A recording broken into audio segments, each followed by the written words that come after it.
Chapter 837, The Winged Race. Your Majesty. Let your subject please refer to you once more as Your Majesty. Han Zhixian came to her knees in front of Luo Qingqing as she kowtowed. Becoming Yu Zhong's slave is your subject's own volition. From today on, Zhixian is leader Yu Zhong's subordinate, and I can't serve Your Majesty anymore. I'm sorry. After that, she lifted her head to stare at Luo Qingqing, her beautiful eyes filled with tears. Her expression was resolute though. Having received Your Majesty's care all these years has been Zhixian's honor. Serving Your Majesty has been Zhixian's fortune. Your Majesty, the winged race is our most trusted ally and friend. We cannot abandon them for the sake of myself. For the future of Storm Valley, we need their continued support. For this I, Zhixian, am not worthy of destroying this friendship between our two races. Luo Qingqing stared at the crying Han Zhixian, her heart stirring and her lips trembling. Yet she remained silent. The Storm Valley already owed Yu Zhong too much. Even if he wanted Han Zhixian, no matter how dissatisfied she felt, his request was not too much. After all, operating the storm battleship really required many nuclei. Han Zhixian kowtowed thrice before standing to look at Yu Zhong. Yu Zhong, from now on I'm your slave. You can do anything you want of me, but you must promise me to help the winged race and waive their toll. Yu Zhong stared back at her and smiled. Sure. That's definitely not a problem. However, I want your loyalty. That's the trait I value about you, your righteousness and loyalty. As long as you are loyal, I can waive the toll. She wiped off the tears and replied, as long as you honor the agreement, I will swear my loyalty. Yu Zhong chuckled, deal. After ascertaining the next step, both sides discussed a few more issues before calling for an end to the meeting. Excuse me, you must be the younger sister of Phineas of the original Storm 8 Great, Phenina. As everyone was about to leave, Yu Zhong called out to a young lady of about 15 to 16, her golden hair tied up in a long ponytail, her figure explosive. Phenina stared at Yu Zhong coldly. That's right. I am Phenina, Sir Yu Zhong, what's the matter? Since he had used such a method to obtain Han Zhixian, she was filled with disgust towards him. I know you possess the ability to make equipment out of mutant beast materials. Her eyes flashed with hate. It must be that bitch Lu Mayer who told you. Lu Mayer's betrayal was made known to everyone in the Storm Valley, causing everyone to hate her. I hope that you can help me craft some equipment. She coldly refused. I reject. Yu Zhong laughed lightly, and with a flip of his hands, a huge Type 5 mutant beast scale appeared in them. Phenina took one look at the scale and sucked in a deep breath, grabbing the scale over to take a good look, her eyes burning with a passion as she exclaimed, this is a Type 5 mutant beast scale. Phenina was the equipment craftsman of the Storm Valley. After her sister Phenia's death, she had accepted the title of Storm 8 Greats, and became the first equipment craftsman. She had produced decent equipment from Type 4 mutant beast parts before. However, she had yet to work with a Type 5 material. To her, it was a dream that she could not reach, and to be able to use it was a dream come true. Yu Zhong chuckled, that's right. I hope that you can create 50 sets of armor out of these Type 5 scales. As compensation, I can pay you 10 Type 3 mutant beast nuclei.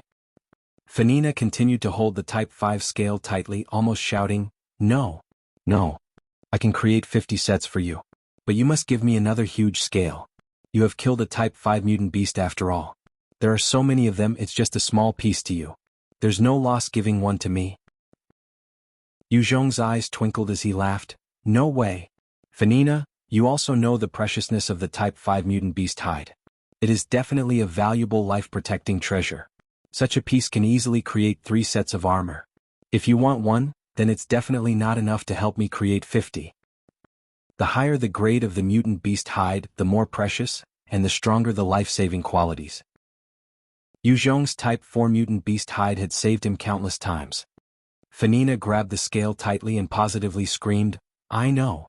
I will help you create more until you're satisfied. Is that fine now? Yu Zhong chuckled, fine deal. Yu Zhong took out the Type 5 mutant beast scale in a bid to attract Phenina, luring her to work for him. He had a huge stash of Type 5 mutant beast parts, yet there was not a single person who could work on them under him. Bye. Phenina hugged the Type 5 mutant beast scale and dashed off, intending to make use of the scale to manufacture a few decent pieces of armor. Gray Mountain was a steep area near the cracked Tooth Gorge, its side as smooth as a blade. There was no foothold, and ordinary people would never be able to scale this mountain. At the center of the mountain, there was a large cave, guarded and patrolled by numerous winged people wielding spears and bows on their backs.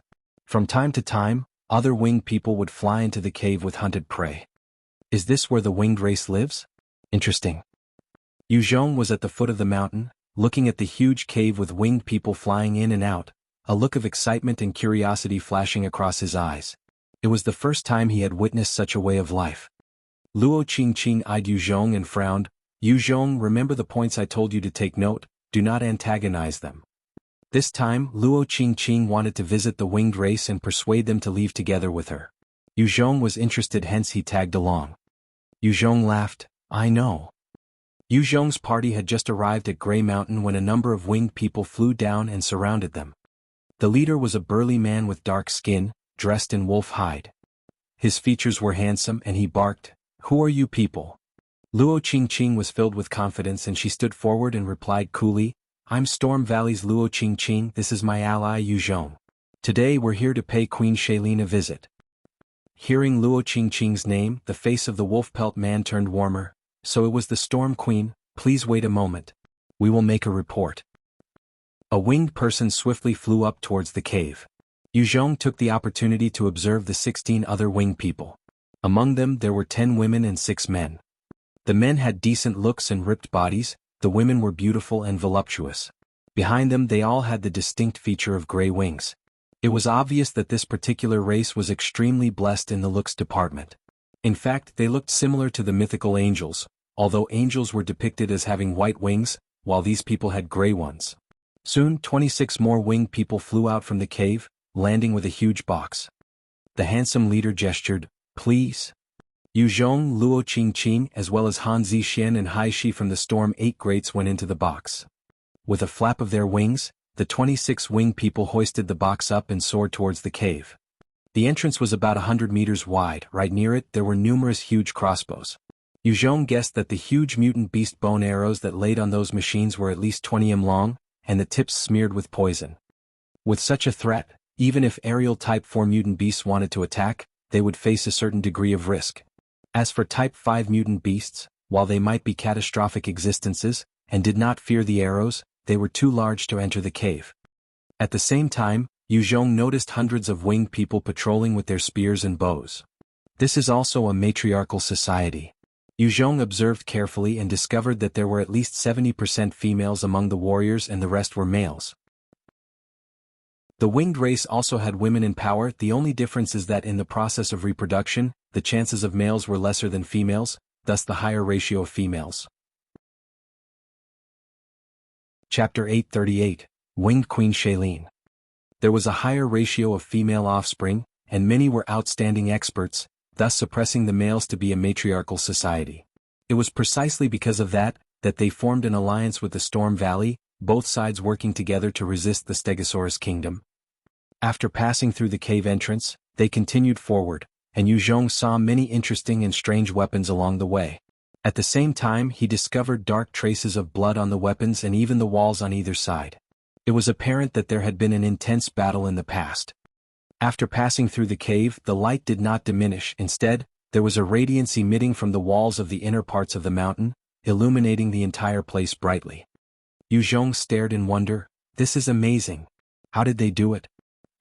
Luo Qingqing spoke, the glowing moss is a treasure of the winged race.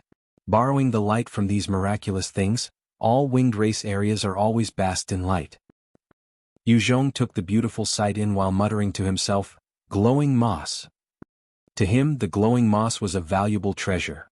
Humans suffered limitations in sight during the night and were vulnerable to other races and species. On Earth, Zhong had often taken the advantage of his class specialty to defeat his enemies in the night. However, he was also worried about his enemies doing the same to his army. If he could utilize the moss properly, then his troops would be able to exhibit a terrifying might during night combat. After passing heavy security and going through another tunnel, they finally arrived at a huge city. There seemed to be no end to the sides with countless honeycomb structures. Many winged people were flying in and out of these buildings. On the streets, a number of children were playing games or undergoing training under the guidance of their parents. At the central region, There was a single honeycomb that reached the top of the cavern city, entirely in white, and it gave off a majestic feel. Zhong and the rest of the party were brought up towards this building.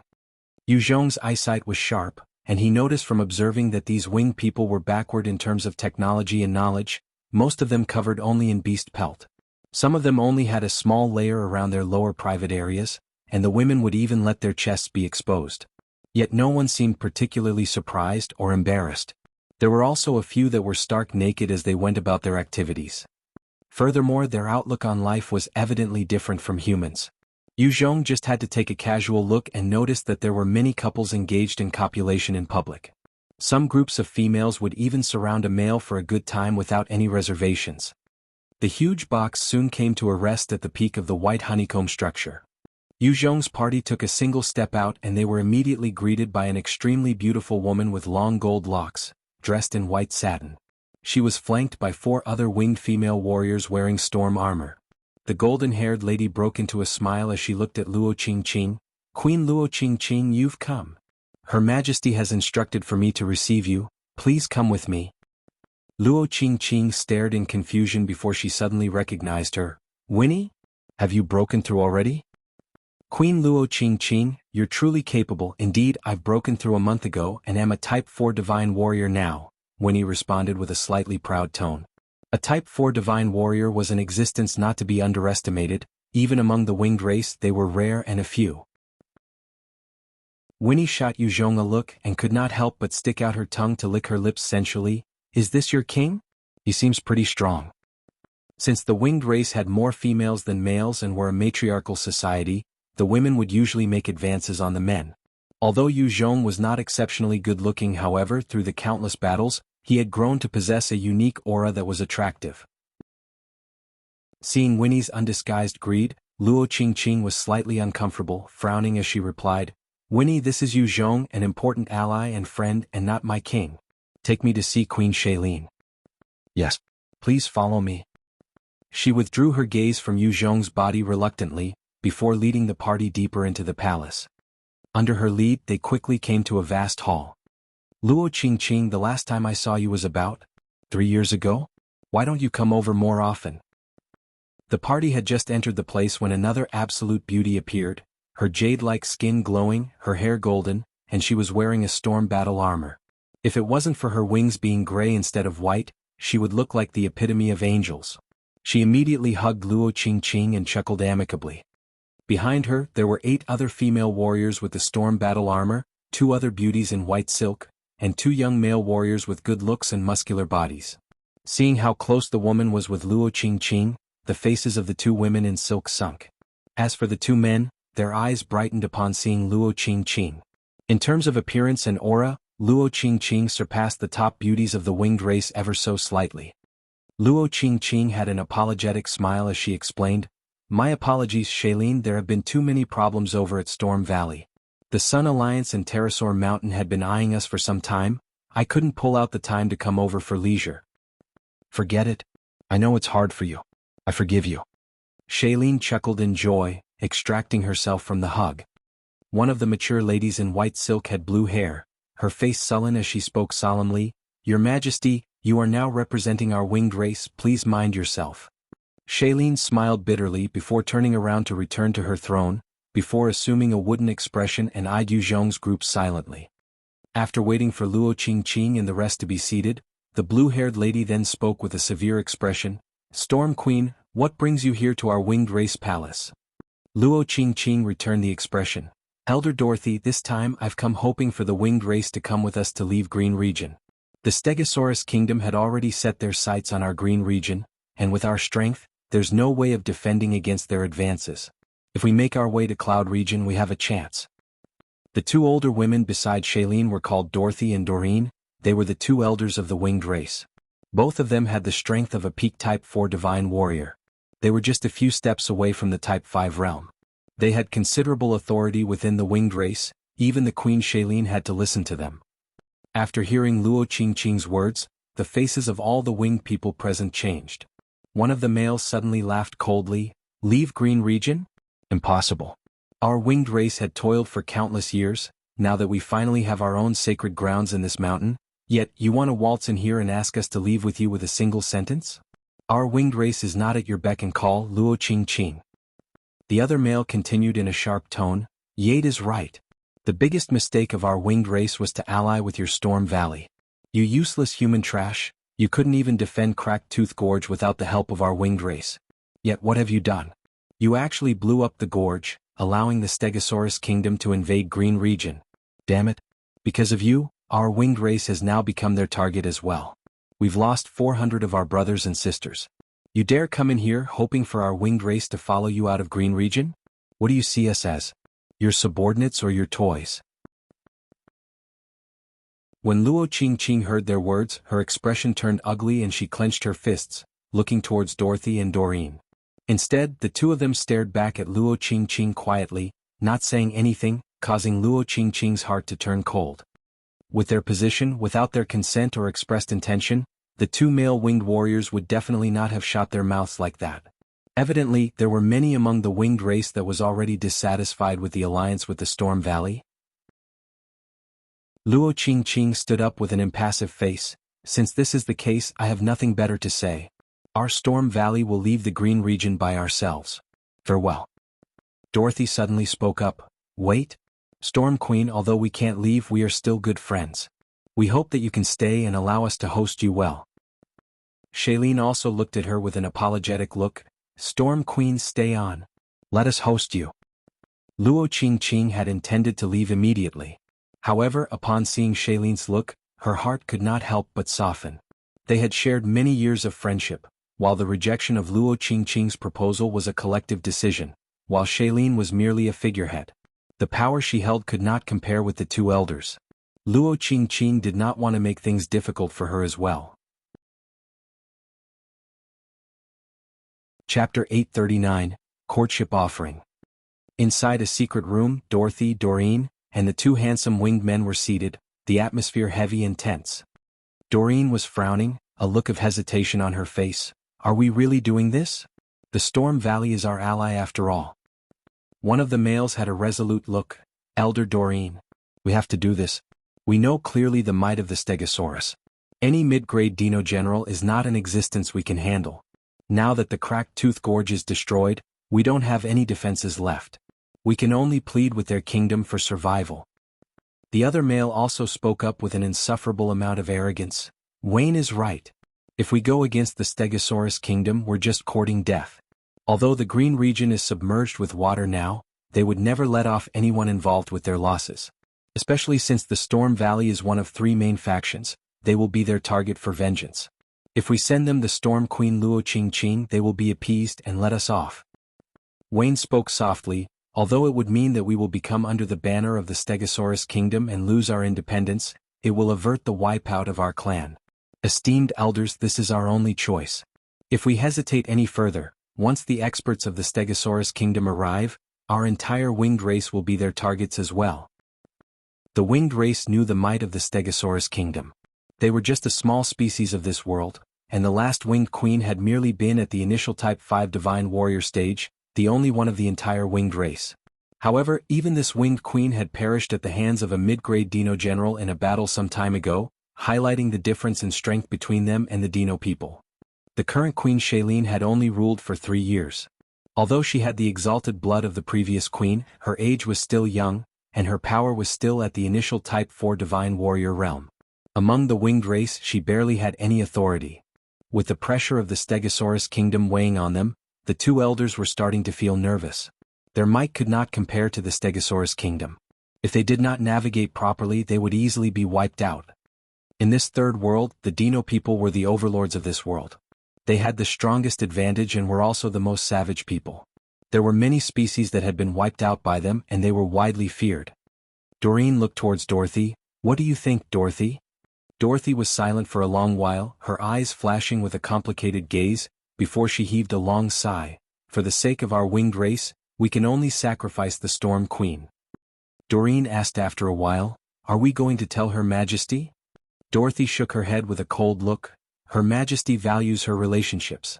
If she knows we're plotting against her friend, she would not agree. However, she is not stupid. When we go under the banner of the Stegosaurus kingdom, she will understand our difficulties. Wayne, Lars, go make your preparations. Understood. The two handsome winged men responded and left. At night, within the honeycomb city, the glowing moss near the top of the enormous cavern was starting to dim. However, there were a few other plants that were radiating light as well, illuminating the city. At a huge field, there was a bonfire with numerous good-looking winged people dancing around with festive clothes. Silk existed in this world as well, however, only humans were able to produce beautiful silk by rearing some mutant bugs. The amount produced was not a lot, and even in the winged race, only a few ladies of higher caste could afford them. These were obtained through exchange with the Storm Valley in the past. There was also a circle of tables where the guests of the winged race would be seated. Zhong was currently seated at one of the table, drinking juice while enjoying the food provided by the winged race. This time the feast was of an important level. The juice was produced from various mutant plants and fruits that could boost the physique of humans. The culinary habits of the winged race were not particularly high, they only knew how to barbecue the meat roughly. However, the ingredients were collected from delicious Type 3 mutant beast meat. Furthermore, they were using spices and other seasonings that Zhong had never seen or tasted before, causing the meat to taste even better.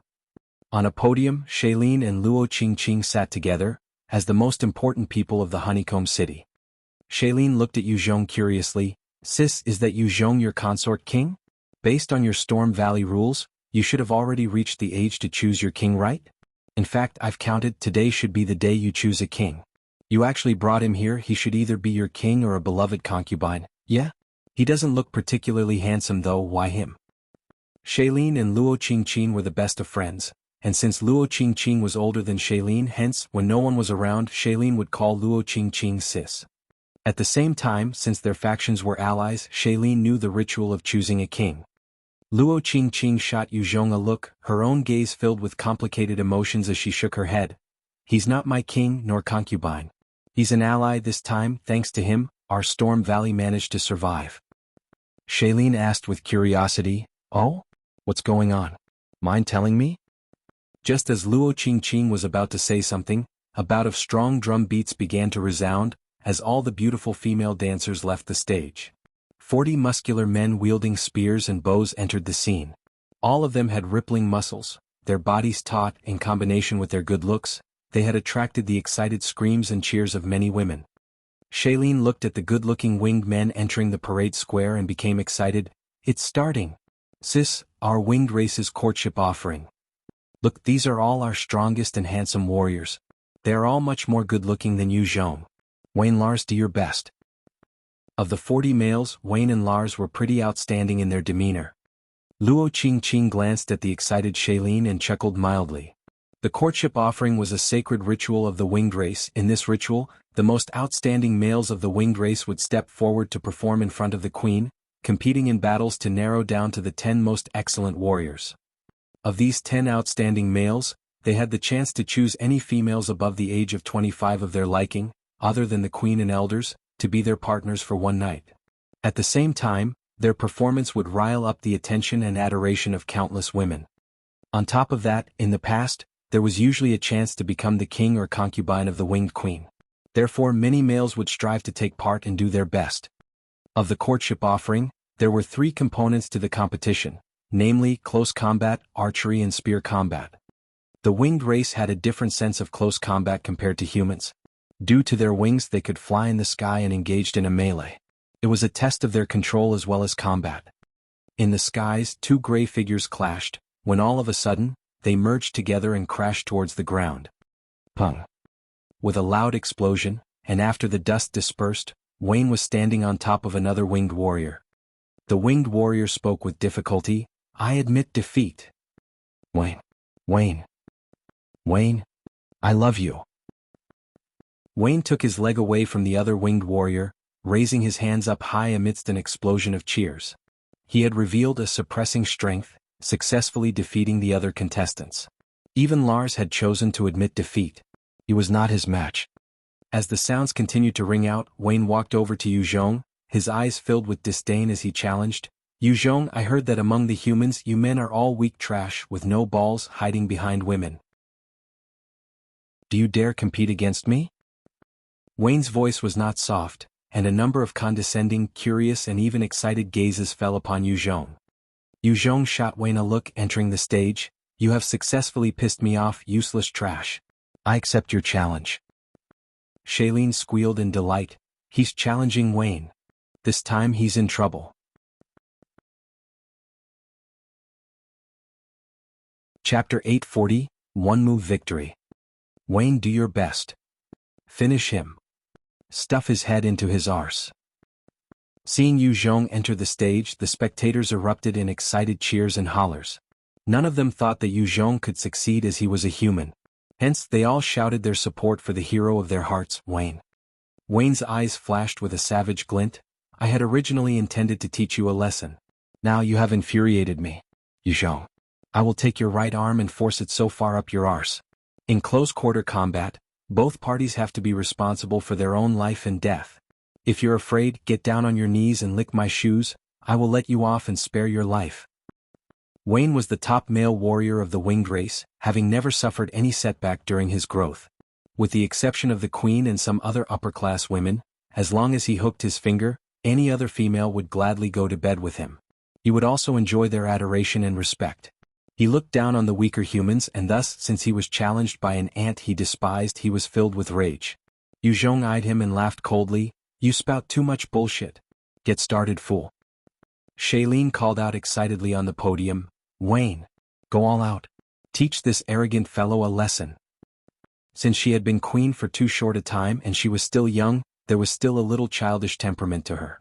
Because of that, although she had the strength of a Type 4 divine warrior, her authority had not yet exceeded the two elders.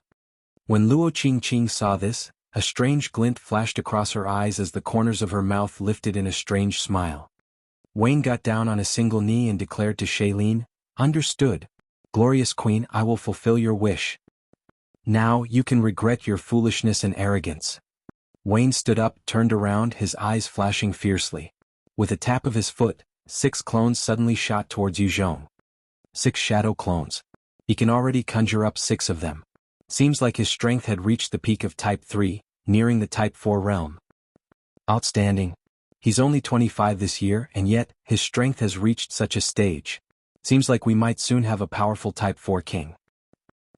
Upon seeing the 6 shadow clones, many winged people had expressions of shock, as they began to discuss excitedly. To the winged race, Type 4 experts were considered the pinnacle. There were only 5 of them in the entire race. Thus, having one more Type 4 divine warrior meant that they would have an additional powerhouse. Many of the pretty young ladies stared wide-eyed at Wayne, their eyes filled with adoration. With such a handsome and powerful man, it was impossible to not be attracted. The 6 shadow clones pounced towards Zhong. As long as he made the wrong judgment, Wayne would be able to grab hold of him and toss him to the ground. Even among most human Type 4 divine warriors, it would be hard to block against such a move. Each of the clones was fixed on one of Zhong's vital areas, namely his waist, heart, throat, brain and other spots. The spectators were filled with glee, excitement and even bloodlust, hoping to see Zhong heavily injured, if not dead. Zhong stared at them coldly before sending out a casual slap towards one of the clones. At the moment, all 6 clones disintegrated, while Wayne was sent soaring towards a wall in a flash, looking like a broken doll. The handsome mug of his was contorted due to Zhong's strike, his teeth all knocked out as blood gushed out in large amounts. Seeing this, everyone was caught slack-jawed. They had never expected that their top male warrior to be defeated in a single move by this human without being able to defend himself. Only Luo Qingqing and the rest from Storm Valley who knew his strength did not falter. They had long since anticipated such an outcome. Zhong looked at Wayne who was stuck in the wall, laughing coldly as he shot towards him. "Still not dead? Your constitution is pretty decent, eh?" Immediately, a dozen winged warriors came gathering in front of Wayne, protecting him as they raised their spears at Zhong. One of them barked out, "Zhong, what do you think you're doing?" Zhong declared in a loud and self-justified manner, "Of course it is to end his life. It is a combat between the two of us. In this battle, as long as he doesn't admit defeat, he still intends to battle. I'm going to end this. There's not a single rule I've broken. Instead, you guys are trying to flout the rules, eh? So the winged race is such a lawless place, is it? You still don't want to back off?" Rebuked by Zhong, the rest of warriors had ugly expressions. In the courtship offering ritual, it was true that there would be casualties during the competition. As long as one party did not acknowledge defeat, the spectators could not intervene no matter what. However, Wayne had been slapped silly by Zhong, his mind apparently out of focus. He was not in the right state to admit defeat. If Zhong were to go over now, Wayne would surely die. Right at this moment, Shailene's voice rang out, "All of you stand down. Our winged race is not a clan that is not trustworthy. We do not flout our traditions and rules." "Yes, Your Majesty." Hearing Shailene's words, the warriors bowed and quickly stepped aside. Shailene was currently emitting the bearing of a ruler, well beyond her years as she looked at Zhong. "Zhong, our winged race will stick to our words. As long as Wayne does not admit defeat, you do have the right to kill him. However, I hope that you can let him off. I do not wish for our winged race and the humans to become enemies." Shailene might be naive and childish at times, however, she was after all raised to be the future queen. At this current moment, she truly did have the bearing of royalty. Zhong stopped and shot Shailene a look of appreciation. "Fine, then who is the winner here?" Shailene's mouth curled as she gazed back at him with a hint of a smile. "Of course, it's you." Zhong then stood at the center of the stage and shot the male warriors condescending looks. "Good. I've won this round. Who else dares to take me on?" The male warriors all looked at him, their eyes flashing with fear. No one had the confidence to take on this human who had defeated their strongest with a single hit. Among the female warriors, many had looks of fury as they glared at Zhong. At the same time, a few beautiful ones were looking at Zhong with appreciation. In this world where strength meant everything, as long as one was strong enough, there would be no lack of suitors. "Who dares to challenge me?" Zhong continued to taunt the men as he looked down with disdain. Many of the male warriors lowered their heads to avoid eye contact.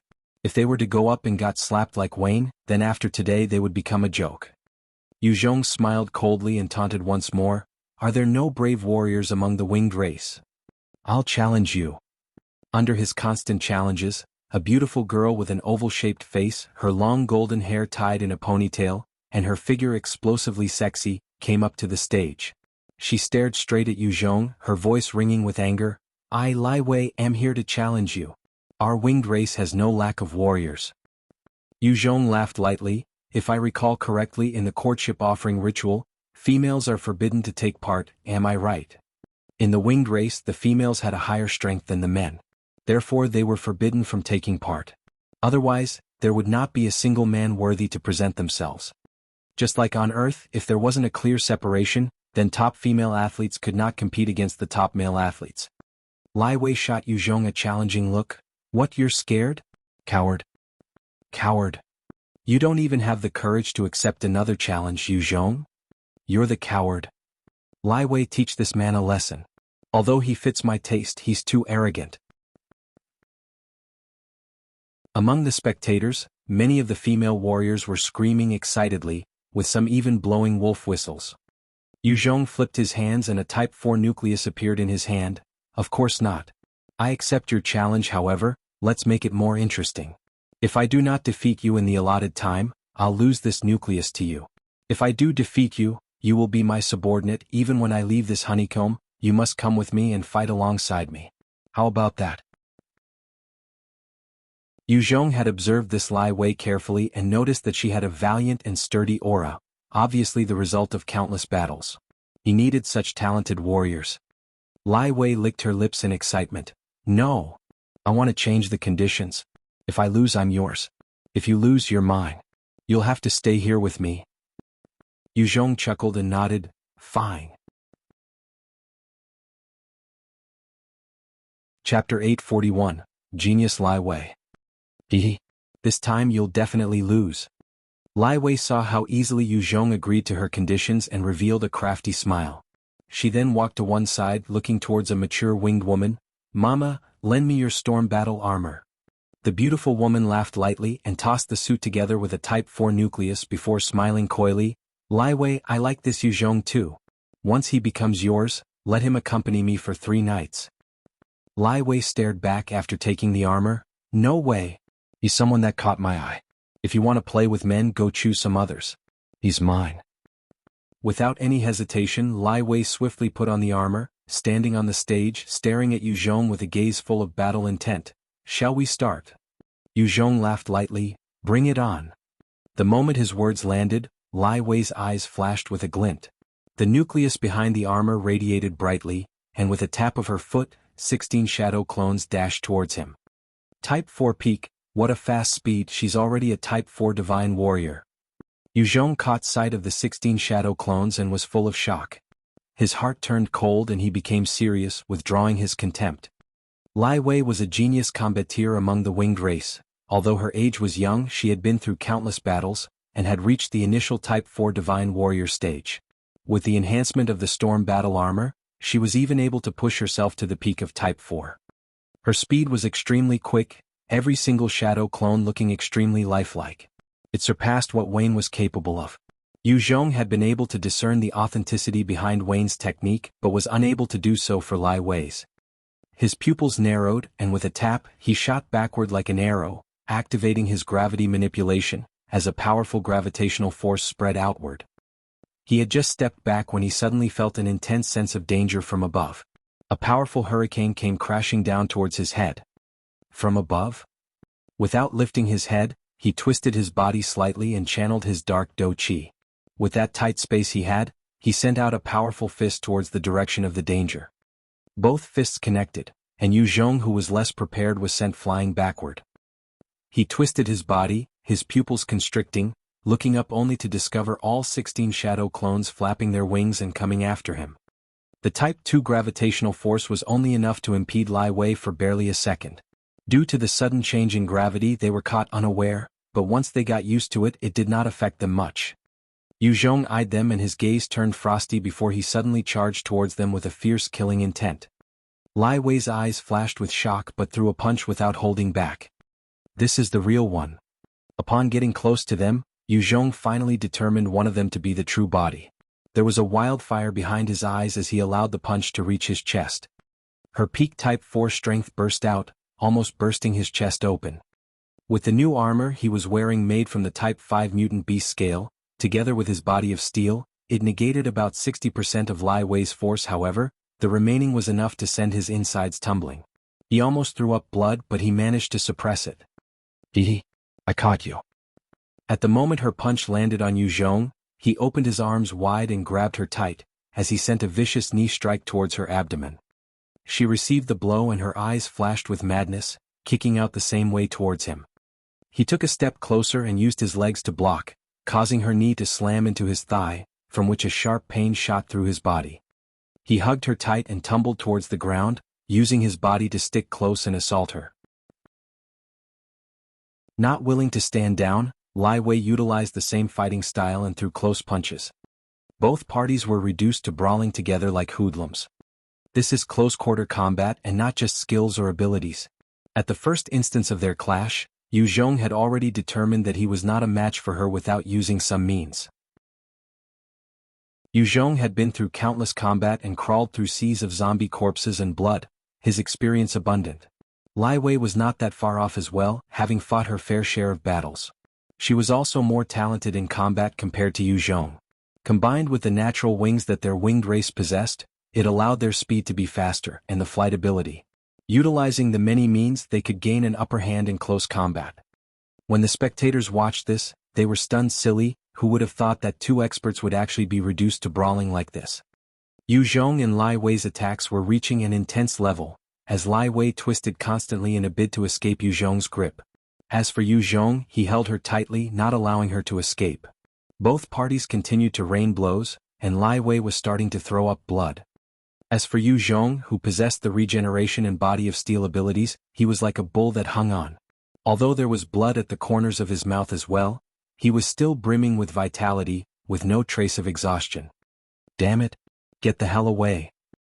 As the battle reached a climax, Lai Wei's eyes flashed fiercely, as the Type 4 nucleus on her back glowed. Her strength was pushed to the Type 5 realm, and she was starting to lose her rationality from her anger, intending to defeat Yu Zhong quickly. No, Lai Wei. Don't do it. You can't use that power. Seeing the bright glow of the storm battle armor, many of the upper-class winged race had huge changes in expression, frantically calling out to stop her. Lai Wei was currently utilizing the strongest that the armor had to offer. She would likely lose control and go on a killing spree, and the same time after the burst of strength the Type 4 nucleus would also crumble into dust. Sorry, this strength does not belong to you. Zhong spoke coldly with blood near his lips before suddenly letting go. Lai Wei's eyes flashed wildly and she shot up like an arrow, slashing towards his chest with her nails. At that instant, her claws slammed into his body. Zhong disintegrated, turning into dust and disappearing. Her eyes widened in shock when suddenly, a palm came knocking at the back of her head, making her unconscious. Although she had gained a boost in strength from the armor, she had lost her rationale, and to Zhong, her current state was easier to deal with. After knocking her out, Zhong turned to Shailene and chuckled, "Beautiful queen, this round is also my victory, no?" Shailene looked straight back at him with a coy smile. "That's right. It's your win. Zhong, I appreciate and admire you very much. Stay with us. I will make you my king." "Your Majesty. Do reconsider, Your Majesty." Hearing Shailene's words, all the winged race immediately had expressions of horror as they tried to persuade her otherwise. All along, the king's position usually belonged to the winged race, never a foreign race or species. To the winged race who valued their blood and tradition, they would never allow a human to become their king. With Shailene's words, many of the male winged warriors had ugly expressions. They were the best among the best, and based on tradition, the king would have been chosen from among them. Yet now, there was a human who was going to take that position. They could not help but feel ashamed. "Shailene, don't mess around." At this time, Dorothy, Doreen and 20 other elites with storm armor, as well as 100 winged female warriors clad in beast hide came marching out. Shailene looked at them and frowned. "Elders, what's the meaning of this?" Dorothy's eyes flashed as she barked, "Your Majesty, we need to talk to the Storm Queen for the sake of our future. Please be silent." Being admonished by Dorothy, the atmosphere turned frosty as Shailene gritted her teeth, her hands clenched tightly. Doreen smiled at Luo Qingqing. "Storm Queen, please come with us." Luo Qingqing's facial expression suddenly changed, as the fruit juice in her hands landed on the ground. She stared up in shock. "You guys actually poisoned the food." Haishi's face also turned as she rushed up in front of Luo Qingqing to protect her. Luo Qingqing turned to Shailene with a hurt look. "Shailene, you actually poisoned me as well?" Shailene stared back in horror. "No, sis. I did not do anything of the sort." She then turned to Dorothy and screamed, "Dorothy, Doreen, what's going on?" Dorothy eyed Shailene and barked, "Your Majesty, keep quiet. This has to do with the survival of our winged race. It is the decision that we elders have made for our sake." Chapter 842, Type 4 Prehistoric Monitor Lizard. Shailene's face turned bad, her eyes filled with a chilly gaze. "A unanimous decision by the Elder Council? How come I wasn't made aware of this?" Under the gaze, the rest of the upper echelon all averted their eyes. Shailene was after all the queen of the winged race. Keeping this matter from her was truly an offense. Dorothy frowned as she chided Shailene with a tone as though rebuking a child, "Because you're always so headstrong. The Elder Council was afraid that you might be too agitated, that's why we kept it from you. Seems like our decision was right. Shailene, you're still too young." In the eyes of Dorothy, Shailene was still a kid that had not yet grown up. Although they had chosen her to be the queen due to her bloodline and heritage, she had basically zero authority. Shailene stood up frostily, ordering with a majestic aura, "The decision of the Elder Council? What a joke. The queen wasn't even consulted in this. Is my position as queen a joke? Elder Dorothy and Elder Doreen, I hereby command you in my position as queen to stand down immediately, and take out the antidote right now." Dorothy frowned. "Your Majesty, you aren't well. Doreen, go bring her back to rest." Doreen flashed and appeared right in front of Shailene, her face filled with a warm smile. "Your Majesty, come, let's head back for a rest." Shailene's eyes shimmered as she gritted her teeth. She then turned to Luo Qingqing helpless before apologizing in an exasperated tone. "I'm so sorry, sis." Shailene only had the strength of an initial Type 4 divine warrior, whereas Doreen was near the peak. Furthermore, Doreen had experience under her belt, and Shailene was just not her match. Luo Qingqing spoke indifferently, "It's nothing to do with you, I've been careless." She had not expected that as a queen Shailene could not even muster her authority. She had put too much trust in her character and was thus poisoned by her subordinates unknowingly. Dorothy smiled. Storm Queen, please rest assured as long as you don't resist, we will not hurt you. Luo Qingqing retorted icily, you guys want to hand me over to the Stegosaurus kingdom. Shameless.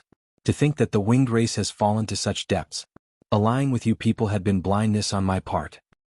Luo Qingqing was after all an outstanding leader. Having seen the strange actions of Dorothy, she could immediately guess their intentions. In truth, if the winged race did not want to leave and lead a vagabond life, the only choice was to submit to the Stegosaurus kingdom. A look of guilt flashed past Dorothy's eyes. In the end she sighed, it's us who have let you down. However, for the sake of our future we have to do so. Men, grab her and keep her in the prison.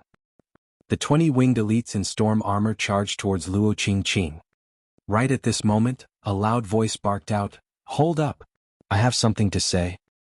Everyone's attention fell on the owner of the voice, Zhong. Dorothy eyed him coldly, what is it? He chuckled, pointing towards the entrance of the cavern, drawling indifferently, I think you guys are in for some trouble. At this moment, alarms blared throughout the entire honeycomb city. Hong. Following a loud sound, a huge explosion rang out from the caverns as dozens of winged people flew out, their mouths filled with blood. At the same time, hundreds more flew out from behind them, seeming to flee pathetically. Dorothy's eyes flashed with shock as she screeched, what's going on? How can our defenses fall so easily? What's happening? At the entrance of their caverns, there were plenty of defensive weapons. Even a Type 4 mutant beast would have to pay a huge price to try and invade.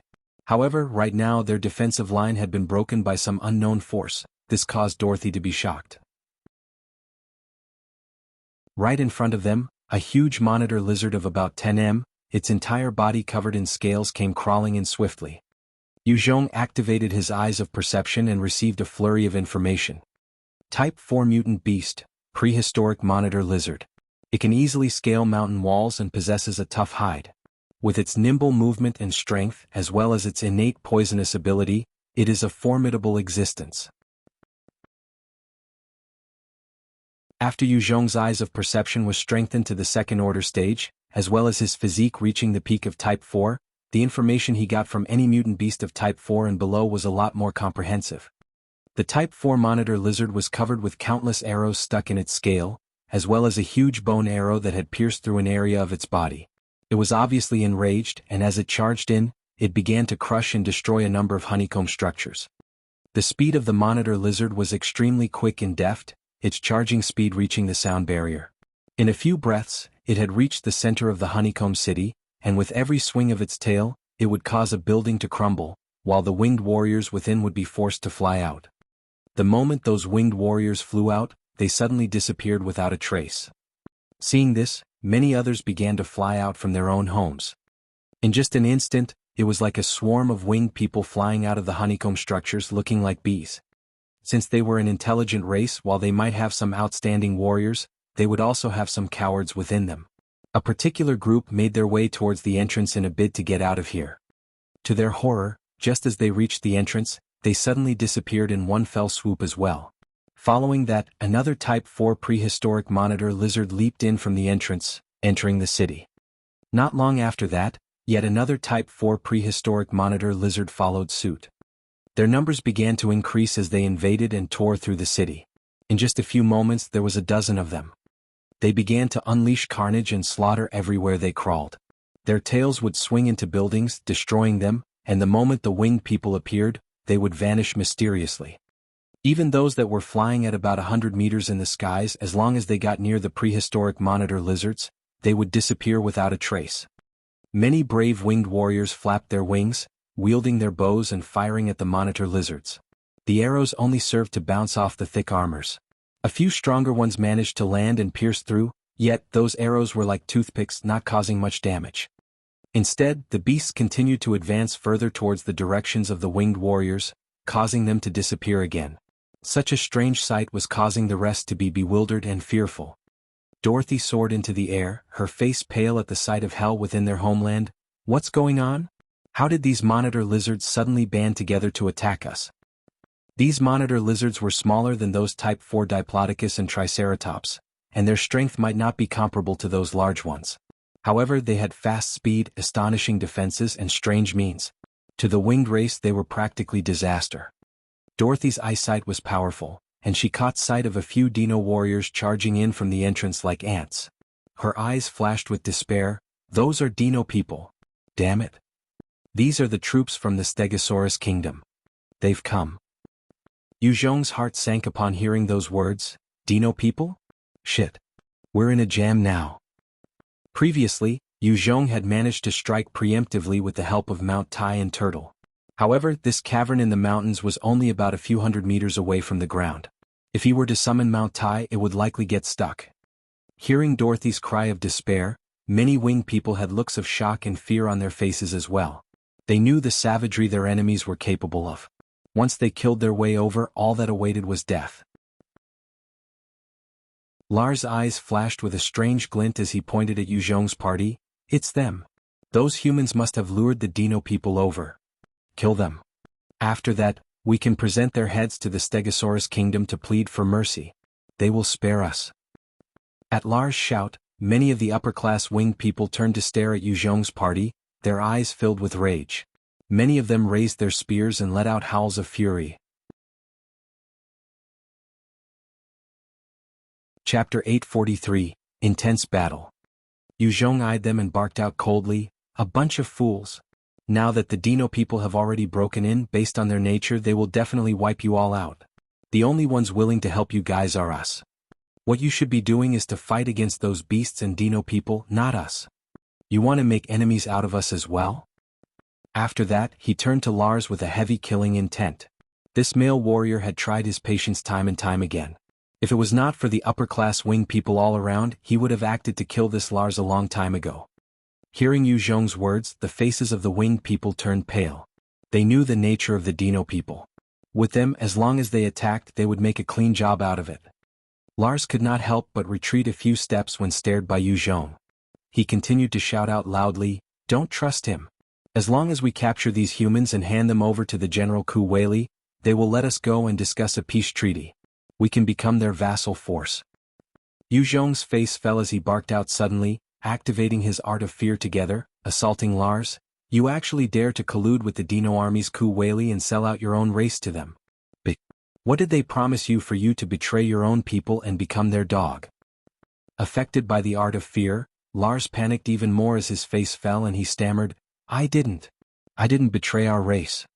General Ku Wei promised that as long as our race submits to them, he will accept us as their vassal." Zhong laughed coldly and swept a glance over the rest of the winged elites. Everyone has heard it now. These Dino people weren't led here by us, it was this fool of a trash that had revealed your location to the enemy.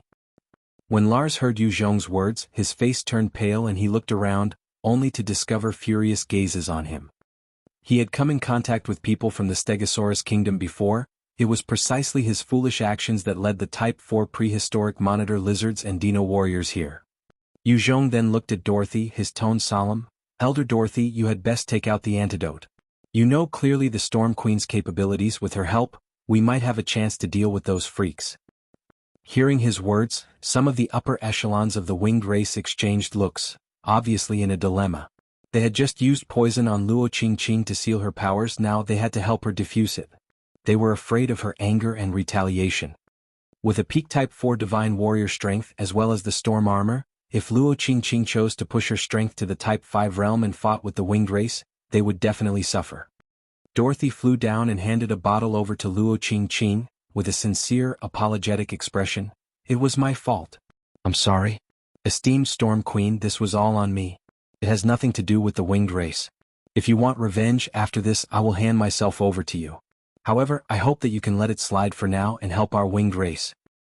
Although Dorothy was not an ideal governor, her foresight was decent. With the critical situation at hand, if all of them could work together, there was a chance to avert this disaster. If it were just the winged race, then the dozens of Type 4 prehistoric monitor lizards were enough to wipe them out. Luo Qingqing downed the contents of the vial in one go, feeling her energy return to her. She shot Dorothy a cold look while speaking icily. "Don't worry, I'm not as stupid as you. I will help you, purely because the winged race is our ally. Our Storm Valley does not have the habit of betraying our allies." Immediately, Dorothy and the other various elders felt a sense of shame. The battle is commencing. Dorothy quickly readjusted her emotions, and turned to the various winged warriors and declared. With that simple order, the various winged warriors flapped their wings and left quickly to reorganize themselves and their troops. In the city, each upper-class personnel was the leader of their own clan because they were away. The rest of the warriors were caught unprepared and unorganized. That was why they were easily killed. Once the leaders left, Zhong swiftly came up to Dorothy and asked seriously, "Dorothy, are there any escape tunnels in your honeycomb city?" This time, the Dino army came prepared. Zhong was not sure if there were any experts or trump cards they were prepared to utilize. If he could choose, he would rather flee. Dorothy's eyes flashed as she replied bitterly, "No. We have never prepared anything of the sort." The entire honeycomb city was built up through the efforts of the winged race, and during the design process, they had not taken into consideration the possibility of needing an escape route. Zhong eyed the entrance and frowned as he cursed lowly, "Shit. So we can only attack. That's not such a good idea." Outside the cavern city, it was unknown how many Dino people were lying in wait. Thinking about the possibility of facing another mid-grade Dino-General caused his scalp to turn numb. Right at this time, the genius Lai Wei came up to Zhong, shooting him a disdainful look. "Coward, are you scared? Dying on the battlefield is a given for us warriors, especially when dying to protect our homeland. It is the greatest honor." Zhong turned to her. "The problem is, this is not my home. Lai Wei, you're a soldier that belongs to me now. Your life is already not yours but mine. Unless you're intending to go back on our bet." Lai Wei's pupils narrowed slightly as she stepped forward, a resolute look flashing by her eyes. "Yes. According to our agreement, I'm your subordinate. However, this is my country. I'm a warrior of the winged race. I have to fight for my country. If I survive today, I will follow your orders.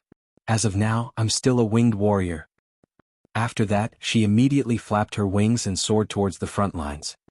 Zhong watched his prize flying off and shook his head slightly. With a flash, he swiftly leaped after her. Lai Wei was not controlled by the puppet rune after all and still possessed her own thinking and fighting will. To her, protecting her home was more important than the result of the bet between Zhong and her. Han Zixuan followed tightly behind Zhong. She was no longer one of the Storm 8 greats, instead his personal guard.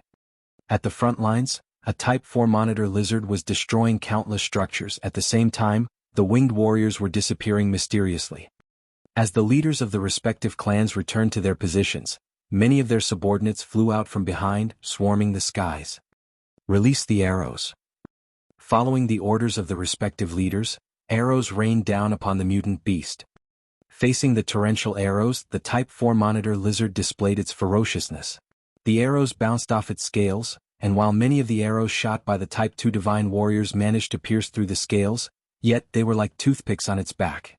Some of the stronger ones fired off by the Type 3 divine warriors managed to penetrate the skin, drawing the slightest bit of blood. However, it was not enough to cause any major harm to the beast. It was still sufficient to enrage it, as its body flashed and charged towards the winged warrior forces at the speed of sound. Everywhere it went, a large patch of the winged warriors would disappear mysteriously.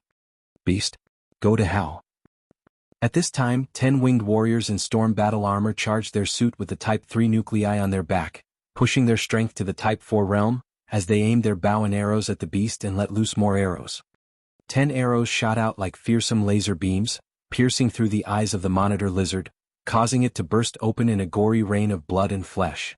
It was the first time being injured gravely. Some of the elite warriors knew the weakness of these monitor lizards, which were their eyes. In fact, the eyes were one of the weaker spots among most mutant beasts.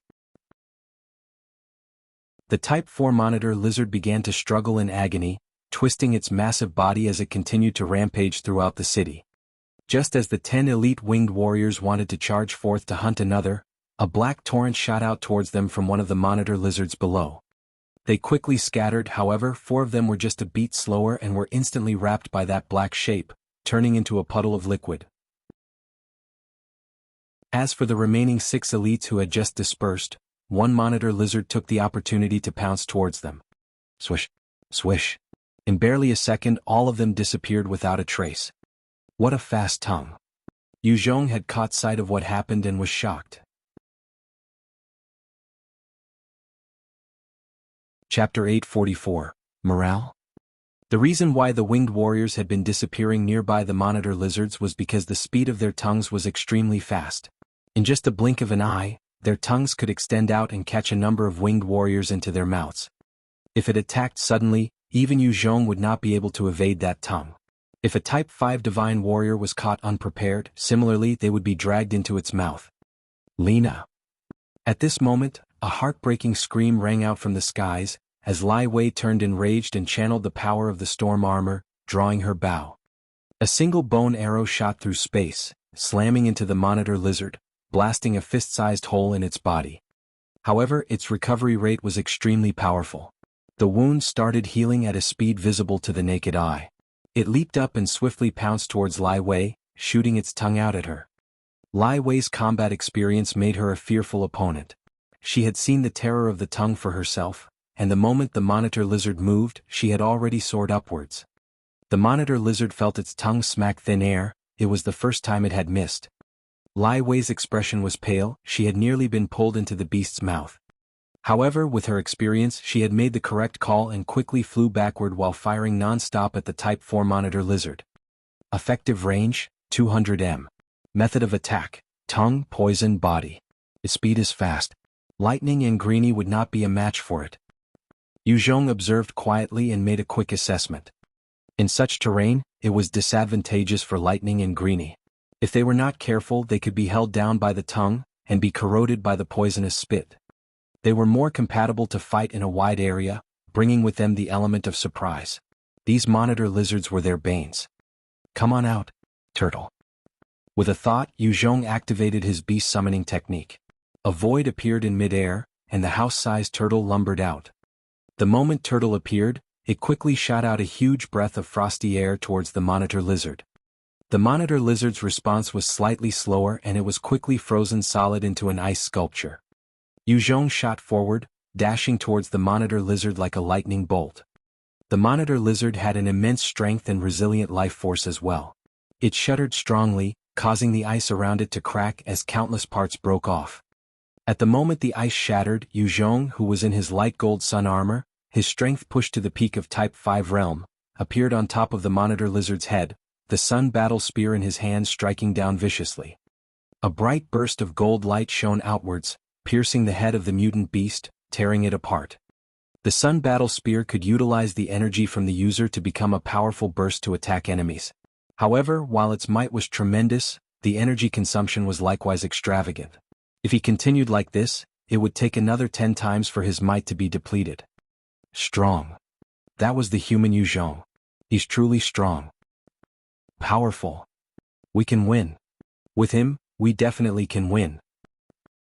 Seeing how Zhong destroyed the seemingly invincible Type 4 monitor lizard in a flash, the morale of the winged race soared from the depths of despair. They began to recover the will to fight.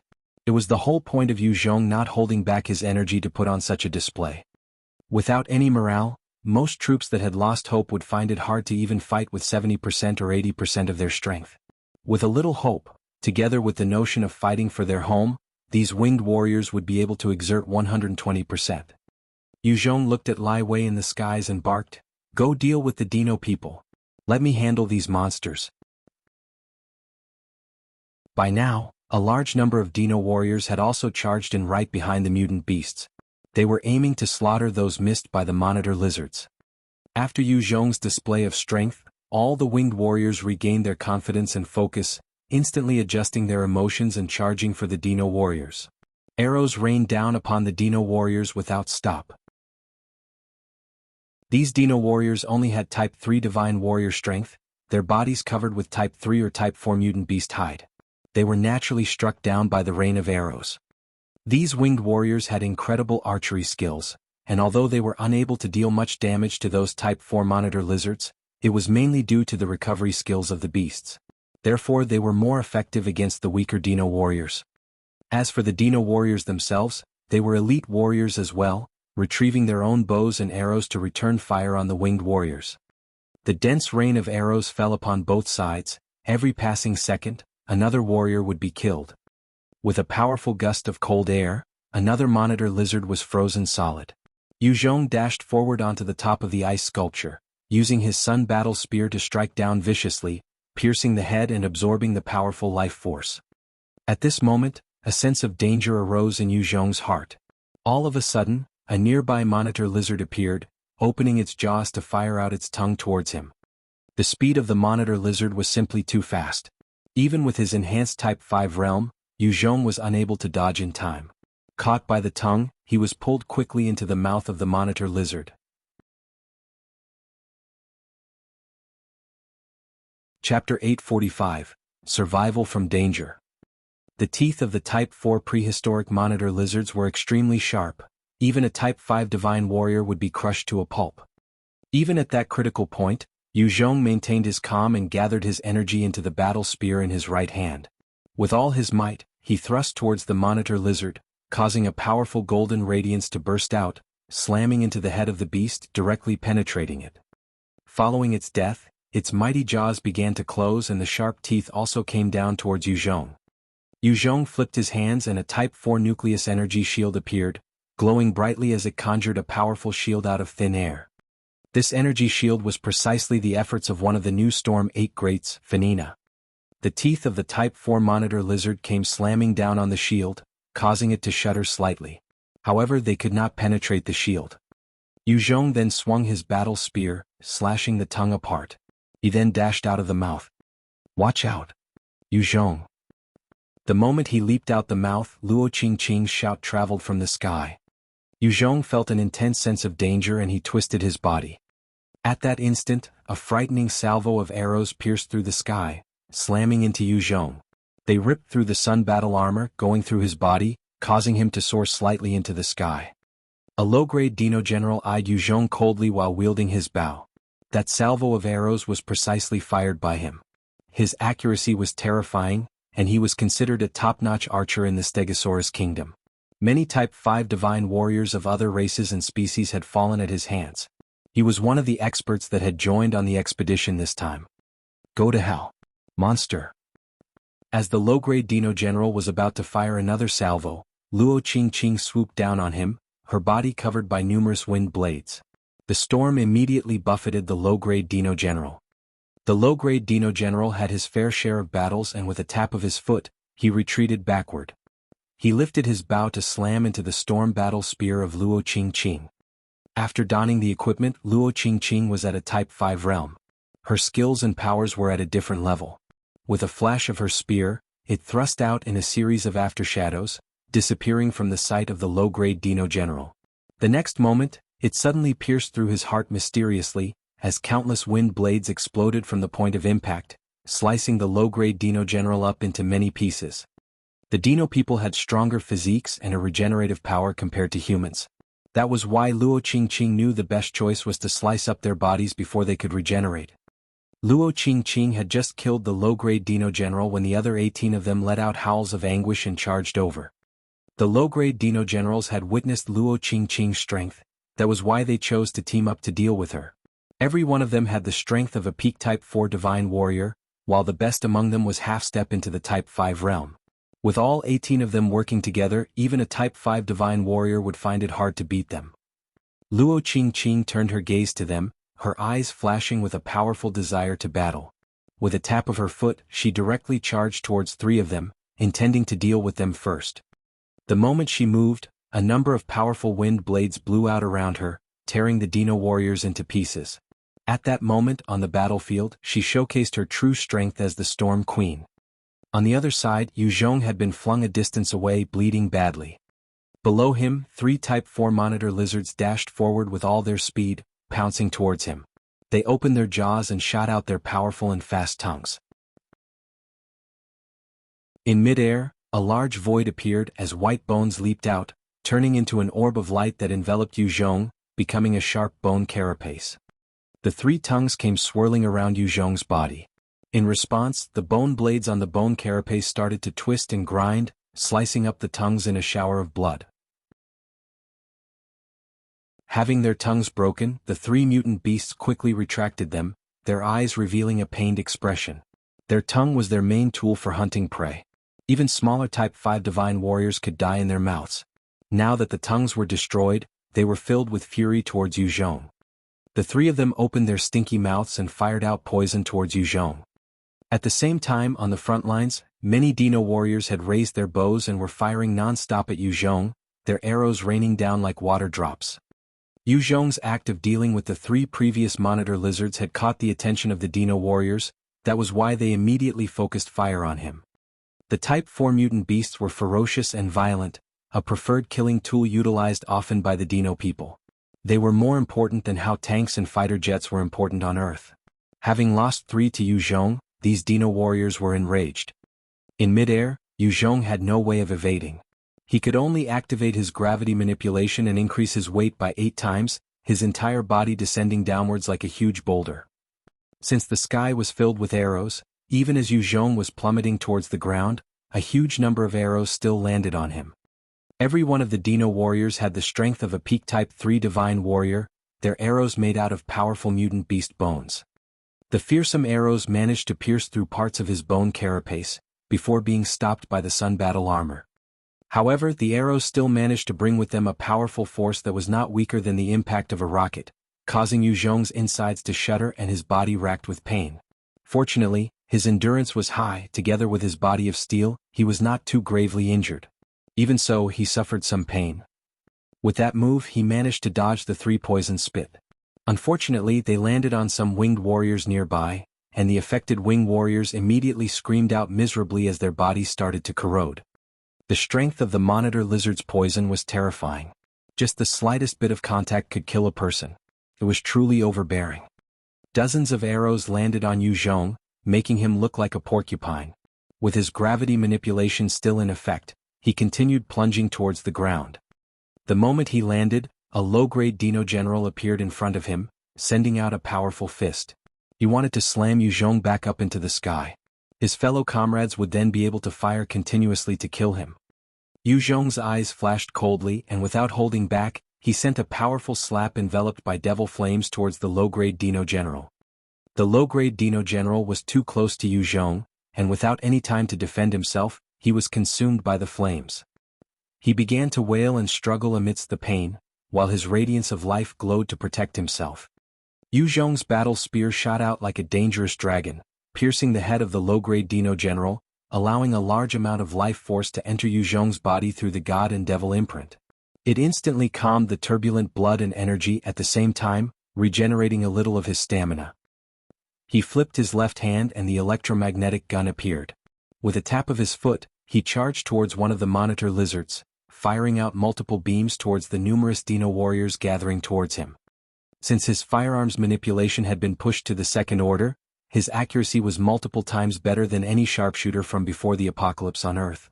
Within 100 meters, as long as any Dino warrior had not utilized its max speed, they would be killed instantly by Zhong. The winged race was also helping to suppress the Dino warriors from up in the skies. In a few breaths, Zhong had appeared in front of the Type 4 monitor lizard. The beast had its tongue destroyed earlier and it immediately charged towards Zhong. With a glint in his eyes, Zhong aimed at the beast and fired multiple times. The electromagnetic beams were fired at its eyes, and one managed to blast it apart as blood and matter splattered out on the ground. Zhong's speed was extremely fast. Before the Type 4 monitor lizard had a chance to react, he had already fired through the other eye in a mad salvo. Under the barrage of beams, the other eye also burst apart as blood flowed out in a gory manner.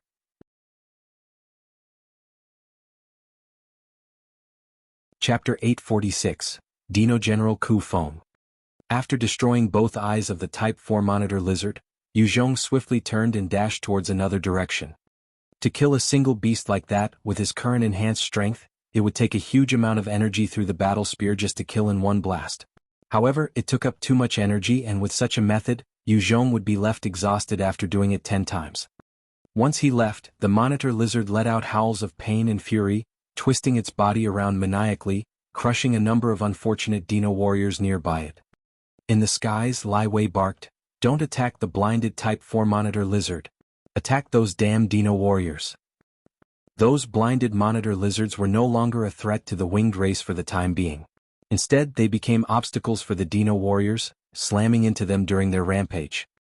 Zhong appeared in front of another Type 4 monitor lizard in a few breaths. In response, the monitor lizard also dashed towards him. Zhong cocked his electromagnetic gun and borrowed the enhanced speed of his Type 5 realm to fire at both its eyes. After destroying them, he dashed off towards the remaining monitor lizard whose tongue had been sliced by him earlier. Utilizing the increase in speed, he also dealt with its eyes smoothly.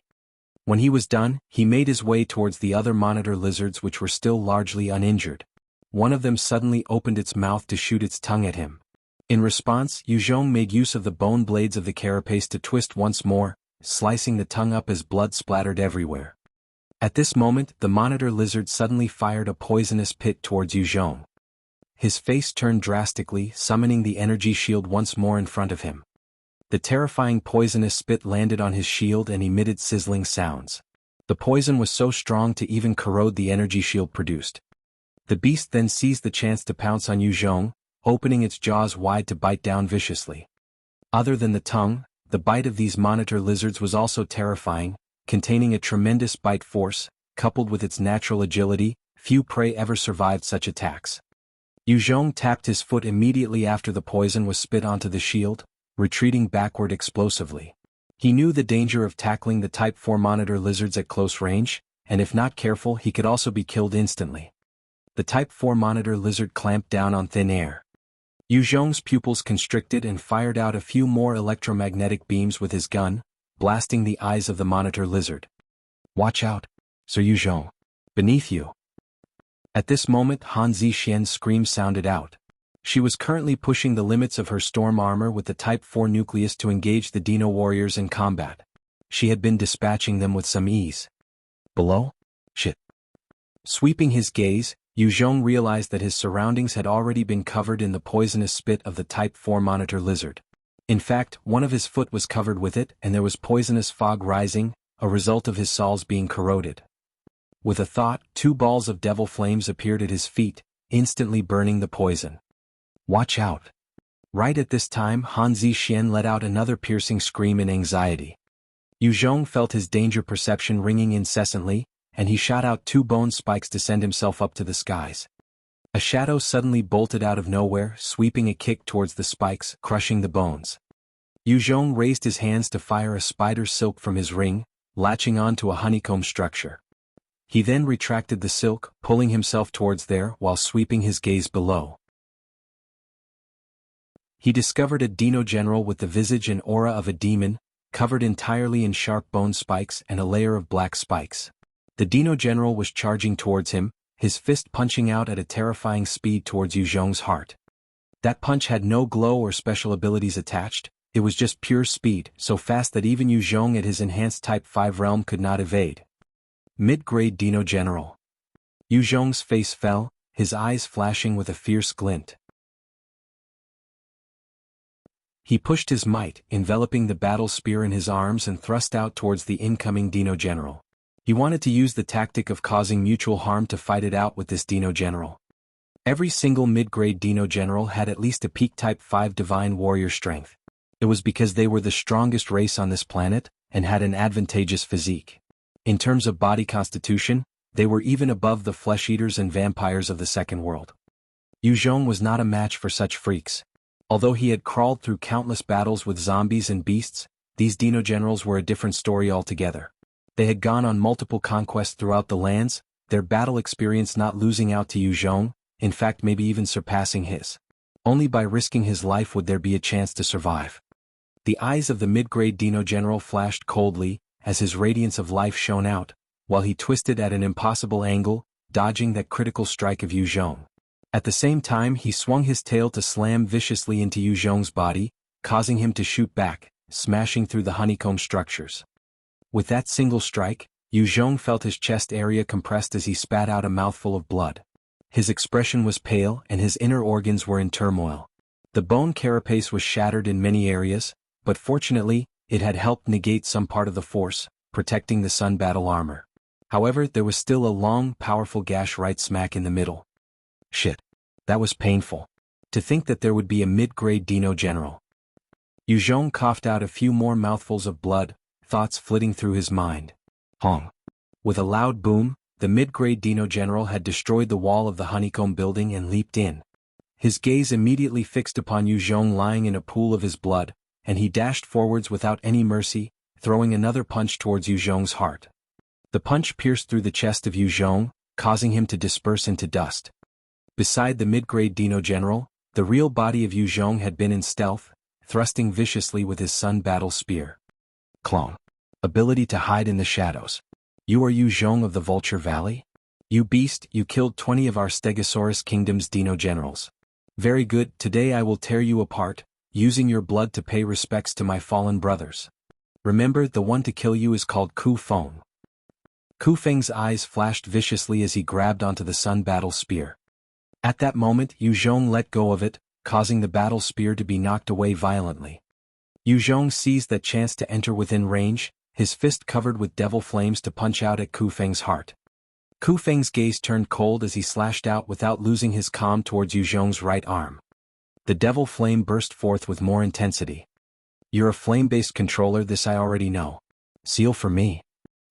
With a loud bellow, the radiance of life from his body burst forth, enveloping the devil flames, pushing it back before he clamped down violently. With a loud crack, the bones of Zhong's right arm were instantly shattered from the force of Feng's grip. Although Zhong was considered a top expert among humans, his physique astonishing and powerful, against these Dino warriors who were even more freakish, he was still far off. Go to hell. Since he gained the upper hand, Feng let out a savage smile and tugged on Zhong's right arm towards himself. Zhong's pupils constricted as a powerful blast of devil flame burst outwards from his body, before transforming into a flame dragon that enveloped around Feng. Ever since the devil flame was pushed to the third order, Zhong's control over it had become extremely minute, its might had also increased by leaps and bounds.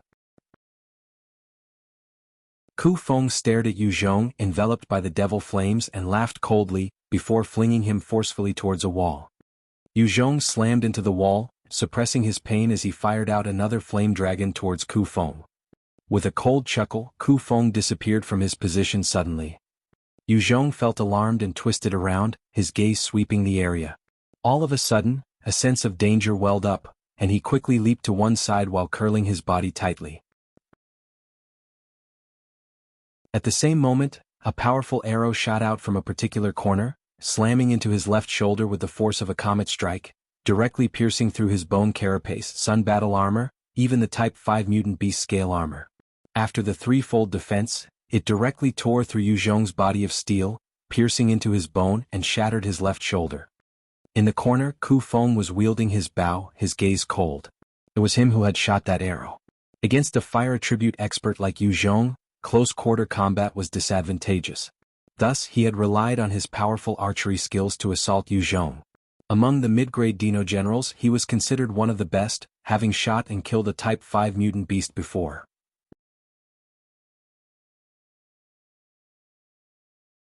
Chapter 847, Killing Feng.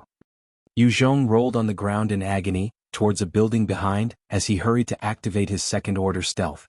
In the blink of an eye, his aura disappeared. The stealth skill was extremely useful in battle. As long as Zhong left the sight of Feng, he could quickly make use of it together with his shadow clone ability to confuse his enemies. Zhong darted into the honeycomb structure, flipping his hands and laying a few remote-controlled bombs noiselessly at the various corners.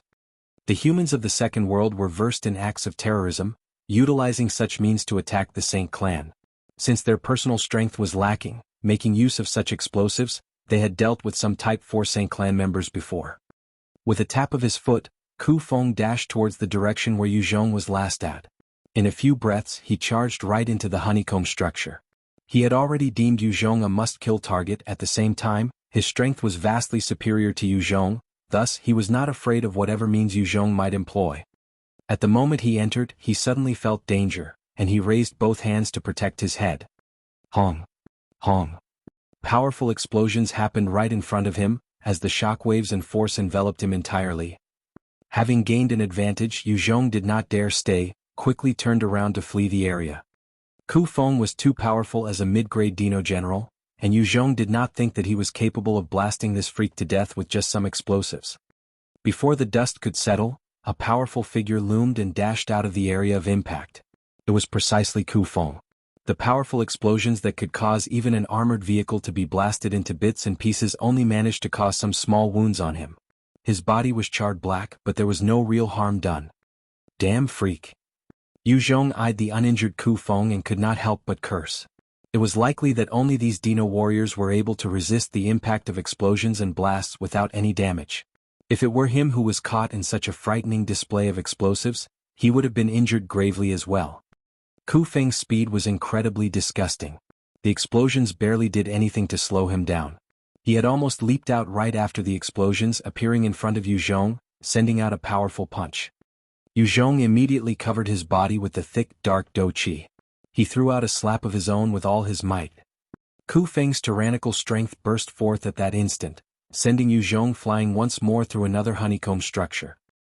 He spat out another mouthful of blood, before pulling himself together to summon 3 shadow clones that separated in various directions. With a cold glint, Ku Feng pulled out a handful of metal balls and threw them at all 4 Zhongs, shooting towards them like cannonballs. 3 of them instantly disintegrated when struck, while the remaining true body was sent flying once more.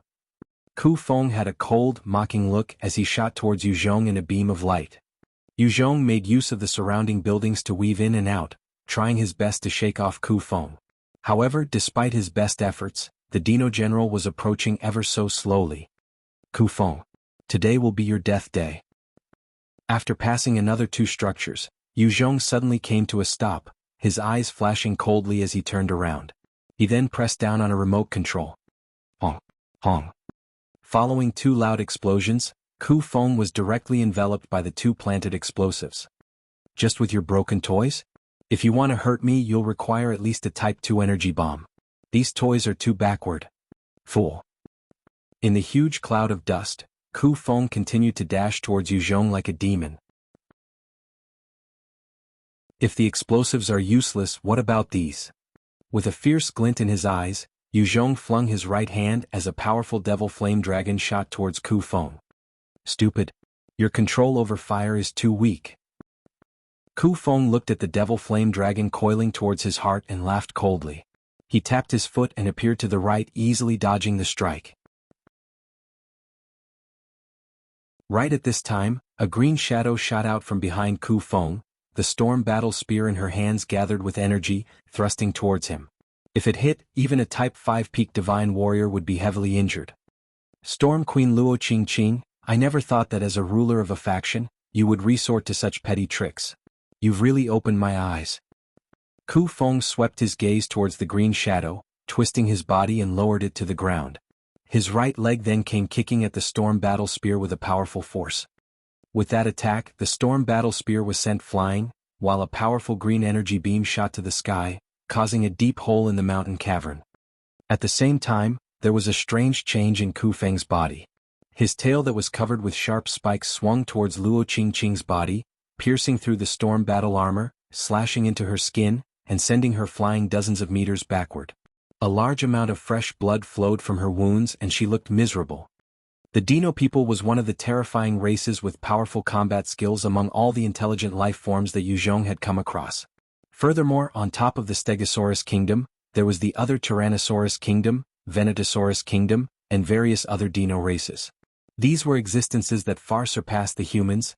Even a peak Type 5 divine warrior from the human race might not necessarily survive a battle with a Dino-General of the same realm. Afar, Han Zixian's eyes turned extremely red as she borrowed the power from the storm battle armor to boost her strength, forcefully raising it to the Type 5 realm.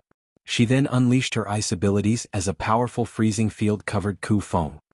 Everywhere the freezing aura touched, they would turn to ice sculptures. Her moment of attack had been at the same time as Luo Qingqing. Thus, when Luo Qingqing was sent flying away with a kick, the terrifying freezing field had blown towards Ku Feng. At that instant, Ku Feng was enveloped in ice, his whole body turning into an ice sculpture. The layer of ice was still thickening. Break for me. With an angry bellow, a bright burst shone from his body, his radiance of life forcefully shattering the ice. Even the Type 5 ice energy was unable to keep him sealed for long. The moment he shook off the residual ice, Han Zixian stared with her eyes bloodshot, when suddenly her body began to tear in multiple areas as blood splattered everywhere. She then crumpled to the floor. Han Zixian was after all a peak Type 3 divine warrior. After fighting beside Yu Zhong, she had fortunately raised her strength to the Type 4 realm.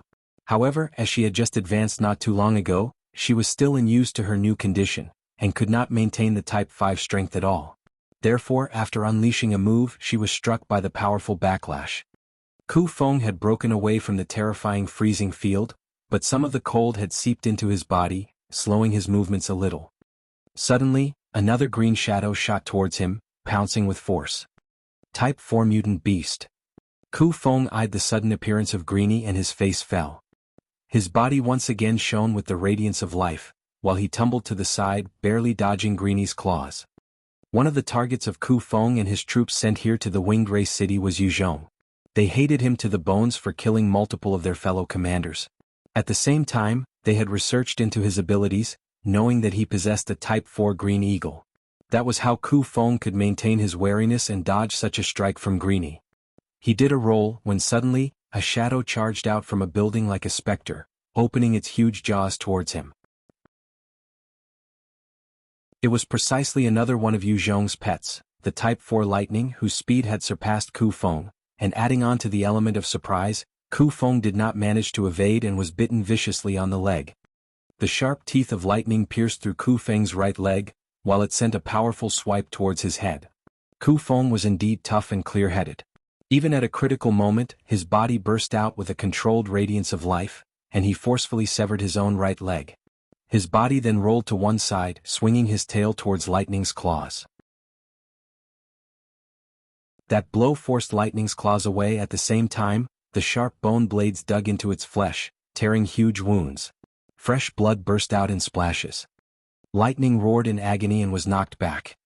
As an agility-based mutant beast, its strength could not compare with some large Type 4 mutant beasts. However, it was still stronger than most Type 5 divine warriors. And yet, Feng was able to send it sprawling away. This showed how overbearing his strength was. Feng himself rolled away as Yu Zhong dashed over, his spear thrusting towards him. Feng's eyes flashed as he grabbed the ground and whirled once, his sharp bone spikes slashing through Yu Zhong. Clone? The Yu Zhong then crumbled and Feng was shocked. At that moment, the Sun Battle Spear shot out explosively from the sides, directly piercing through Feng's body as a powerful radiance burst out. The moment he gained the upper hand, Yu Zhong shot forwards without hesitation, sending his battle spear through Feng's head, directly removing it with a powerful slap.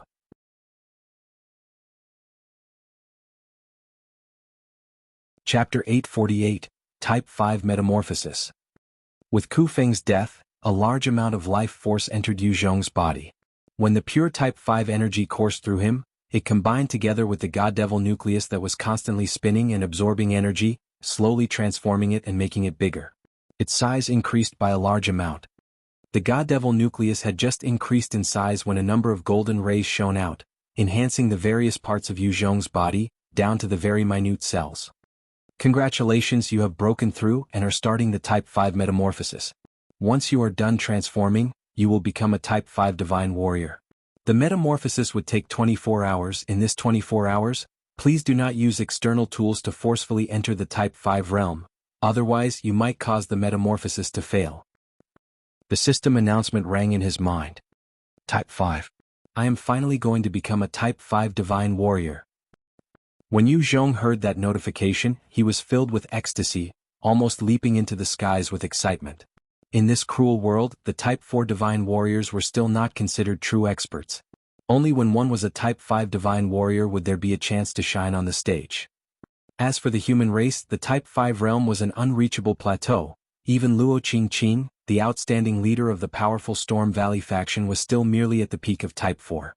As for Yu Zhong, although he lacked the resources, combat experience and skills compared to her, he had finally broken through the critical bottleneck. This was mainly due to the God and Devil imprint on him. Without it, he could not have absorbed the life force from his defeated enemies, and would not evolve so quickly. Remembering his status, he quickly calmed his emotions down, and flashed towards Han Zixian, hugging her gently. Han Zixian was covered in blood, her face pale as she laid in Yu Zhong's arms. Her expression was one of relief, helplessness, and even joy when she saw Yu Zhong, smiling. Sir. I'm sorry. Zixian is unable to carry out her promise, to serve you any longer. Forcefully utilizing a strength that did not belong to oneself would ultimately cause a backlash. Zhong had thus only pushed his strength to the peak of Type 5 realm. However, he would just suffer some minor injuries. This was because he would only utilize the bodily enhancement to fight. When you entered the agreement with me, you'll have to uphold it for life. I want you to live, you can't die. With a flip of his hand, the fresh blood of the Type 9 Divine Warrior appeared in his hands. He pulled Han Zixian's lips open and dripped 3 drops into her mouth. The moment those 3 drops were ingested, a powerful vitality and life force began to course through her body, healing her body at a visible rate. White Bones, go take her to the back. With a thought, White Bones disengaged from his bone carapace form, turning into a fragile skeleton that was riddled with injuries save for its legs. White Bones nodded and carried Han Zixian. With a single move, it grabbed the corpse of Ku Feng and dashed to the back end of the battle. As he leaped, Ku Feng's corpse began to soften, turning into a pile of rubbery meat. His bones had been completely absorbed by White Bones. The moment White Bones left, Zhong turned and noticed Luo Qingqing covered in blood, still battling the Dino warriors in her storm armor. She was not utilizing her abilities over the tornadoes, instead, purely using her spear techniques and strength to deal with the Dino warriors. Each time she struck out with her multiple spear shadows, a Dino warrior would find his heart pierced. She looked extremely ferocious and seemingly unaffected by her own injuries. In a breath, over dozens of Dino warriors had fallen at her spear. If it had been any human enemies, they would have long since lost their confidence and fled. However, these Dino warriors were different. The more ferocious she was, the fiercer their counterattack. They gathered together, and 14 of them lunged towards her. At that moment, a salvo of arrows soared through the sky, buffeting the Dino warriors. It was precisely the aerial support troops covering Luo Qingqing. With their help, she had routed a long way to launch a sneak attack of the Dino warriors. After using her storm battle spear to kill another 30 Dino warriors, her body suddenly glowed once as her face turned pale, and she spat out a mouthful of blood. Ku Feng was, after all, a peak Type 5 Divine Warrior. When its attack had slammed into her body, her physique that could not compare to Zhong had already suffered great injuries. Due to her rampage, it had aggravated her injuries. One Dino warrior roared out, "She's injured. Kill her. Kill this damn human." Luo Qingqing eyed the 30 over Dino warriors surrounding her, as their gazes flashed savagely and they pounced. A cold look flashed past her eyes as she readied her spear, and began to unleash a torrent of counterattacks. The storm battle spear continued to flicker in and out of the light, slaying a Dino warrior each time it appeared. Strong. This is truly the Storm Queen, she's amazing. In the skies, the winged race saw how Luo Qingqing was tearing through her enemies like a tiger through sheep. They were truly filled with shock. Those female warriors knew the strength of the Dino warriors. The winged race had the advantage of the skies and had fired countless shots. And yet, they had only killed a dozen Dino warriors. Those who could truly hold their own against the Dino warriors might only be 1 or 2 of them. Also, only those Type 3 winged warriors could possibly fire an accurate shot to kill a Dino warrior. Furthermore, those Dino warriors were also firing at the winged race, and their 70% accuracy rate was even more terrifying, killing various winged warriors. Some of them died instantly on impact when plunging to the ground. The winged race might have the advantage in their home, however, since the start of the battle till now, the number of winged people that died at the hands of the Dino warriors far surpassed the Dino warriors that perished. In a few breaths, Luo Qingqing had killed another 30 Dino warriors. One low-grade Dino-General appeared before her, sending a powerful fist towards her heart. Luo Qingqing raised her spear in response, thrusting out in a series of profound movements, causing the spear to disappear, before piercing towards the heart. The low-grade Dino-General had a fierce glint in his eyes, as he roared out in rage, his body bursting forth with the radiance of life. He did not evade or dodge, instead choosing to receive the blow while continuing his punch towards her. He was planning to die together with her. These Dino warriors were truly not afraid of death and brutal in nature. They had no concern for their own lives, unlike humans.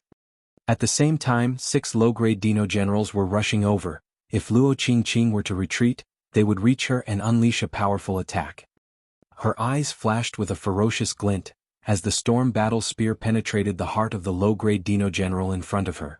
With force she destroyed the heart in one go. Under the protection of the radiance of life, Although the low-grade Dino-General sacrificed his heart, his fist continued to slam into Luo Qingqing's body, tearing apart her storm battle armor, leaving a deep gash on her. The storm battle spear flicked upwards, causing the corpse of the low-grade Dino-General to be sent flying. However, her chest felt compressed and her body was racked with a sharp pain. She then coughed out another mouthful of blood as she felt a wave of weakness, her body almost crumpling to the ground. Luo Qingqing grabbed the storm battle spear and stuck it forcefully on the ground, supporting her body weight from falling. Two low-grade Dino-Generals saw this and immediately pulled out their bows, aiming at her. Two powerful bone arrows that could pierce through even the hulls of tanks were fired at Luo Qingqing's heart and head. Am I about to die? Luo Qingqing supported herself on the spear, while blood trickled down the corners of her mouth. She eyed the two incoming arrows, her eyes a look of peace and pity. She had killed an unknown number of Dino warriors and was certain that one day she would also be killed in battle. Although she could see the arrows coming at her, her body could not muster any strength. She had been kicked viciously by Feng earlier and in truth her body was incredibly hurt. She had managed to hold out for so long because of the storm battle armor. The physique of humans was still weaker compared to other intelligent life forms. No. Your Majesty. On the other side, She let out a scream. She had just killed 2 Dino warriors, and was currently held down by 9 others and could not leave. Just as Luo Qingqing was about to be killed by the 2 arrows, a shadow flitted past her, blocking in front with a large energy shield. The 2 arrows bounced off when they struck the shield. Luo Qingqing looked at the man who had saved her life, speaking with an uncontrollable hint of resentment. You're finally willing to come, Yu Zhong? She had seen Yu Zhong approaching Han Zixian first instead of her after killing Feng. This caused her to be filled with a strange, upset feeling that she did not comprehend. That was why she had started to go on a rampage without care for her injuries. Is this how you treat your savior? Drink this. It can help your injuries. Thanks for your help earlier. With a flip of his hand, a glass vial with a drop of the Type 9 Divine Warrior blood was passed to her, and he pulled out his electromagnetic gun, firing multiple beams at the low-grade Dino-Generals and Dino warriors. Under the multiple blasts, the heads of the Dino people were all split apart, as they turned into headless corpses. Some of them managed to dodge and dispersed. The electromagnetic beams were able to penetrate the bodies of the Dino-Generals, however, their speed was fast, therefore it was harder to hit them. When the Type 9 Divine Warrior's blood entered Luo Qingqing's mouth, a powerful life force coursed through her body, regenerating her broken parts. Her pale countenance also regained some color. She looked at Yu Zhong who stood in front of her like a sturdy rock, focusing fire on the Dino warriors and felt a strange emotion. He continued to kill them while speaking solemnly, "Let's retreat. We're not their match right now." She eyed the droves of low-grade Dino-Generals and replied, "Even if we want to, they will not let us go." There were a dozen low-grade Dino-Generals charging towards them. If they joined forces, even Type 5 Divine Warriors would find it hard to deal with them. After all, these freaks did not fear death and were willing to exchange lives for lives. It was truly troublesome. Yu Zhong suddenly barked, "If we can't fight them, we can call for help. Greenie, kill them." In the skies, Greenie howled once and flapped its wings to generate its innate ability. Instantly, countless wind blades blew towards the low-grade Dino-Generals. Their faces fell and quickly channeled their radiance of life, trying their best to dodge the wind blades. Retreat. With a tap of his foot, Yu Zhong retreated explosively. During his retreat, his gaze was still fixed on those low-grade Dino-Generals. All of a sudden, he fired twice, the beams penetrating the heads of 2 low-grade Dino-Generals, and their life force was absorbed by him. Go take a good rest. After covering her retreat to safety, Yu Zhong left behind a single sentence, then re-entered the battlefield. However, this time he chose to fire from afar, the electromagnetic gun in his hand reaping the lives of the Dino warriors.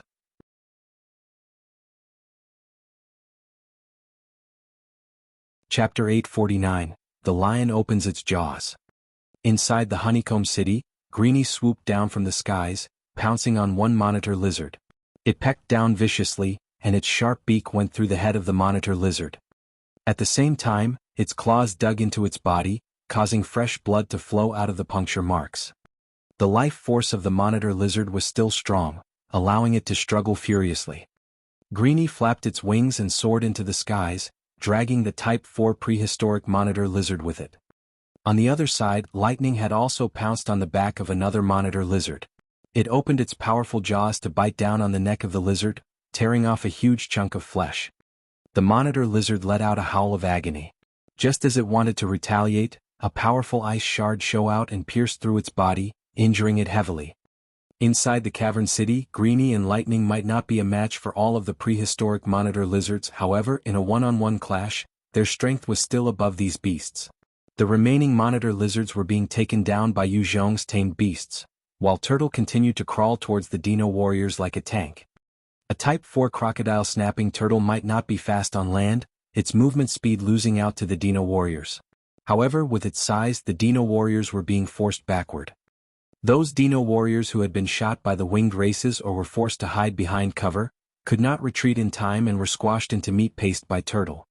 Many other Dino warriors charged towards it. However, as they got close, Turtle would just open its mouth to breathe deeply, directly sucking the Dino warriors into its mouth before it crushed them. It would also fire out ice shards from time to time, piercing the bodies of the enemies. The huge weakness of Turtle was its movement speed.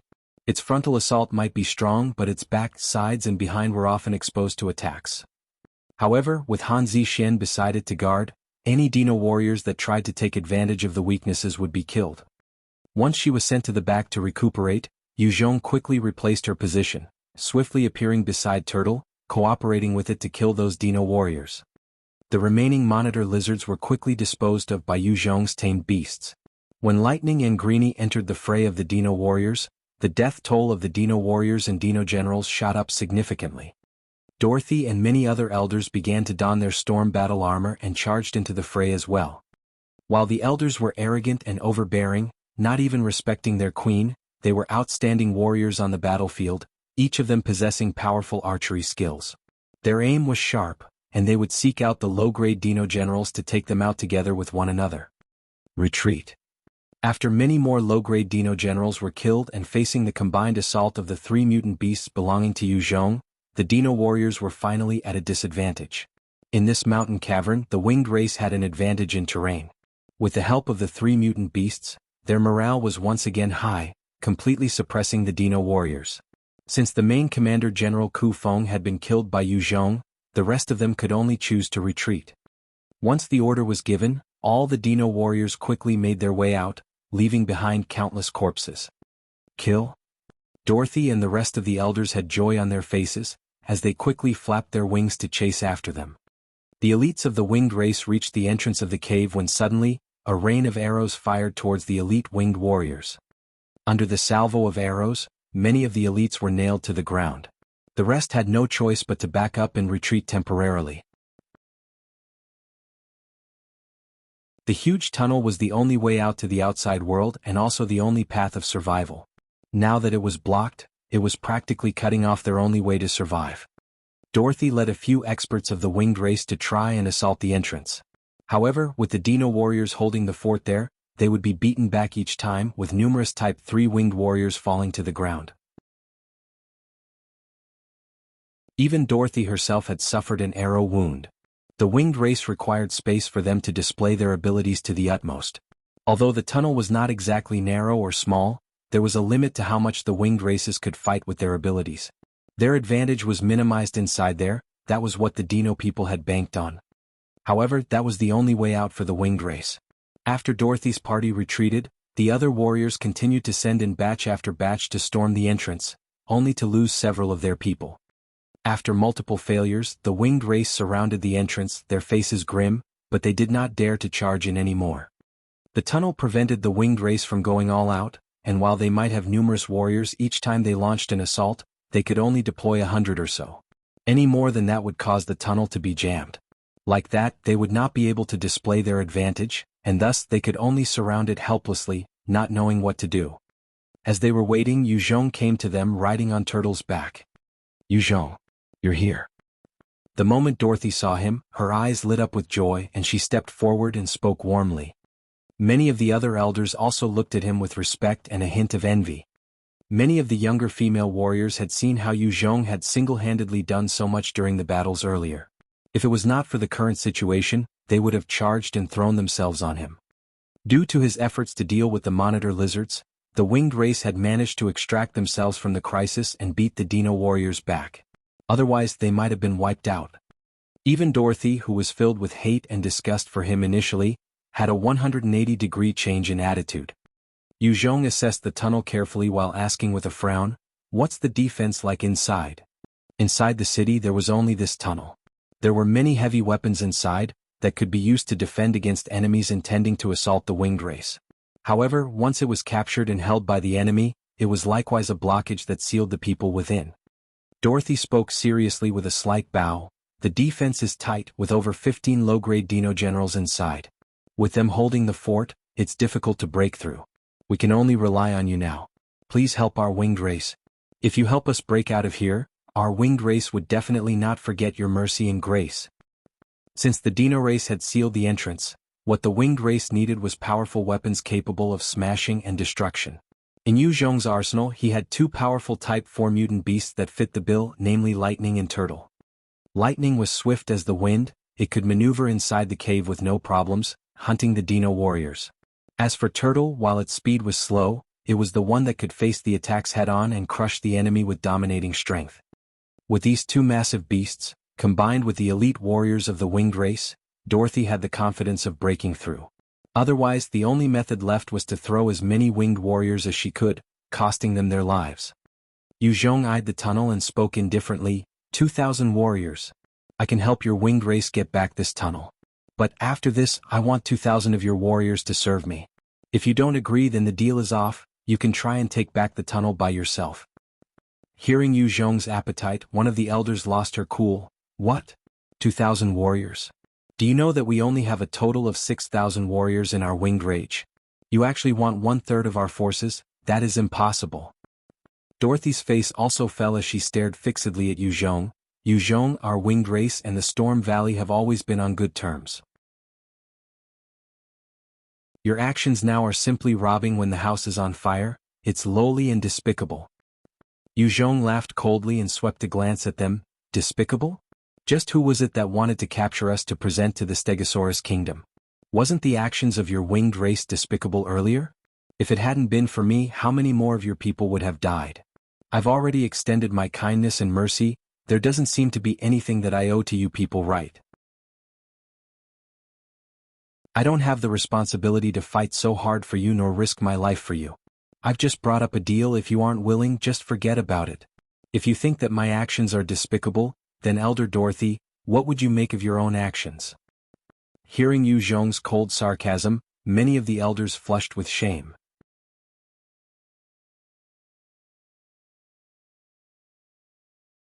Chapter 850, Assault. Dorothy bowed and apologized. "Zhong, I apologize deeply for my disrespect and arrogance earlier. Now our fates are all entwined together. If our winged race is wiped out by the Stegosaurus kingdom, you guys will not survive as well. We should put aside our differences and dispute, work together and fight our way out for survival." Zhong did not let up as he replied icily, 2,000 winged warriors. Elder Dorothy, with my abilities I might not be able to bring a dozen people out, but if Luo Qingqing and I were to join hands, we can definitely bring our own subordinates out alive. If you don't agree, then feel free to fight for the tunnel by yourselves. One pretty elder shot a glare at Zhong, barking out, "We'll just attack then. Damn you, Zhong, who do you think you are? Our winged race can take back our tunnel by ourselves. Sisters, come with me." After that, hundreds of elites charged up to the skies, dashing towards the entrance. Dorothy's face fell as she barked, "Lai Wei! No. Come back." Just as the hundreds of elites flew up to the entrance, a number of arrows shot out like shooting stars, piercing many of them. With screams of pain and misery, many of them fell to the ground in pools of blood. The elder Lai Wei, whose strength was at the peak Type 3 stage and was wearing the storm battle armor, immediately received medical care. She had 6 arrow wounds on her, causing fresh blood to flow out constantly. The Dino warriors were not stupid as well, prioritizing the winged race members who had the storm armor. With Lai Wei's death, the rest of the winged elites who had charged forth immediately retreated back in dismay. In a bid to break through this time, they had lost a number of winged elites, but not even a single Dino warrior had been killed. The only result was that they had cost the Dino warriors more arrows and stamina. Seeing this, the faces of the winged race fell, their brows furrowing together. The tunnel was securely guarded by those Dino warriors. If they continued to push forth like this, it would only be in vain. At the same time, they did not know what other means the Dino warriors possess. Dorothy's eyes flashed with a strange glint after some hesitation, before coming in front of Zhong in defeat, saying solemnly, "Zhong, please help us. As long as you get us out of this mess, we're willing to send you 1,000 winged elites." Great Elder. Great Elder. No. The other elders lost color in their expressions as they exclaimed out in horror. The winged race were not many, with only 6,000 elite warriors. With the invasion of the Dino people this time, they had lost over 1,000 warriors. If they were to give another 1,000 over to Zhong, their military might would be at an incredibly low point. Dorothy's face sunk as she barked out, "Shut up." The moment she lost her cool, all the elders kept quiet. Dorothy's position among them was very high, with her thoughts and actions constantly for the people. Many of the elders had received her grace before. Dorothy eyed them. "It is a critical time for our winged race now. If we can't get past this, then all 80,000 of our winged race would perish here. As long as Sir Zhong helps us, protecting the lives of these 80,000 brothers and sisters, then what's giving 1,000 of our soldiers to him? I believe that he would not mistreat them as well." Their technology was backward, and while their physique might be better than most humans, they still could not compare to the Dino warriors. Their only advantage was that they could fly. Now that they were stuck here, even if they gave their all and sacrificed the lives of thousands of people, they might not even be able to take back the tunnel. Dorothy saw this clearly. That was why she had no choice but to accept Zhong's deal. Zhong replied indifferently, 1,500. Dorothy's eyes flashed with a begging look, 1,200. Sir Zhong, please. If you can accept this deal, you'll gain our friendship and the 1,200 warriors will definitely be your most trusted and loyal subordinates. Zhong thought before nodding, all right. Earning 1,200 powerful winged warriors was already a decent haul for Zhong. Although they might not be able to defeat even 200 Dino warriors on the battlefield, that was because they were by themselves, unable to utilize their advantages to the fullest.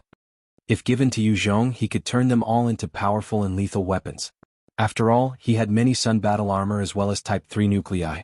If he gave them all the Sun battle armor, he could form a powerful aerial unit. Zhong then came up to Luo Qingqing, "Hey, I'll have to rely on your help later." Luo Qingqing was able to push her strength to the Type 5 realm with the help of the storm armor. Coupled with her natural combat talents, a low-grade Dino-General could easily perish at her hands. In terms of a frontal assault, Zhong needed such a force at the forefront. After all, he had to maintain his Type 4 strength. With just him alone, there was no certainty of breaking through the defenses of the Dino warriors. The tunnel was too small and narrow for the large mutant beasts, therefore he could not rely on Mount Tai. Right now, Luo Qingqing had already recovered fully with the help of the blood, ready to rejoin the battle. A crafty look flashed across her eyes as she smiled, "No problem, but after this, I want half of those winged warriors." These winged elites were extremely useful to any faction. They were proficient scouts and could take on mutant beasts that had no aerial capabilities. Zhong frowned and spoke softly, "I had saved you so many times, how can you this?" Luo Qingqing looked back at him and replied in a low voice, "That's another matter. This was what you taught me. Since you've saved me, I can ask for less. 300. Zhong's face contorted as he bled in his heart. 200. That's the most. Otherwise, forget it. 200 winged elites, if they were trained properly, they could become an entire special force on their own. If he had to give them up to Luo Qingqing, he could not help but feel some pain. Luo Qingqing stared at Zhong's expression in glee, and spoke with a bright smile, "Deal. Move out." The moment the deal was settled, Zhong did not hesitate to gather the elites with Dorothy's help. Turtle stood at the center of the formation and began to launch an attack on the tunnel. Turtle had already channeled its innate ability right at the start, opening its huge mouth to breathe out powerful cold air.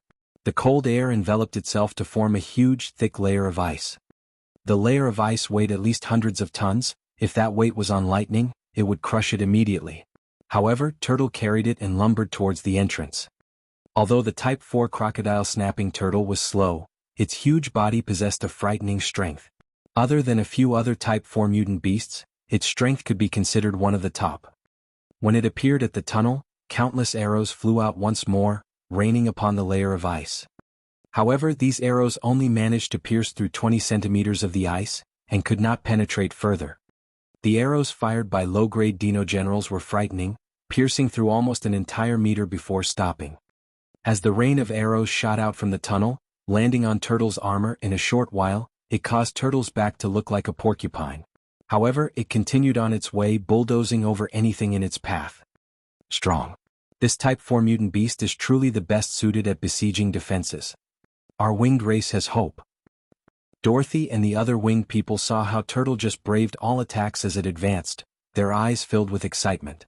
The rain of arrows that had cost them so much was being broken through easily, thus giving them hope. Damn it. Attack. Rout around that mutant beast. Kill those fellows. That mutant beast is slow. As long as we kill those behind it, we can kill it. As one low-grade Dino-General roared out in fury, 12 others as well as 200 Dino warriors leaped out from their covers trying to run around Turtle. This time, on their attack on the Honeycomb City, they did not bring any heavy weapons. Therefore, they had no means of dealing with a moving fortress like Turtle. The only way of victory was to use their military might against Zhong and the rest, before kiting and wearing Turtle down to death.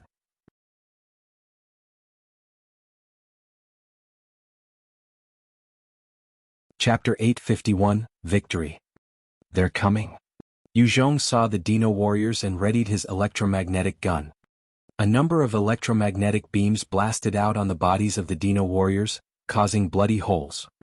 Dorothy, Doreen, Lai Wei and a number of other winged elites wearing their storm battle armor readied their bows to fire at the Dino warriors. The strongest of the elite winged warriors had taken part in the assault this time, and each arrow shot out like a shooting star, penetrating the bodies of the Dino warriors in a shower of blood. In the tunnel, one particular arrow was fired at one low-grade Dino-General. The Dino-General reached out to swat the arrow aside, only to find that the force behind it exceeded its expectation. It penetrated through his right hand, going through his body, causing blood to spray everywhere. The face of the Dino-General fell as he sensed a bad premonition. Twisting his body slightly, he dodged to the left. At that moment, an arrow brushed past his body, penetrating deep into the wall behind him. The low-grade Dino-General had just evaded it, when another arrow shot at him, penetrating his head, causing it to explode in a shower of blood. It's her. She has some capabilities. Zhong turned to look at the source, noticing that it was the great elder Dorothy. That low-grade Dino-General had been an expert of the Type 4 realm. In terms of close combat prowess, he was on par with Luo Qingqing without her storm armor. Such a fearsome expert was actually killed by Dorothy, a testimony to her powerful archery. Under their constant assault, the Dino warriors were being killed one by one. However, their speed was pretty fast. In a breath's time, they managed to charge up to Turtle. Facing the Dino warriors that suddenly appeared, Turtle slammed into 8 of them viciously, causing them to be crushed into meat paste, as though they had been struck by a sports car at maximum speed. However, that was the best Turtle could do. The rest of the Dino warriors managed to get past it by its sides, launching a fierce assault on Zhong's team. Kill? Luo Qingqing's battle lust was at its peak, as she stood there in her armor and wielding her spear. Her body was surrounded by countless tornadoes, and as she tapped her foot, her entire body shot forwards. She appeared in front of a low-grade Dino-General and immediately thrust her spear through his heart. The low-grade Dino-General's face fell as he retreated explosively, raising his hands in an effort to block. However, he had just raised his hands when the terrifying spear already pierced through, and numerous wind blades exploded out from within, tearing his corpse up into slices. Having killed one low-grade Dino-General in a single blow, Luo Qingqing's eyes flashed coldly, and she suddenly disappeared from her location, before appearing in front of another low-grade Dino-General to thrust out her spear in a split second. The eyes of the low-grade Dino-General gleamed, as he swung his tail noiselessly at her. He raised his right elbow as well, the bone blade on it slicing towards Luo Qingqing. When the right elbow bone blade slammed into Luo Qingqing's battle spear, there was a flicker of a shadow, and the battle spear suddenly appeared right in front of the face of the Dino-General. It pierced through his head easily, and with the wind blades billowing out, it shredded his entire head. After killing 2 low-grade Dino-Generals in quick succession, Luo Qingqing continued to charge through the enemies, every strike of hers easily felling a low-grade Dino-General. Strong. Seems like she has become stronger again. Zhong watched as Luo Qingqing tore through the battlefield as though she was slaughtering chickens and sighed. This woman was truly majestic and valiant, her prowess constantly growing at every step of the battlefield. After all, these Dino-Generals did not lack combat experience. Although they were only at peak Type 4 in terms of close combat, most Type 5 divine warriors of other races might not be able to best them. Such freaks were actually annihilated one after another by Luo Qingqing. Even if the storm battle armor did boost her strength, without her skills, it would not have been possible. Luo Qingqing continued to unleash carnage on the low-grade Dino-Generals, while the other Dino warriors were being handled by Dorothy and her winged elites. The winged race could not compare to the Dino warriors in terms of close combat. As the Dino warriors got past Turtle, they quickly assaulted the winged warriors, killing many of them. One particular winged elite thrust her battle spear towards an incoming Dino warrior. The eyes of the Dino warrior flashed, and with a twist of his body, the spear penetrated his left chest. At that moment, his gaze seemed to turn savage, and his right elbow slashed out with lightning speed. A cold light brushed past the neck of the winged elite, and her head was sent flying amidst a shower of blood. A dozen of the elite warriors was equipped with the storm battle armor. In theory, their strength should be higher than those Dino warriors with the enhancement. However, in close combat, the Dino warriors were unafraid of death and were able to tear apart these winged elites. Dorothy, Lai Wei, and a few other elders began to increase their intensity, forcefully balancing the tides of the battle. Zhong was on top of Turtle, observing the ongoings below. He noticed that there were two main battlefields, the elites of the winged race clashing with the Dino warriors, of which the Dino warriors had the advantage. The other was Luo Qingqing's slaughter of the low-grade Dino-Generals, rapidly decreasing their numbers. If things continued on like this, after Luo Qingqing was done with the low-grade Dino-Generals, it would definitely be the winged race's victory. The low-grade Dino-Generals seemed to know this point, and they gathered close together. However, when they got close to Luo Qingqing, Zhong would use his electromagnetic gun to shoot at them, forcing them apart.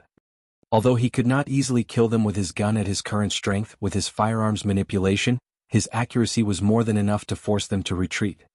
Just as they were gaining the advantage in battle, 300 Dino warriors suddenly charged in once more through the tunnel. If these 300 joined the fray, they would be able to turn the tide. From behind, Lai Wei let out a shrill howl, and more winged elites flew out from behind her, entering the fray as well. Burn? Zhong saw the incoming 300 Dino warriors and his eyes flashed coldly. Waving his hands, a powerful devil flame tornado blew out towards them. Within that small confined space, the billowing devil flames instantly enveloped a large portion of the tunnel. The 300 Dino warriors were caught in the flames and instantly, every single one of them started to burn. They screamed out in pain, many of them turned to ashes within a breath. In the end, a mere 140 over managed to survive. Such a casualty rate would have caused a human troop to collapse. However, those remaining Dino warriors still continued to charge forth with renewed ferocity. Zhong kept his eye on them and fired with his electromagnetic gun, the beams shooting through the heads of the Dino warriors, causing them to explode. Within a few breaths, over 30 more Dino warriors had been killed by Zhong. However, by then the remaining 100 had made it around Turtle. Alas, they were too late, as the low-grade Dino-Generals had already fallen at Luo Qingqing's spear. The Dino warriors had just appeared and were immediately swept up in Luo Qingqing's rampage, their screams filling the cavern. At the same time, Turtle continued on its steadfast march forward, crushing any unfortunate Dino warriors still hiding behind cover. Retreat. One low-grade Dino-General looked out at the battlefield, knowing that there was no hope of victory, and roared out in anger and hatred, before turning around to flee. The Dino warriors quickly fled out from the tunnel. Another group of Dino warriors was trying to take Turtle down under the lead of one low-grade Dino-General, firing with all they had, but to no avail. Turtle was like a moving fortress that crushed any obstacles along the way, while Luo Qingqing and the other winged elites would catch and finish off any stragglers.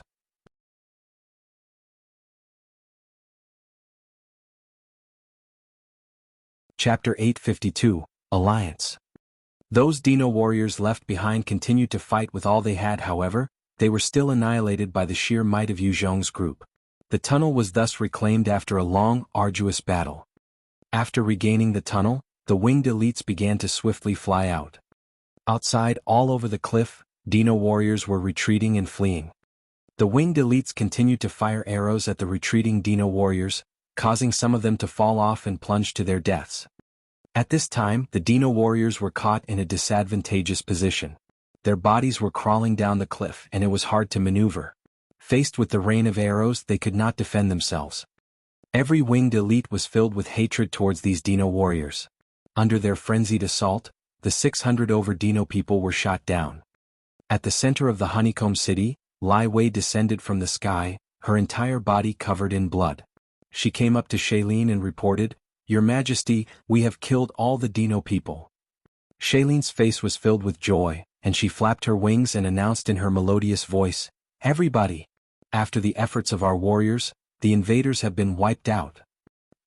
Shailene had an interesting ability, which was that her voice could travel throughout the winged race, and hearing her words, those who were hiding in various corners felt relieved. "That's great. Those monsters are finally dead. Long live your Majesty. Long live your Majesty. Long live your Majesty." A number of winged citizens began to erupt in cheers and celebration, and at this moment, everyone was filled with respect for their queen. The fact that Shailene could become queen was also largely due to this innate ability. Only those with the queen bloodline had this ability to bolster morale and appease hearts. "Thank goodness. We've won." Shailene looked down at the celebrating citizens, her heart filled with part joy, part trepidation. This time, the attack of the Stegosaurus kingdom had been sudden, and the entire city had almost been destroyed. If it were not for Zhong and Luo Qingqing, this place would have been a field of corpses. Shailene's heart trembled slightly as she sighed, "What a pity our winged race is still too weak." There were only 80,000 of them, and the entire base could not compare to the Dino race. They did not even have a single Type 5 divine warrior. This time there had been at most 2,000 Dino warriors in the invading party. And yet, they had almost succeeded in wiping out the winged race. They were still a weak species of this world after all. If only Zhong was part of our winged race. Suddenly, Shailene had such a thought, thinking about his combat prowess, even her blood started to pump faster. Inside a lavish palace, the entire upper echelon of the winged race was gathered. The atmosphere was vastly different from when Zhong and the rest first arrived. Many of the winged race members were looking at Zhong with fervent gazes, their hearts fluttering. In this world where the strong lorded over the weak, powerful people captured hearts easily. In this weak winged race where the females were more than the males, they were easily stirred. Copulating with strong people usually ensured better genes in their offspring. This was what caused them to have a desire towards Zhong, eyeing him like a bunch of perverts towards an absolute beauty. Zhong did not hold back and requested his reward from Dorothy. "Elder Dorothy, when will you give me the 1,200 winged elites?" Dorothy looked at him and replied respectfully, "Sir Zhong, I will get them ready by tomorrow." To her, this man who had Greenie, Lightning and Turtle, all Type 4 mutant beasts, was more frightening than Luo Qingqing. Both Greenie and Lightning could hunt and kill Type 5 divine warriors, while Turtle was the best siege weapon. With his ability to summon them, Zhong was practically a mobile army himself. Therefore, her attitude towards him was even more respectful than her own queen. Having obtained what he wanted, Zhong nodded his head with satisfaction. "Good." Dorothy then asked with a strange glint, "Sir Zhong, are you going to be staying a few more days and allow us to host you?" Zhong immediately rejected, "No, I'll be leaving tomorrow. The Stegosaurus kingdom knows about this place, and it's no longer safe to stay here. I intend to bring my people to Cloud Region, and we can't afford to waste even a single day." This time, the victory of the Stegosaurus army sent to the winged race was a close shave. Fortunately, they only had a mid-grade Dino-General in their midst. Had there been 2 or even 3, Zhong would have long since been killed. Even if he evolved to the Type 5 stage and relied on the enhancement of the light gold sun armor, there was no guarantee that he could kill one in close combat. Dorothy revealed a thoughtful expression, "Cloud Region?" Doreen came up to Luo Qingqing, bowing deeply as she spoke with sincerity, "Storm Queen, please forgive our travesty earlier. I'd like to apologize for our earlier foolishness." Hai Shi, who was standing beside Luo Qingqing, had a look of disdain as she spoke sharply, "Just a sentence and you want us to forget everything? Remember, you guys were about to abduct our queen to hand her over to the Stegosaurus kingdom. Do you think an apology would cut it? Hearing that, many of the winged race elites had looks of embarrassment and shame. They had indeed gone overboard. Now that they were being mocked and ridiculed, they had no words. Luo Qingqing frowned slightly and barked, "Hai Shi, enough." Hai Shi then kept quiet, although her expression was one of unwillingness. Luo Qingqing turned to Doreen and said, "Let's forget about all these ugliness between us. I hope that there will never be a second time." After all, the winged queen Shailene was Luo Qingqing's good friend. In the past, the winged race did assist Storm Valley on multiple occasions as well. Thus, she was not willing to break this alliance apart and push them towards the enemy. Doreen bowed once more in gratitude, "Thank you for your magnanimity." After which, Doreen returned to her position. Dorothy suddenly spoke, "Yu Zhong, our winged race would like to become your ally. What do you think?" Yu Zhong touched his chin and fell into thought when he heard that, "Alliance, eh?" Dorothy's eyes flashed with a strange glint. "Our winged elites are the best scouts. With your strength, if we were to become allies, we definitely can become a powerful force and join forces to resist the Stegosaurus kingdom." Yu Zhong pondered for a while before shaking his head to turn her down. "I'm heading to Cloud Region while you guys want to stay here in Green Region. There's no point in the alliance." Dorothy immediately replied with resolution, "Yu Zhong, if we were to become allies, our winged race is willing to follow you to the Cloud Region." Great Elder. Great Elder. You must reconsider. We're not familiar with Cloud Region at all. If we were to go there, we could be slaughtered. That's right. Great Elder, we had better stay here in Green Region. This time, all the Dino warriors who had invaded had been killed. There's no one else who knows about our location. Even if we abandon this mountain cave, we can find another place to reside.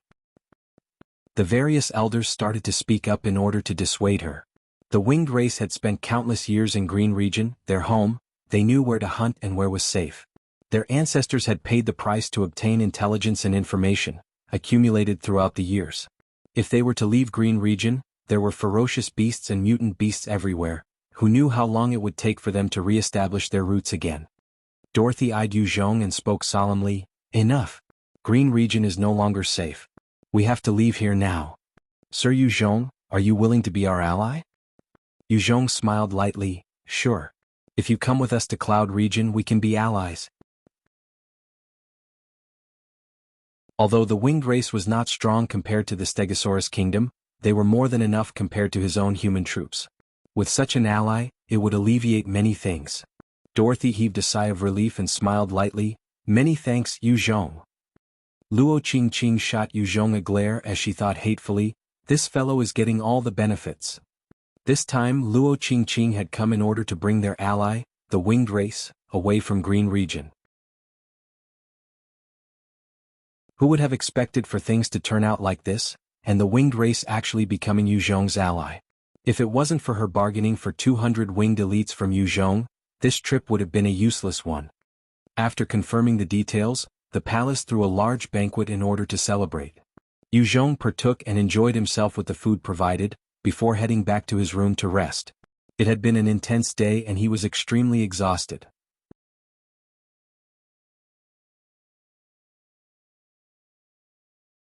Chapter 853, Entering the Type 5 Realm. As Yu Zhong fell into deep sleep, the light gold energy in his body continued to course through his body, strengthening and enhancing every single cell and fiber. His entire being was undergoing a huge change, evolving towards a superhuman level. The God and Devil imprint could absorb the purest of life force. Along his journey, Yu Zhong had killed plenty of experts and powerful Type 4 mutant beasts, the amount which could have easily pushed an ordinary person to become a Type 5 divine warrior long ago. However, Yu Zhong had been stuck at the pinnacle of the Type 4 realm, because the God-Devil nucleus had only been absorbing the concentrated and purest form of energy, refining it constantly to lay the most solid of foundations.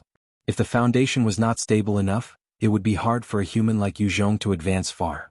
They had physique and constitution limitations in comparison with the Dino people, the Sea Clan, the Flesh Eaters, even zombies and other evolved life forms.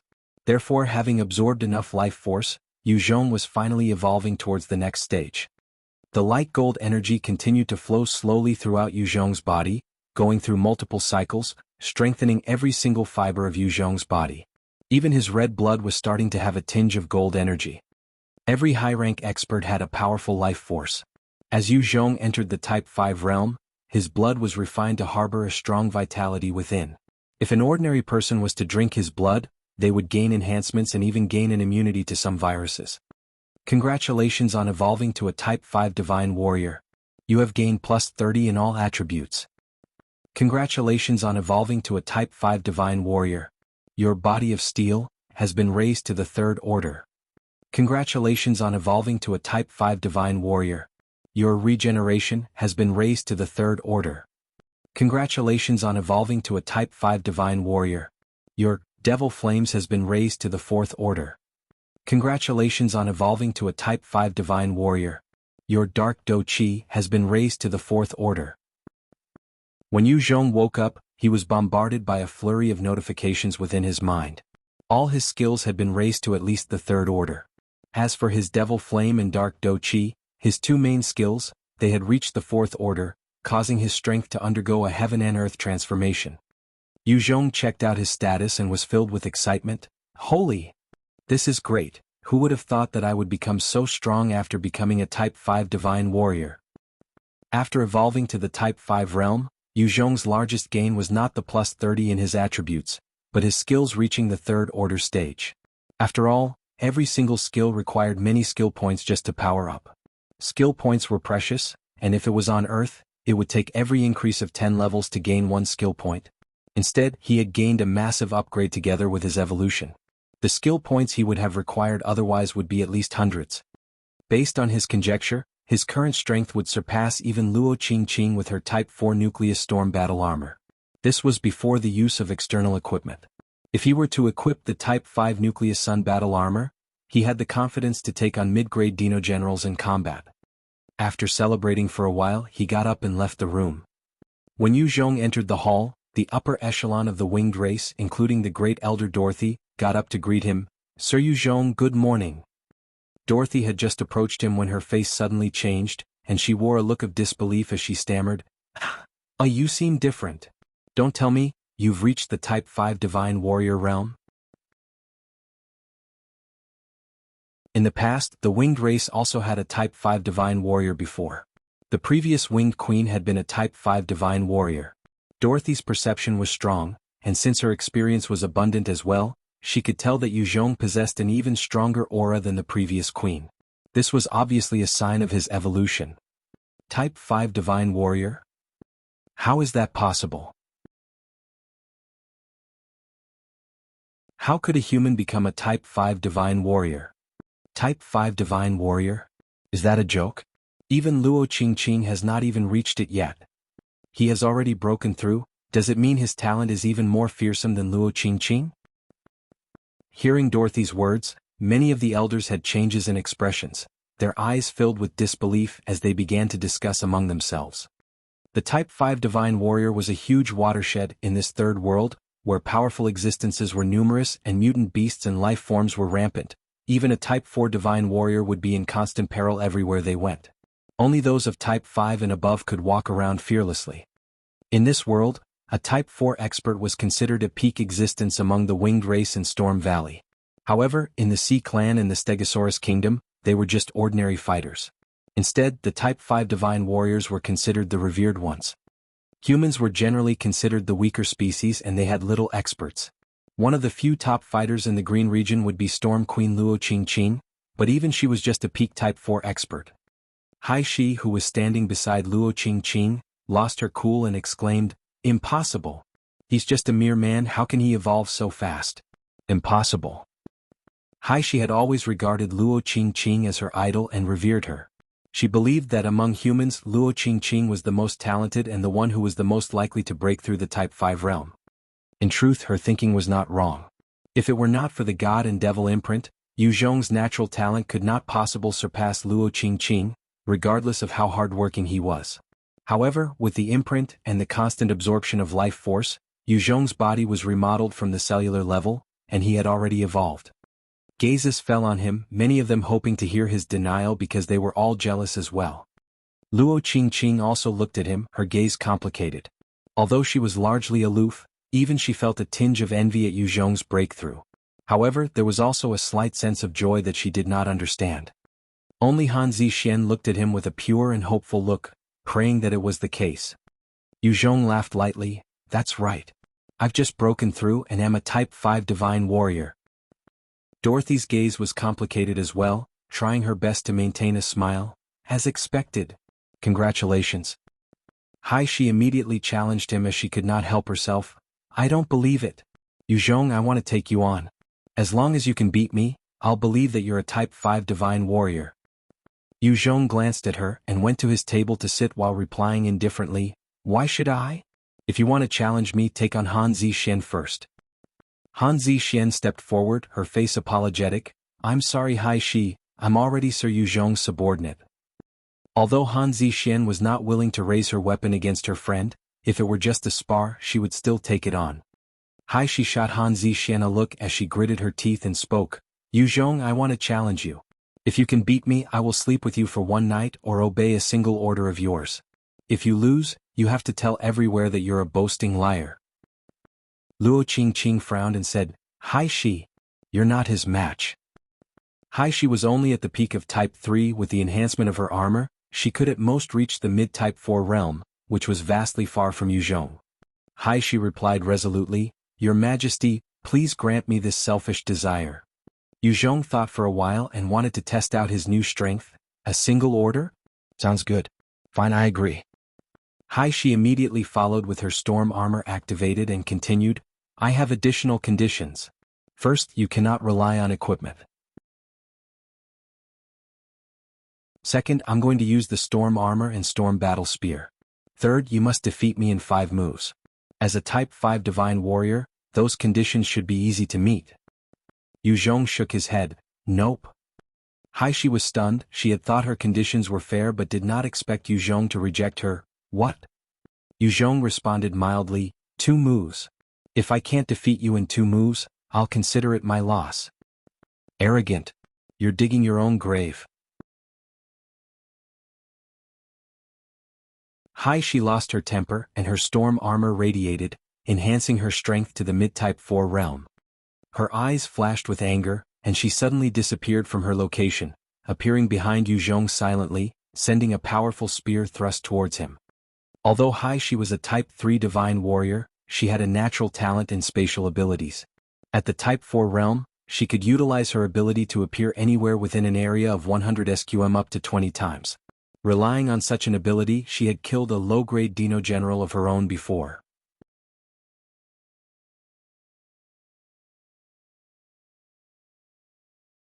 Chapter 854, Shock. Spatial ability?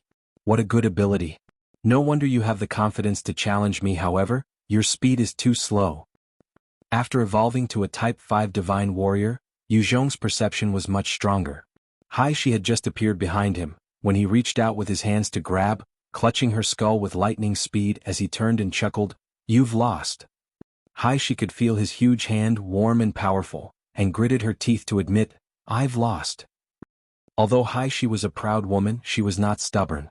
She knew well that had this been a true life-and-death battle with Zhong's strength, he would have been able to kill her in one strike. Zhong's response far surpassed low-grade Dino-Generals. Even the powerful Luo Qingqing in her heart would not be able to react similarly without her equipment. Type 5. He really reached that stage. Strong. He's truly strong. The various elders, upper echelon, and elites watched how easily Zhong stopped Shi's attack. Their eyes flashed with shock, finally accepting that Zhong was a Type 5 Divine Warrior. In this world, a peak-level expert would possess powerful strength. Every leader needed strength as well. With Zhong's Type 5 Divine Warrior strength, he could easily go to any small clan or faction and become their guardian. Together with the tamed mutant beasts that he could summon, his collective strength was astonishing. Powerful. I'm no longer a match for him. Luo Qingqing clenched her fist, her jaw tight, and there was a hint of the desire to battle. Not long ago, without any equipment, Luo Qingqing was stronger than him. However, if they were to take on each other now, Luo Qingqing would definitely lose. This fact caused her to feel slightly lost. At the same time, she felt a need to fight to become better. Lai Wei's mother looked at Zhong with a strange glint, smiling warmly. Lai Wei, I really like this Zhong. How about giving him to me? I'll replace you as his servant. Since the winged race was a matriarchal society, their exchanges were more brazen. Also, their women outnumbered their men, thus there was no moral or civic education in the sense that humans comprehended. They were even more backward than some ancient civilizations. It was common for mothers and daughters to share men. Lai Wei was fully attracted to Zhong, her eyes flashing brightly as she rejected, "No way. He's mine. Hai Shi, I'm warning you, don't think of taking my man. Otherwise I will fall out with you." Hai Shi stuck out her impressive chest and displayed her charms and allure while smiling. "I intend to do just that, I won't let go of such a man. I will use my womanly charms to keep him around my fingers. At that time, I will be magnanimous to share him with you." Lai Wei snorted coldly, but there was a slight discomfort in her expression. "Humph. I won't let you get your way." In terms of strength, it was naturally Lai Wei whose talents surpassed Hai Shi. However, in terms of charms, Hai Shi was definitely the victor. Many more winged women began to throw their undisguised lustful gazes towards him as though he was a delicious piece of cake. Zhong did not expect that he had somehow become the Prince Charming of these many youthful women. It was not a common sight on earth after all. Zhong had made use of his authority and power to obtain the women around him. He might have them with him, but he had never truly won over their hearts. As for now, he just had to hook his finger and he could gain so many top beauties of the winged race. However, he did not have the ability to read minds, thus he did not know he already held such allure over these women. After breakfast, the winged race quickly moved out. Having to relocate 80,000 members was no easy feat. They needed resources and time. Dorothy came up to Zhong with an apologetic face. "Zhong, where are we gathering? If the journey is over 1,000 kilometers, we would need at least 3 days to prepare. According to the distance, the required resources would be different. If they had to move further, then the things they had to bring would be adjusted accordingly, increasing the preparation time." Zhong shook his head. "1 day, that's all I'm giving you." Dorothy lost color as she exclaimed, "That's impossible. Zhong, 1 day will only allow us to pack some simple things. We would not possibly survive out in the wild for long like that." The ordinary warriors of the winged race could fly over 50 li in 1 day, while the Type 2 warriors could fly 100 li. Type 3 winged elites could do a 200 to 300 li journey, while a Type 4 expert could fly over 700 li in one go. However, there were children and the elderly to take care of as well. They would have to travel on foot after a few kilometers of flight. In the various forests with multiple mutant beasts, the journey would be treacherous. Without ample preparations, they could easily lose over thousands of their people. If their luck was bad, it would not be a stretch to lose tens of thousands. Because of this, the winged race was not willing to travel far on foot. It was because of this same reason that the Storm Valley wanted to follow Zhong on the storm battleship to the Cloud region. Unless the Stegosaurus kingdom made use of their Type 5 mutant beasts to crush everything in their path, that would allow for travel through the forests. Of course, that would require the Stegosaurus kingdom to pay a huge price as well.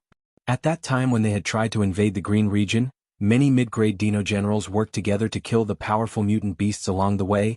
That was why the number that came to Storm Valley was low. Had all of them joined in, Storm Valley would have fallen in a day. If it were a long journey, then yes, naturally you will need more resources. However, it's only a short distance. Don't bring too many unnecessary things. Come with me, they should be here already." Zhong glanced at the communication device in his hands and walked out. Dorothy and a few winged elders followed behind him. When they came to the entrance of the cavern, they saw a huge floating fortress flying towards them from the distance.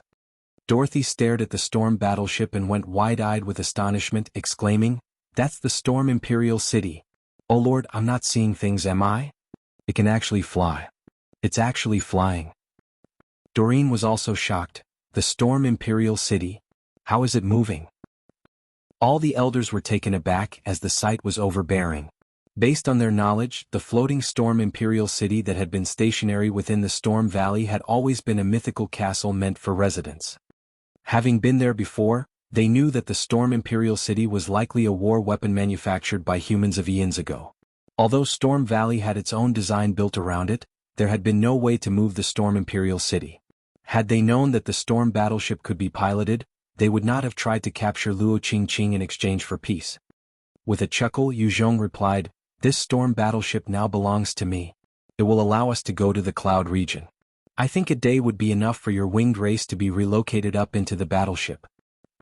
The moment Zhong decided to ally with the winged race, he had made use of his communication device to command the storm battleship to fly over. He was clear that in this world without such a tool, it would be hard to migrate on a large scale. Dorothy had a newfound look of respect. Enough. Enough. Sir Zhong, allying with you was the best thing to happen to our winged race. You're truly a man of many surprises. When the various elders heard that the storm battleship now belonged to Zhong, all traces of their discontent and dissatisfaction disappeared entirely, leaving only respect behind. At the same time, many rejoiced their decision to ally with Zhong. Dorothy's authority had suffered slightly due to the mistreatment of Luo Qingqing and her party. When she insisted on allying with Zhong, many of the elders became even more dissatisfied, which affected her standing. However, upon seeing the storm battleship, many of them changed their attitudes, rejoicing in Dorothy's decisions. Under the orders and organization of the various leaders, the winged race began to shift and board the storm battleship. After a day, the huge storm battleship flew towards the direction of the cloud region. At various parts of the ship, many human male warriors were lifting heavy items and running around. Their backs were carrying at least tens of kilos, their backs drenched with perspiration and their breaths ragged. Yet, even after running over 5 kilometers, none of them complained of exhaustion or wanted to drop out. Because, in front of them, Han Qiong was carrying even more than a few times their weight and running ahead. Zhong stood quietly to one side as he watched them trained. He had a large amount of Type 5 mutant beast meat, with the abundant life force within, it would provide adequate nutrients. After training arduously, these soldiers would then eat the Type 5 mutant beast meat to replenish their energy and boost their constitution. Undergoing such a regime with the help of the Type 5 mutant beast meat, over 3 humans had awakened to become evolvers. The physiques of the rest of the soldiers were also improving at a rapid pace, evolving towards elite forces.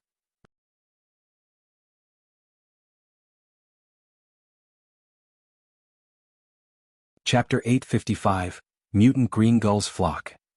On the way towards Cloud Region, Zhong poured a huge amount of resources towards those soldiers who had stood loyally by his side, strengthening them. Every single day the soldiers would be pushed to their very limit, before enjoying some Type 5 mutant beast meat and blood-sucking bees, allowing their cells and bodies to evolve. A powerful troop was starting to take form under Zhong's training regime. Although Zhong had reached the Type 5 realm, his strength able to crush a small troop, he was clear that a single person could not grow an entire faction alone no matter how strong. And while Type 5 experts were powerful, the weaker ones might make use of various methods to deal with enemies stronger than them. Zhong watched as his subordinates become stronger day by day, his heart filled with hope towards their growth and future. Their physiques surpassed those humans on Earth. Once they went through training with the nourishment of the Type 5 mutant beast meat and blood-sucking bees, they would become powerful elites back on Earth. Luo Qingqing came up to Zhong, looking at the training soldiers and sighed, "This training method is indeed decent. One can easily raise an elite unit like this. Zhong, can you train our Storm Valley forces as well?" The training methods of Storm Valley was backward, and while every female warrior possessed combat strength, in terms of discipline and order, they could not compare to Zhong's forces, with the exception of those under Luo Qingqing's direct command. "No problem." Zhong replied with an easygoing attitude. No one knew the situation over at Cloud Region. Zhong, the Storm Warriors, and even the Winged Race were packed together, hoping to deal with the unknown dangers together. If the Storm Valley strength could increase, it would bode well for the alliance. All of a sudden 12 Winged Race warriors in the sky screamed out, "Not good! There's a flock of mutant green gulls right ahead." Zhong's face fell as he ordered, "Mutant green gulls? Sound the alarm quickly." A blaring alarm rang throughout the entire storm battleship, and the expressions of all those civilians who were involved in shopping and having fun, and the soldiers in the middle of training turned. They were soon escorted by the various officers stationed to hide within the nearest covers. Not long after, a large green cloud appeared on the horizon. It was comprised of various 6m or 7m long green-colored seagulls. The majority of these green gulls were Type 2 mutant beasts. However, in a flock with their massive numbers, even a Type 4 mutant beast will be consumed alive. At the same time they were incredibly aggressive, attacking anything on sight. Many winged elites had fallen to these mutant birds before. One of the elders looked up at the dense flock of green gulls, her eyes flashing with horror. "It's over. It's a large flock of them." Hearing her words, many of the warriors had looks of horror while their eyes flashed with despair.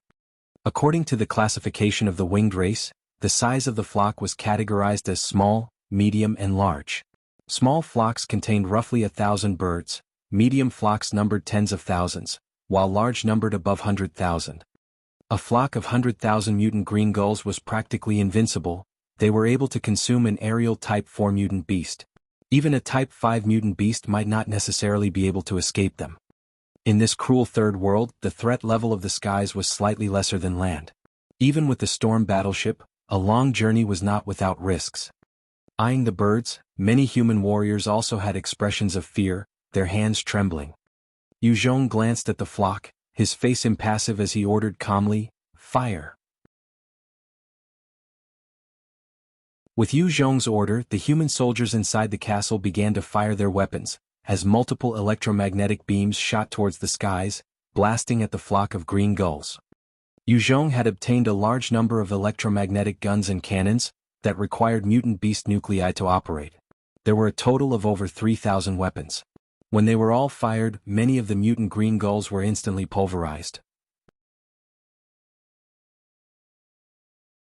The bodies of the green gulls burst apart in showers of blood and flesh, as their corpses plunged towards the ground like raindrops. Dorothy and the winged race watched in amazement, strong. Many of their warriors had viewed the subordinates of Zhong with contempt, mainly due to themselves having superior physiques. They assumed that Zhong's soldiers were useless, but now they were filled with shock. With the electromagnetic weapons, the human warriors were able to exhibit destructive might not lose out the winged race. Furthermore, they had the advantage of range and the beams were more powerful. Even for someone like Lai Wei, her bone arrows might not compare to the burst damage of an electromagnetic beam. Dorothy looked at Zhong, who stood calmly as he commandeered his fleet, her eyes flashing with surprise. Humans truly cannot be underestimated. He actually managed to train up such a powerful unit.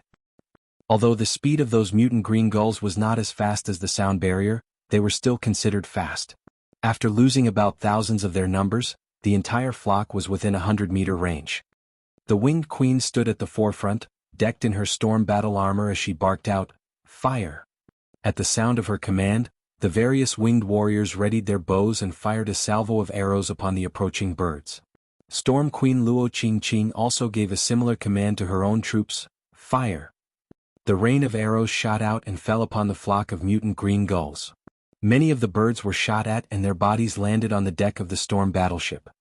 As for many others, while their wings or any other areas were penetrated, they did not die immediately, instead struggling painfully, knocking various trees and structures.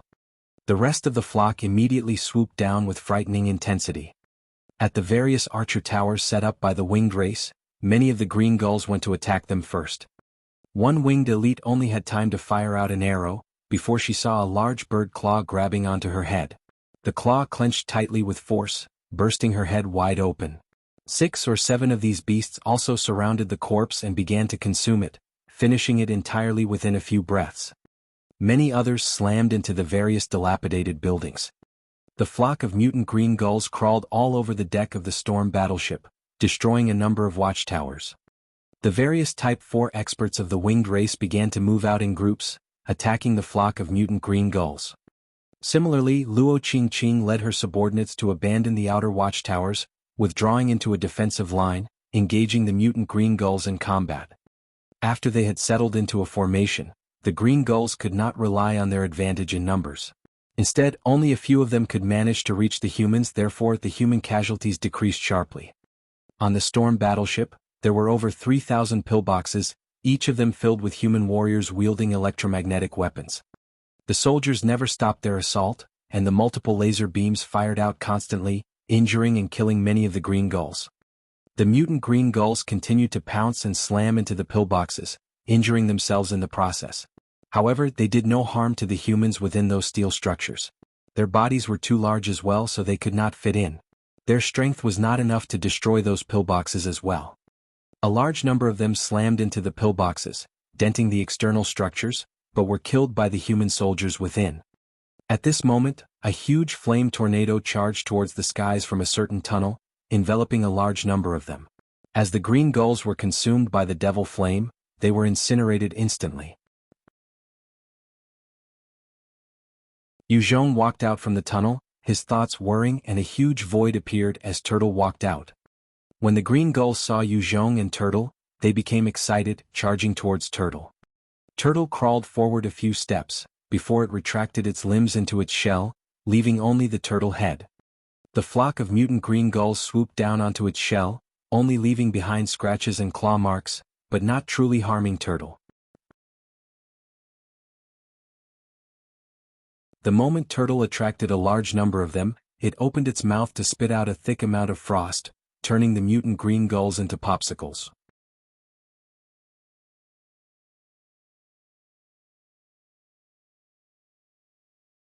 Chapter 856, Dominating the Green Gulls.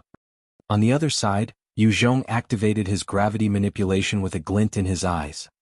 A powerful gravitational force spread out, since the gravitational manipulation ability had reached the third order stage.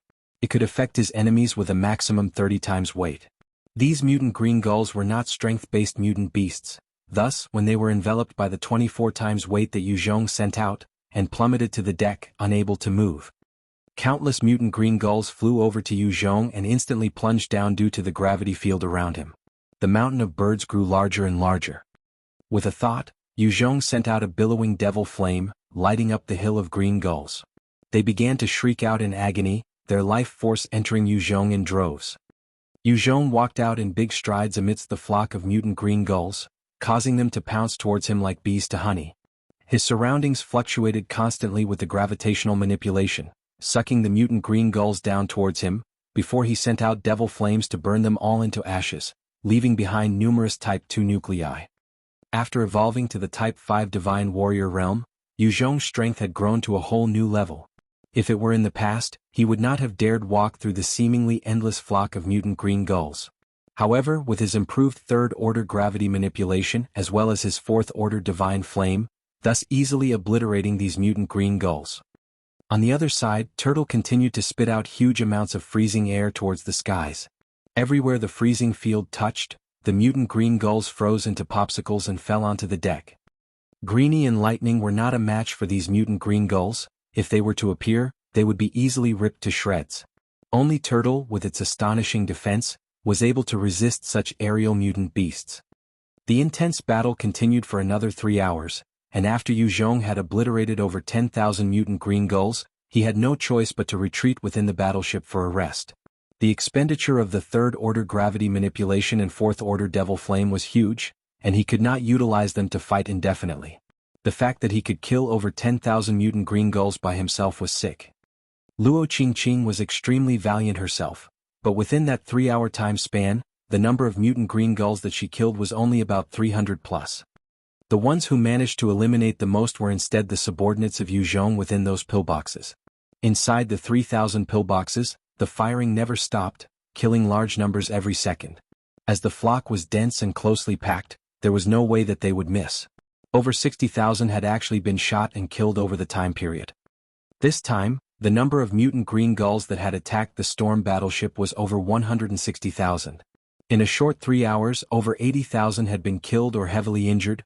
Their corpses were strewn all over the storm battleship. The remaining mutant green gulls saw that they had lost half their numbers in these 3 hours, and they did not get to consume much prey. Even with their low intelligence, they knew that things were not looking good. Finally, they let out shrieks of misery as they flapped their wings and disappeared into the clouds. The moment they left, the entire storm battleship erupted in cheers of joy. The 160,000 mutant green gulls had given them all huge pressure. Now that they were beaten back, everyone heaved a sigh of relief. If they were careless, the entire ship might have been consumed by those mutant green gulls. Dorothy looked at the numerous corpses, her mind in a daze as she muttered, "We won." The mutant green gulls were Type 2 mutant beasts and were terrifying. If it were a one-on-one clash in the skies, the Type 2 winged warriors would definitely not be a match. Even Type 3 experts might fall. In the wild, such a huge flock would easily decimate the entire winged race. Yet, they had managed to fend off such numbers at the same time, killing over half of them. After the mutant green gulls retreated, Zhong also relaxed and walked out of the command center. Earlier, his display of destroying over 10,000 of the beasts with a seemingly invincible posture was seen by all. However, the truth was that he had consumed a lot of his stamina and spirit, thus he had to retreat. This time, the pillboxes that he had designated had contributed greatly to the victory, as it was precisely these structures that helped defend against their attacks at the same time, allowing the soldiers within to slaughter the mutant green gulls without fear. Quick! Go gather the corpses. Those are decent resources for food as well as manufacturing equipment. Since there were no threats in the skies, Sun Lan Lan quickly ordered and the humans came out in droves, gathering the corpses from the deck of the battleship. They were then transported to the storage facility of Zhong's faction. The winged race and storm warriors were taken aback, and they hesitated slightly. They had killed a number of the mutant beasts as well, but it could not compare to the efforts of Zhong's troops. In the end, they were not shameless enough to snatch the corpses away. As the corpses were being transported, Sun Lan Lan's face was beaming brightly. As the official with the highest authority, she naturally felt happy about such a harvest. The concern about food was reduced largely. At the same time, due to the mutant green gulls being Type 2 mutant beasts, every one of them had a Type 2 nuclei. Just like this, Zhong had gained tens of thousands of Type 2 nuclei, which translated to their electromagnetic weapons having replenished their energy supply. On the storm battleship, there were still a large number of injured mutant green gulls. Zhong's heart shook slightly when he saw them and he quickly ordered, "Don't kill those injured mutant green gulls, try your best to bring them to me alive as much as possible." Han Zixuan replied respectfully, "Yes, Sir Zhong." Han Qiong and Lai Wei also acknowledged and moved out. These three great beauties were the strongest generals that Zhong currently had. With their speed and their elite subordinates, they could bring the injured mutant green gulls to Zhong. Zhong walked up to one of them, causing the beast to look at him and shriek in a bid to deter him. At the same time it struggled wildly trying to get away. Zhong shot forward and punched out at its head viciously, causing it to be knocked unconscious immediately. He then grabbed out with his palm and sent a Type 2 puppet rune into its forehead. After that, he spoke indifferently, "All right, let it go." "Yes, sir." The four soldiers had expressions of shock, not knowing why Zhong would give such an order. However, they had been trained to obey, carved deep into their bodies, and they quickly let go of the beast. Zhong then flicked the forehead of the mutant green gull, causing it to wake up. It was already controlled by the puppet rune, and it lowered its head obediently, giving out a docile coo. Amazing. He truly is leader after all. The four soldiers had amazed looks when they saw how easily Zhong had subdued the mutant beast. He then pointed to one of them, "Go take it away and care for it properly. It might be your mount in the future." Yes. The soldier was extremely overjoyed, and under the envious gaze of his friends, he led the mutant green gull away. Every soldier had seen the combat prowess of the mutant green gulls for themselves. Gaining such mounts would increase their combat ability by a lot. In this world where strength spoke volumes, it would mean that they would gain more respect and standing, together with a better life. More mutant green gulls were brought over to him, and Zhong brought them under his control with the puppet runes. After condensing a number of puppet runes, Zhong summoned Boleus and handed the role of imprinting the mutant green gulls to him. As long as the puppet box belonged to Zhong, he could delegate the increasing of puppets through his own puppets. Very soon, over 1,000 mutant green gulls were standing obediently to one side of Boleus. The winged race and storm warriors looked at this scene with incomparable shock, their eyes filled with disbelief. Shailene watched how the mutant green gulls were being subdued right in front of her eyes. He can actually tame such a number of mutant green gulls. How in the world? How did he do it? This is a miracle. The mutant green gulls were ferocious and were agility-type mutant beasts. The winged race had tried to tame them before, however, there had been no success. Zhong could actually tame them, which caused them all to be shocked. Dorothy eyed Zhong and her heart could not help but be stirred. How many trump cards does he have?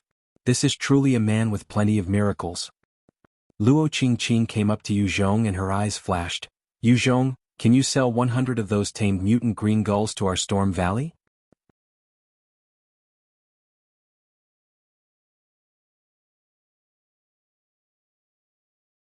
Chapter 857, Cloud Region.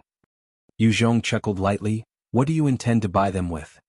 Luo Qingqing smiled faintly and suggested, "Storm Valley can help you manufacture 300 equipment with Type 5 Mutant Beast Hide, 1,000 Type 4 Mutant Beast Hide, 1,000 bone blades, 1,000 bone bows and 10,000 bone arrows." Storm Valley used melee weapons often, thus they had a number of skilled craftsmen. With their talented work and output, they were able to churn out such numbers quickly. Zhong thought for a while before swiftly agreeing, "Deal." The firearms of the prehistoric times might be more powerful than the cold weapons, but they had a limit on usage. Once fired to a certain extent, their parts would fail and could not be used again. And currently they had no one who was capable of repairing any of these weapons. It was because of this that even though the Storm Valley and Sun Alliance had many of such weapons, they did not dare to use them casually. If it weren't for Zhong's new recruits being so weak, and the perils of the long journey being glaringly present, he would not allow them to use such weapons to defend themselves. In this world they were valuable. After subjugating all the injured mutant green gulls with his puppet runes, Zhong had instantly gained an army of 5,000 mutant green gulls. The number was mighty. If they all flew up together, it would be enough to block out an entire patch of sky. Each one of them carried significant injuries. However, with Zhong providing a number of Type 2 nuclei and the meat of Type 4 mutant beasts, they quickly recovered. The recovery rate of mutant beasts was truly terrifying. These 5,000 mutant green gulls were just Type 2 mutant beasts, and in terms of physique, they were the weakest of Type 2 mutant beasts. Even so, their recovery was faster than humans. After waiting for the 5,000 mutant green gulls to recover, Zhong then handed the control over to Lai Wei. As she was a Type 4 divine warrior of the winged race and flew constantly, she was extremely clear on giving commands. As for the rest, they were still inexperienced. As they took care of the huge flock of mutant green gulls, the huge storm battleship continued on its way towards Cloud Region. Another week passed before a number of tall peaks that seemed to break through the clouds appeared on the horizon, forming a number of natural valleys. Within the valleys was the last stand of the human race in this world. Only a narrow gorge of about 20 m wide led to the interior of the valley. Zhong did not know how the humans within the Cloud Region would take to his arrival. Thus he chose to descend over a dense patch of forest that was about 100 li away. As the storm battleship descended, the hundreds and thousands of mutant beasts within the forest looked up and were shocked. They frantically fled in different directions, forming a stampede as they sped away. The enormous battleship was over millions of tons. Thus when it landed, it caused a large patch to be flattened together with the mutant beasts and flora underneath it. With just this landing, the storm battleship had caused the deaths of over 1,000 mutant beasts. Zhong had seen the numerous mutant beasts being squashed and he sighed, "What might? If it wasn't for the consumption, if only I can utilize this to bulldoze everything, what fun it would be." The storm battleship weighed over 1,000,000 tons, even turtle would be flattened under that sort of weight, not to mention other mutant beasts. In fact, among the crushed mutant beasts, there had been 2 Type 4 ones. However, before the kickstart of the battleship, he would have to forego those nuclei for now. After the battleship came to a complete rest, Zhong gave an order to Lai Wei, "Go. Please ensure your safety above all else." "Yes, Sir Zhong." Lai Wei bowed respectfully before leaving. Soon after, 100 winged warriors flew out from the storm battleship, together with the 5,000 mutant green gulls, making their way around the area, hunting down any mutant beast they saw. After subduing the 5,000 mutant green gulls, Lai Wei had become a sort of shepherd for them, especially bringing them to hunt mutant beasts and collecting their nuclei, or body parts that were useful, back to the ship. At the same time, by hunting the mutant beasts around, it made the environment safer. Luo Qingqing and Shailene, the queens of their respective factions, also led their own subordinates to go and hunt. Although there were trees planted on board the ship, they were insufficient to fill everybody on the ship. They might have brought along resources as well, but if things continued like this, they could not support themselves. After delegating all the work, Zhong then brought Han Zixian along with him towards Cloud Region. Han Zixian's own strength had also gone through a metamorphosis since she had been through intense battles, reaching the Type 4 realm. She was beautiful and strong and loyal to a fault. Zhong naturally liked to bring her along as a personal guard. As for the rest, Lu Meier was not dependable. Sun Lan's strength laid in governance, while Han Qiong still required more training. Lai Wei led the mutant green gulls to hunt for nuclei, hence only Han Zixian was free. Arriving at Cloud Region's entrance, Zhong checked out the huge fortress at the entrance of the cliff, his heart filled with shock. This is the legendary Shui 20 forts? Pretty intimidating. No wonder they're able to fend off the Dino people for so many years. Within that narrow gorge leading into Cloud Region, there were 20 forts erected. These were the last and strongest form of defense of the humans here. In these hundreds of years, they had fended off countless attacks by the dinosaur kingdoms, killing numerous Dino warriors. This was the last paradise for most human factions as well. If it were not for the treacherous journey leading to here, all of the human factions would have long since made their way here. As for these Shui 20 forts, each one of them was about 200 m high, together with numerous castle walls. There were soldiers stationed everywhere, keep an eye on everything. All along the wall, there were many openings for cannons, electromagnetic guns and cannons to fire out from. Just along the first fort, Zhong could already see 20 large electromagnetic cannons. Each one of them was at least 3 times larger than the electromagnetic gun he had. If hit by a single blast from these weapons, a mid-grade Dino-General would definitely be slaughtered instantly. Beyond those, every single soldier stationed along the wall was filled with an intimidating killing intent, their backs carrying electromagnetic guns and ray guns. Zhong saw that the entire place was armed to the teeth, and did not know what trump cards the place had hidden. He felt his heart turn slightly cold. Even for someone as strong as him, if he was not careful, he might be turned into paste here. Zhong and Han Zixian had just gotten close, when 4 human soldiers in black uniform barked out, "Who are you people?" Zhong replied without skipping a beat, "We're humans from afar, seeking refuge. We heard that Cloud Region is the last sanctuary for us humans, thus we came from Green Region. The Green Region has already been conquered by the Stegosaurus Kingdom. We don't want to become their slaves. We hope to enter Cloud Region.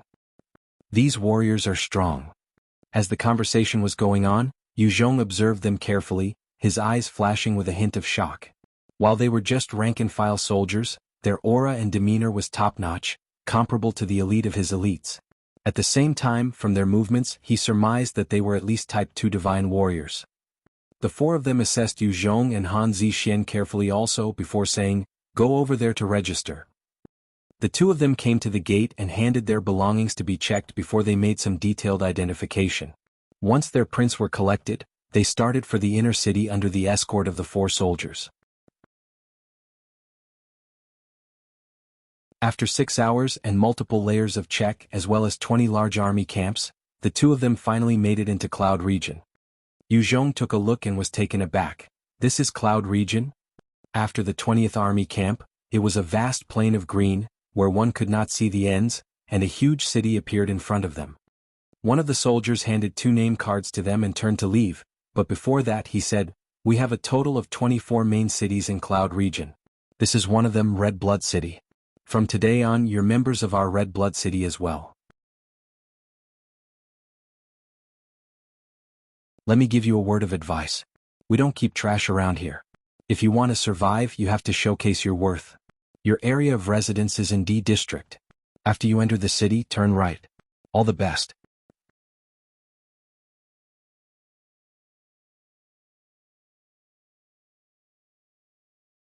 Chapter 858, Gloom. Zhong took a glance at the name card in his hand. It was a thin, gold alloy card with his prints, name and original location on it. Cloud Region was considered the last human defense against the invasion of the Dino race. The only thing they were relying on was their prehistoric tech. The technology and weapons were not as backward compared to other places. "Let's go." Zhong kept the card and started to walk further into the city with big strides. Han Zixian followed after him quietly, just like a shadow. Outside the blood-red city, there were 20 warriors that had a slight scent of blood on them, guns slung over their powerful and broad bodies. They looked over the cards of Zhong and Han Zixian before letting them in. Within the city, the layout was quite modern with large steel and cement structures. The ground was covered with flat, cement paths, and a number of small cars were driving around. Seeing this, it felt like he was back on Earth. Han Zixian was filled with curiosity and excitement as she looked around. So this is Cloud Region? It truly deserves its name as the last stand for humans. Zhong was speechless when he saw how she was. After all, he had come from Earth and such sights were normal back there. There was nothing to be surprised about. However, to Han Zixian, who had grown up in Green Region and had never even seen a car before, it was truly an amazing sight. Let's go. Along the streets, there were signs set up to indicate the sector and district they were in. Zhong moved towards District D. As they walked further in, the state of the district became worse.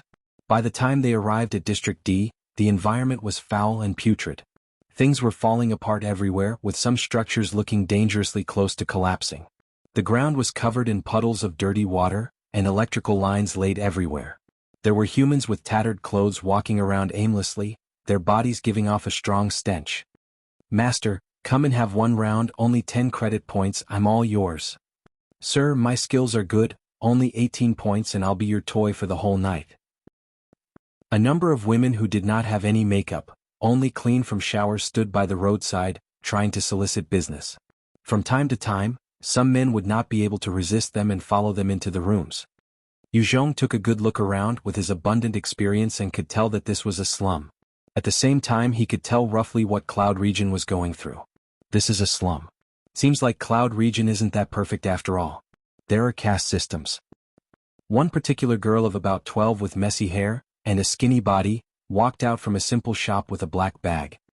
3 men suddenly charged over, one of them covering her mouth, the other 2 grabbing her towards a dark alley. The eyes of the girl widened in fear and shock, and she began to struggle frantically while looking around with a pleading look. The spectators only watched coldly, some even turning as though nothing had happened. Han Zixian could not watch on any longer, and she darted forward, appearing in the alley within a breath's time, only to witness a scene that caused her anger to boil. Of the 3, one was gobbling up the black bread in the bag, another was tearing off her clothes with a lewd smile, while the last was taking off his pants. Han Zixian's countenance turned incredibly ugly as she barked out loud, "Stop! Damn animals!" One of them turned to drawl without any fear, "Stupid bitch, what are you? You dare to meddle in the affairs of our 5 Ghosts gang? Are you tired of living?" One looked at Han Zixian and his eyes immediately lit up in a lustful manner, revealing a wretched smile. "Hee hee. This chick is pretty. This senior wants to screw her first." The last man had a similar expression as he mockingly chided his friend, "Damn. Yellow hair, you want to be the first to screw every chick we get our hands on, aren't you being too damn overboard?" The leader among them barked out, "Enough with the bullshit. Grab her before saying anything else, otherwise more problems might arise." Fine. The other 2 men let go of the little girl and pounced towards Han Zixian with excited gazes, like hungry wolves eyeing their prey. Seeking death. A bunch of trash. Han Zixian heard their words, and her face turned a deeper shade of black. She exploded out, and her powerful legs slammed into the bodies of those 2 incoming men. The 2 of them immediately soared and slammed into the walls on either side, spitting large amounts of blood. They curled up on the floor in agony, moaning as they rolled about. Expert. The leader's pupils narrowed and immediately pulled out a sharp blade to press it against the neck of the little girl, barking, "Bitch! Stay away. Otherwise, this senior is going to kill her. I'm afraid you've already missed the chance. Scum." Han Zixian's eyes flashed with a cold light, and with a tap of her foot, she disappeared from her location. When the hoodlum saw Han Zixian disappear, his eyes flashed with shock, and in a moment of viciousness he brought down the dagger across the neck of the little girl. However, he had just had the thought and moved slightly when a fair hand grabbed onto his right hand, twisting it forcefully and breaking it. Han Zixian then sent a kick towards the stomach of the hoodlum, sending him slamming into a wall, curling up into a ball. Han Zixian glanced at the 3 hoodlums with disdain, speaking coldly, "Bunch of trash." The leader, whose hand was broken by Han Zixian, had a fierce glint in her eyes as he looked towards the little girl. "Damn bitch, what right do you have to hit us? This little bitch came here with us of her own accord. She wants us to screw her.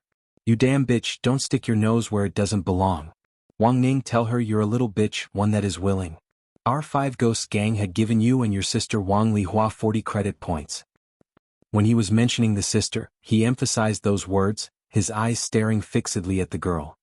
When the little girl heard the name of her sister, her body shuddered, and her eyes were filled with fear. She got down on her knees in despair as she sobbed, "Big sister, I'm a bitch. I'm willing to be the toy of these people. I had already accepted their payment. Please leave. Just leave. You. How can you be like that? Han Zixian looked at Wang Ning and was filled with rage and indignance. She then turned to the smug-looking leader of the trio, and her eyes narrowed into slits. Is he threatening you? I'll teach him a lesson for you so that he won't bother you anymore. Wang Ning's face turned pale in fright as she grabbed Han Zixian's legs. No. No. Please don't hurt him. Please just go. Big sister, please?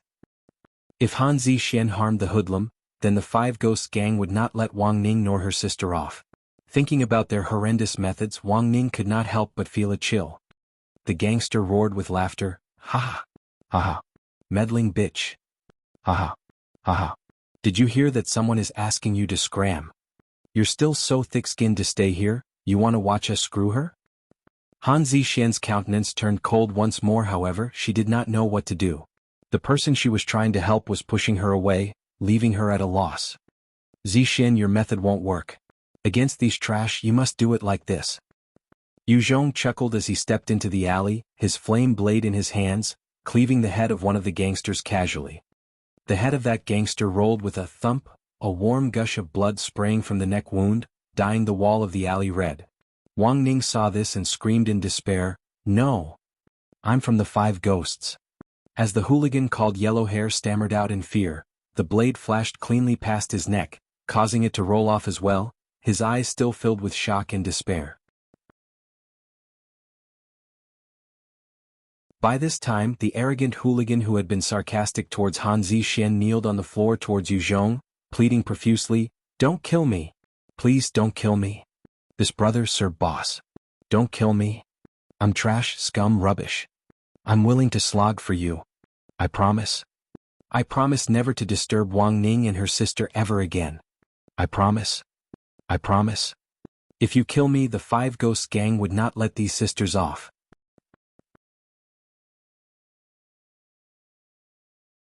Zhong had slaughtered countless human trash and he did not even view them as fellow humans anymore. Thus, there was no burden or hesitation when it came to killing them. What has that got to do with me? I just dislike the sight of you. Scum, die. With a wave of his hands, Zhong's blade flashed again. The head of the hoodlum dropped to the ground, fresh blood spraying everywhere. Wang Ning watched this and screamed out in despair, "No!" Translator's thoughts. Releases per week at 11 thanks to Patreon support. Release schedule as follows. Monday through Wednesday, 10 p.m. GMT plus 8. Thursday through Sunday, 10 a.m. and 10 p.m. GMT plus 8. Show your support. 1. Rate the translation quality. 2. Vote with Power Stones. 3. Leave comments cause I'll try to read and address any concerns. 4. Visit patreon.com/kun to check out goals and rewards. 5. Visit Kunlun Bandcamp.com to check out my music. 6. Follow me on Instagram.com/chaikunlung to check out other silly shit I do.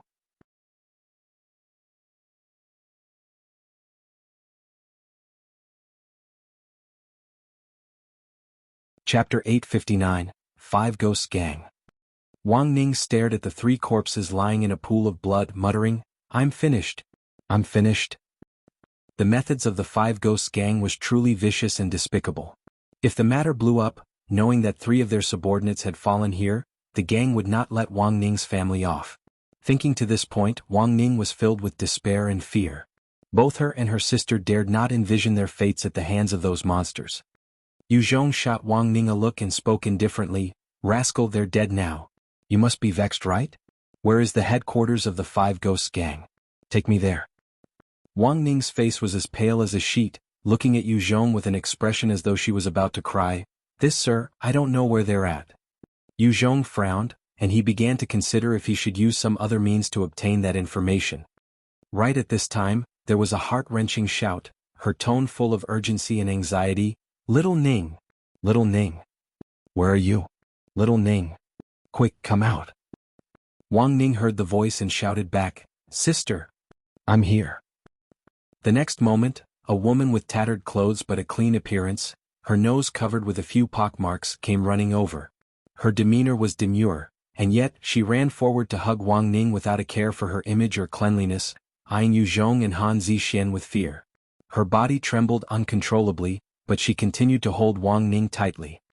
Wang Lihua shot them a fearful look, handing her name cards over while pleading, "Who are you people? I only have 30 credit points here, please take them all. Don't kill my sister." Wang Ning grabbed Wang Lihua's arm and spoke, "Sis. They saved me. They saved me from the hands of the Five Ghosts gang." Hearing Wang Ning's words, Wang Lihua heaved a sigh of relief. However, she caught sight of the 3 headless corpses and still remained fearful. These people in front were not exactly saints. Yu Zhong held the card and asked out of curiosity, "Credit points? Is that the currency here? How does it work?" "Like this." Wang Lihua saw that Yu Zhong was truly in the dark, thus she walked up bravely, holding up both her card and his. Some numbers appeared. On Yu Zhong's card, there was a clear 0. He did not have a single credit point.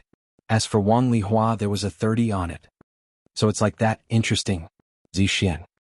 Yu Zhong chuckled and looked at Han Zixian. She swiftly went over and rummaged the 3 corpses for their cards, handing them to Yu Zhong. He then used his own card to absorb the points of 2 of the cards, and the number on his card now reflected 230. He handed the last card to Wang Lihua. "This is for you, we want to stay over for one night. I have things to ask you." Wang Lihua grabbed the card tightly and bowed profusely, "Thank you, sir. Thank you, sir." There were at the least tens of points inside the card, which would feed the 2 sisters for another 2 weeks. With her lead, they left the dark alley. The moment they left, 7 or 8 men that had been lying on the street charged into the alley, fighting over the corpses of the 3 Five Ghosts gang members. Han Zixian eyed their strange actions and asked curiously, "What are they doing?" Wang Lihua replied apathetically, "They're going to eat the corpses." Han Zixian was taken aback. "What? Eat the corpses? They're human, aren't they? Isn't this cannibalism?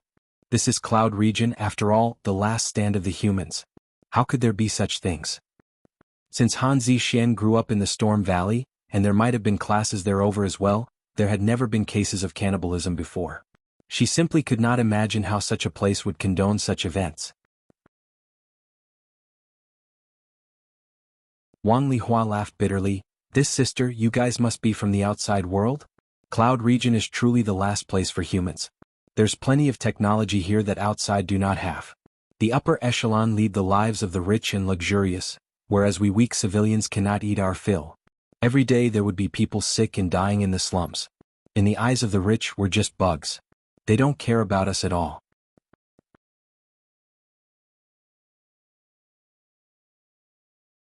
The words of Wang Lihua were filled with bitterness. Inside Blood Red City, there are 4 districts, A, B, C, and D. They are split according to higher upper class, ordinary citizens, and poor citizens.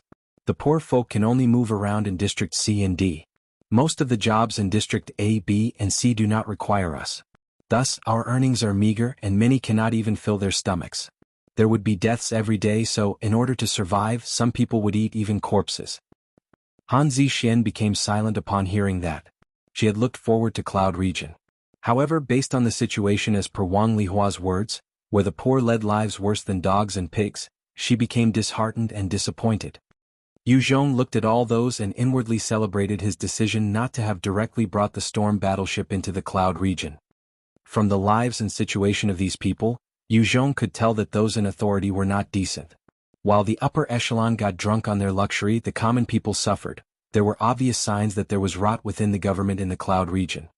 Yu Zhong asked, "What's the background of the Five Ghosts gang?"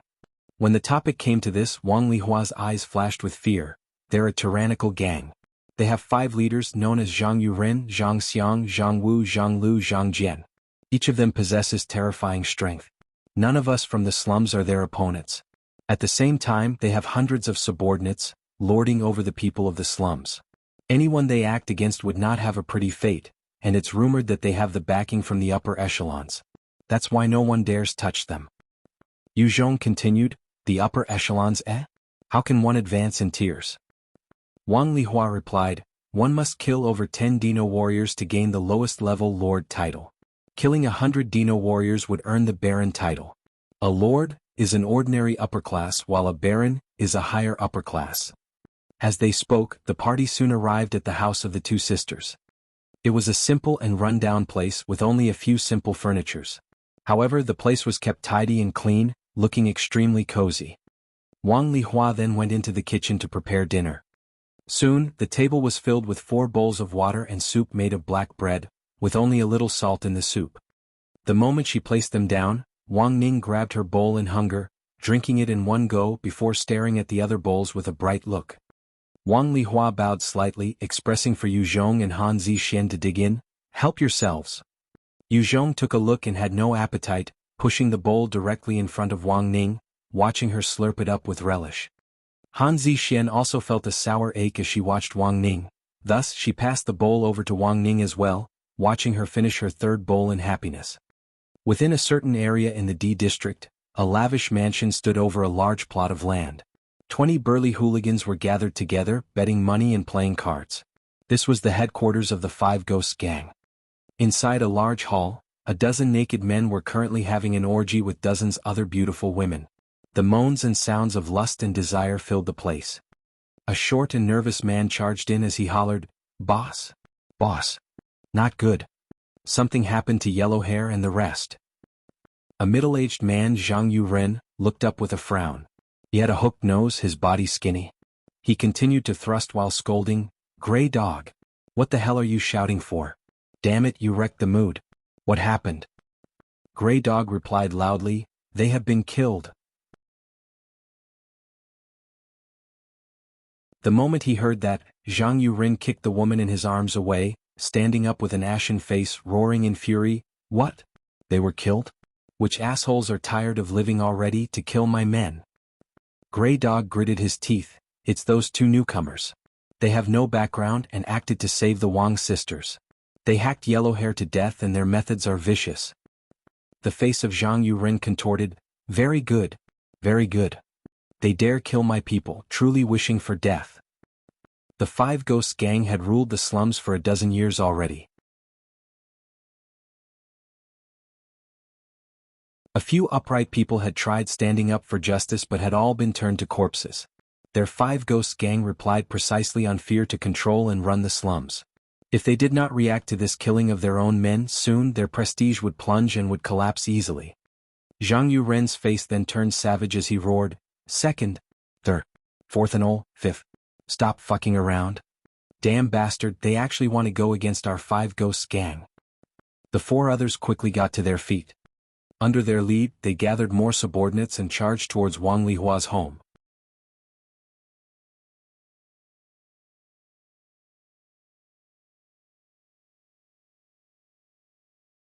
Chapter 860, Wiping Out the 5 Ghosts gang. Over 100 of the 5 Ghosts gang members wielded axes, hacking knives and other weapons as they charged towards the Wangs. Along the way, any citizen that saw them quickly got out of the way. They did not dare antagonize the 5 Ghosts gang. Soon after, the gang members gathered below the building. The moment they reached, Zhang Yuren turned to one of his men and asked, "Are they inside?" The man replied, "Boss, they're still inside and haven't come out once." Zhang Yuren's eyes flashed with a cold light as he laughed savagely, "Set fire and burn them down." A dozen other hooligans lit up the Molotov cocktails in their hands and flung them towards the dilapidated building, and flames burst to life, enveloping the old structure. The houses on either side were made out of wood as well. As the flames got larger, they started to spread, thus both buildings started to burn as well. 6 or 7 people ran out from those wooden houses, wailing in fright and despair as they watched their houses burn. The hundreds of members from the 5 Ghosts gang watched and roared with laughter as they gloated at the innocents. They slashed out and began to slaughter those fleeing people in an unbridled fashion, slicing them up. Seeing the numerous innocent people fall in their own pools of blood, the members began to get excited from the bloodlust. Zhang Yuren eyed the blaze and laughed out loud, "Ha! You see this? If you dare go against our 5 Ghosts gang, this is your fate." Ha ha ha ha. Beside him, the rest of the hooligans also started to laugh, their expressions savage and cruel. Amidst their laughter, shadows darted out, and the flames seemed to stir with life, not daring to get near the 4 of them. Grey Dog exclaimed, "Boss, they're out." Zhang Yuren's eyes flashed with a vicious glint, "Throw the liquid." 8 gang members carried some buckets and poured them towards Yu Zhong and his party. "Don't rush forward, that's acid." Yu Zhong grabbed hold of Han Zixian, preventing her from stepping forward. He then raised his hands to conjure up an energy shield, defending in front of them. The clear liquid splashed onto the shield, and some landed on the ground, causing sizzling sounds as poisonous smoke rose. What vicious people! Han Zixian saw this and her face fell. If an ordinary person was splashed with that acid, they would be corroded away. Yu Zhong eyed the 100 members and ordered coldly, "Good timing, leave 5 alive, kill the rest." Yes. Han Zixian's eyes flashed with a killing intent. With a tap of her foot, she charged forth like a merciless jaguar. As a Type 4 divine warrior, the moment she unleashed all of her might, there was only a blur to be seen, and holes appeared in the chests of the 5 ghosts gang. Their faces were written with fear and shock, unsure how they had died. Zhang Yuren saw his subordinates being torn apart and his body started to tremble with fear. Divine warrior. At least Type 3. Damn it, this woman is at least a Type 3 divine warrior. He quickly screamed with a pale face, "Stop! Stop! Don't kill anymore. Our 5 ghosts gang are Viscount Luo Jiahe's people. If you were to kill us, they will not let you off." Zhang Xiang, Zhang Wu, Zhang Lu and Zhang Jian quickly got to Zhang Yuren's side, their bodies quaking badly. In front of Han Zixian they were like ants, not able to withstand a single strike. Hearing his words, the Wang sisters lost color in their faces. Viscount. A Viscount had prestige within the blood-red city. If they were to be offended, then it was a disaster to the ordinary folks. Even if Yu Zhong and his team were to wipe out this bunch of scum, there were still the city guards. Furthermore, this place was near the 20th fort, with experts aplenty within. As long as they made a move, Yu Zhong and his party were sure to be doomed. Thinking up to here, the Wang sisters felt despair. Yu Zhong frowned. "Viscount? Interesting, too bad you shouldn't have threatened me. Since you're the Zhong, other than you, everyone else can die. Zixian, keep him alive, kill the rest."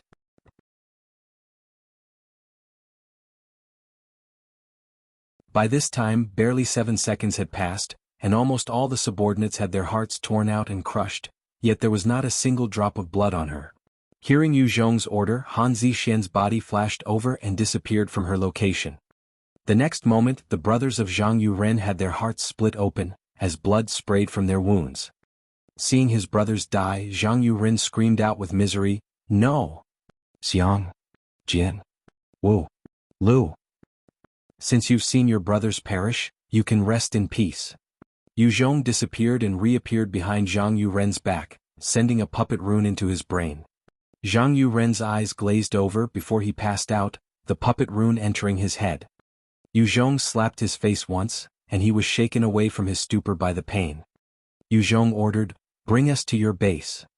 Zhang Yuren replied with a blank look, "Yes, master."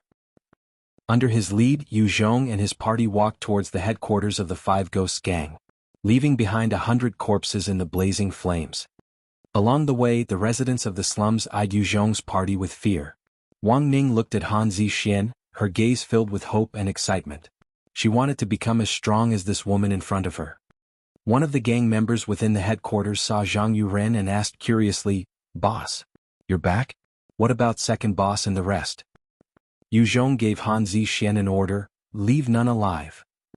Han Zixian received Yu Zhong's order and immediately charged into the headquarters, unleashing carnage within.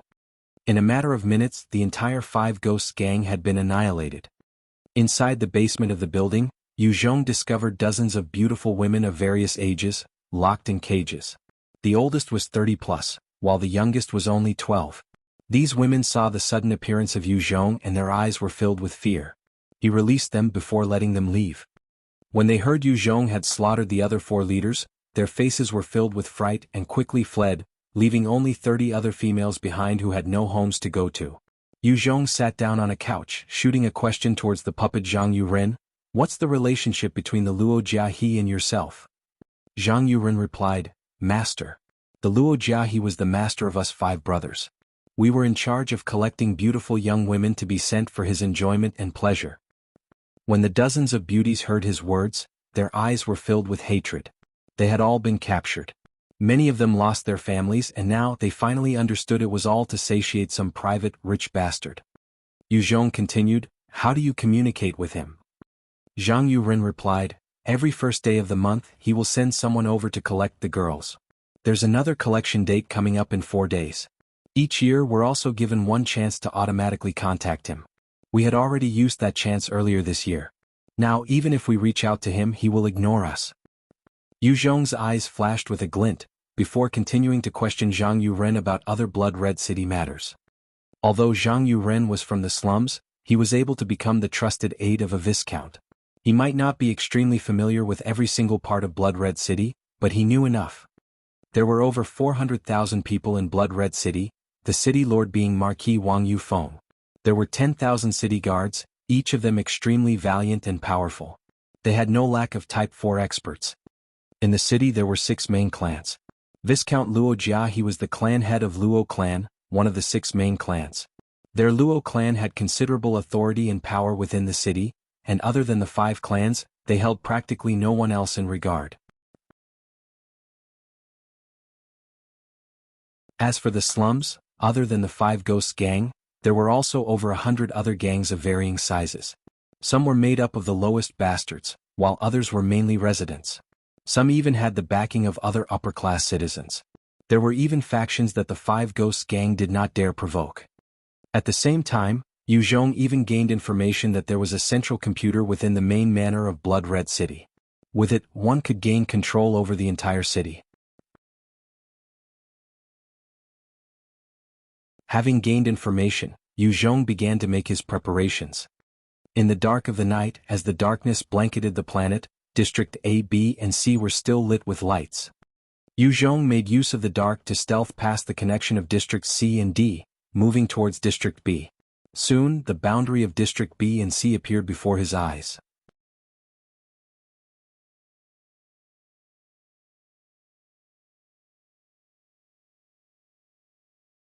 Chapter 861, Rebel Army.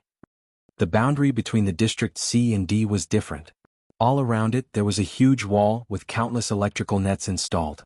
Behind those nets, there were various oval-shaped sensors around sending out constant waves. Unless one could fly, the only way for anyone to cross would be to barge in directly or go through the tight security detail of 20 guards, as well as various checks. In a dark alley, Yu Zhong was in his third-order stealth state. He swiftly assessed his surroundings before flipping out his handheld computer. Turning it on, Yu Zhong then ordered Bai Yi, gain control over the sensors here. Yes. Bai Yi responded, and as data flashed through her eyes, the computer released 6 different antennas as countless pulses were sent out.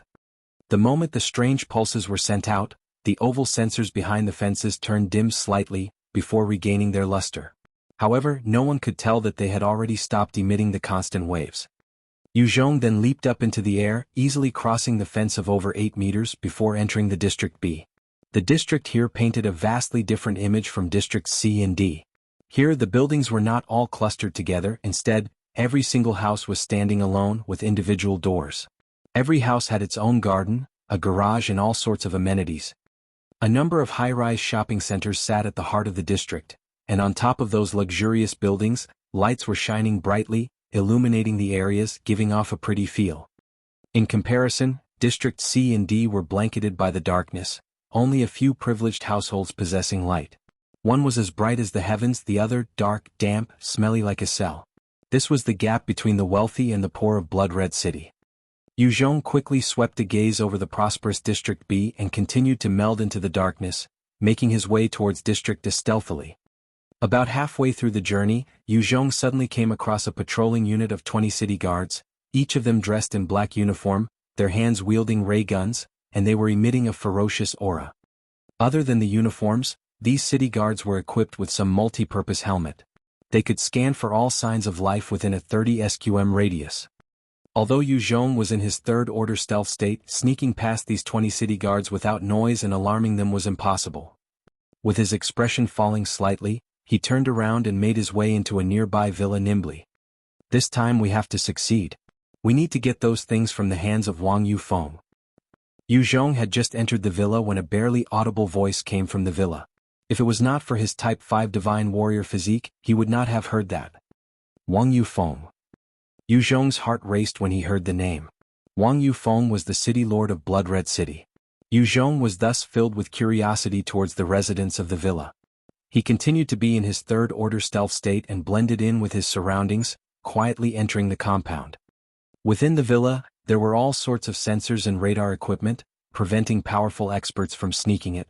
However, since Zhong had Bai Yi, those electronics were merely toys to her, allowing him easy access. Inside a secretive room, 3 men and 2 women were having a discussion. One man spoke, "Wang Shi, how many of our people are inside the city manor?" A pretty woman with her hair in a single ponytail spoke with a righteous tone, 300. Currently we have managed to get 300 people inside the manor. Wang Yufeng, that old bastard, is really strict, that's why it's hard for our people to gain entry. These 300 is already the maximum limit. However, based on the intel from CC, a majority of the city guards have been selected for training. This is the best chance for us. The first man turned to the muscular man beside him. 300, it's enough. The timing to act would be 9 p.m. sharp. Chen Qing will leave that old bastard Wang Yufeng to you. He's a peak type 4 divine warrior, you must exercise caution. Chen Qing revealed a savage grin. Hee hee. Oldly, just leave it to me. I will definitely tear that old freak apart.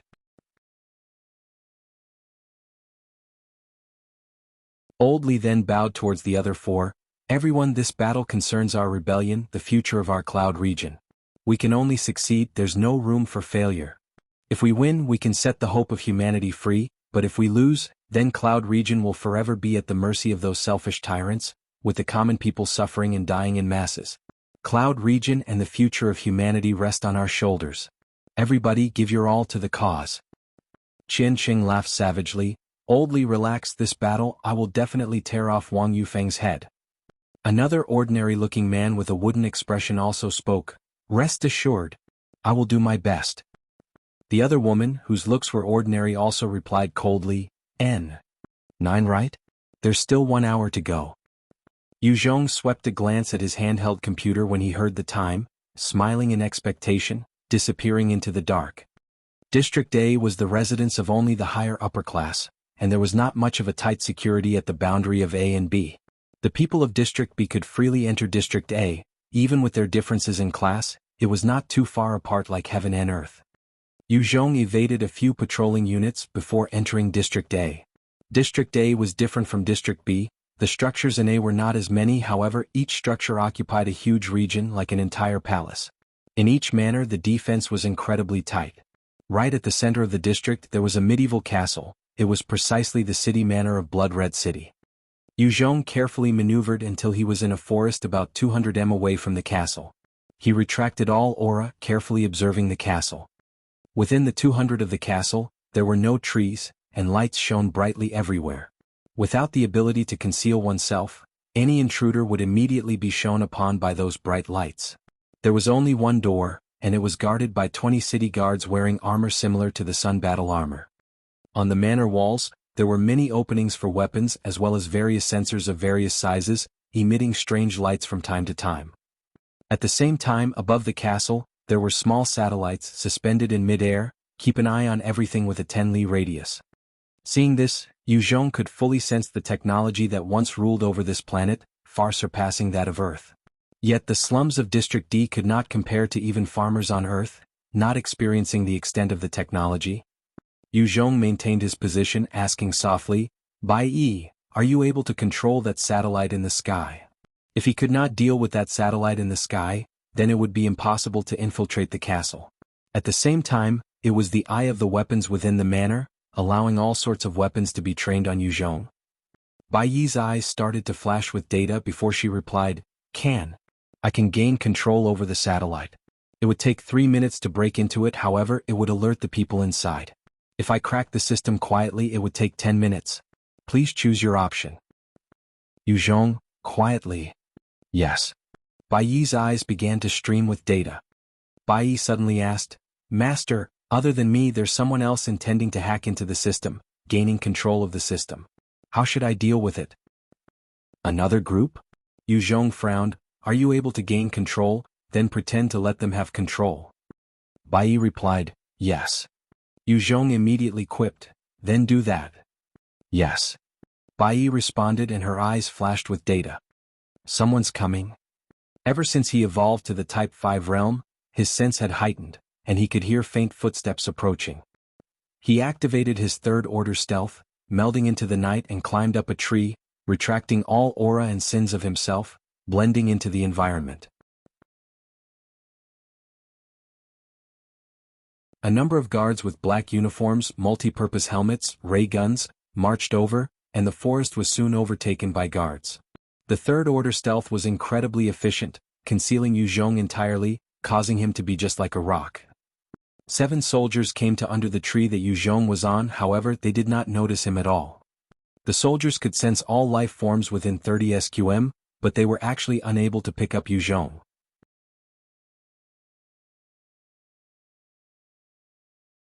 They were nonetheless well-trained, and they got on the ground, becoming as quiet as the surroundings as well, the atmosphere slowly turning tense.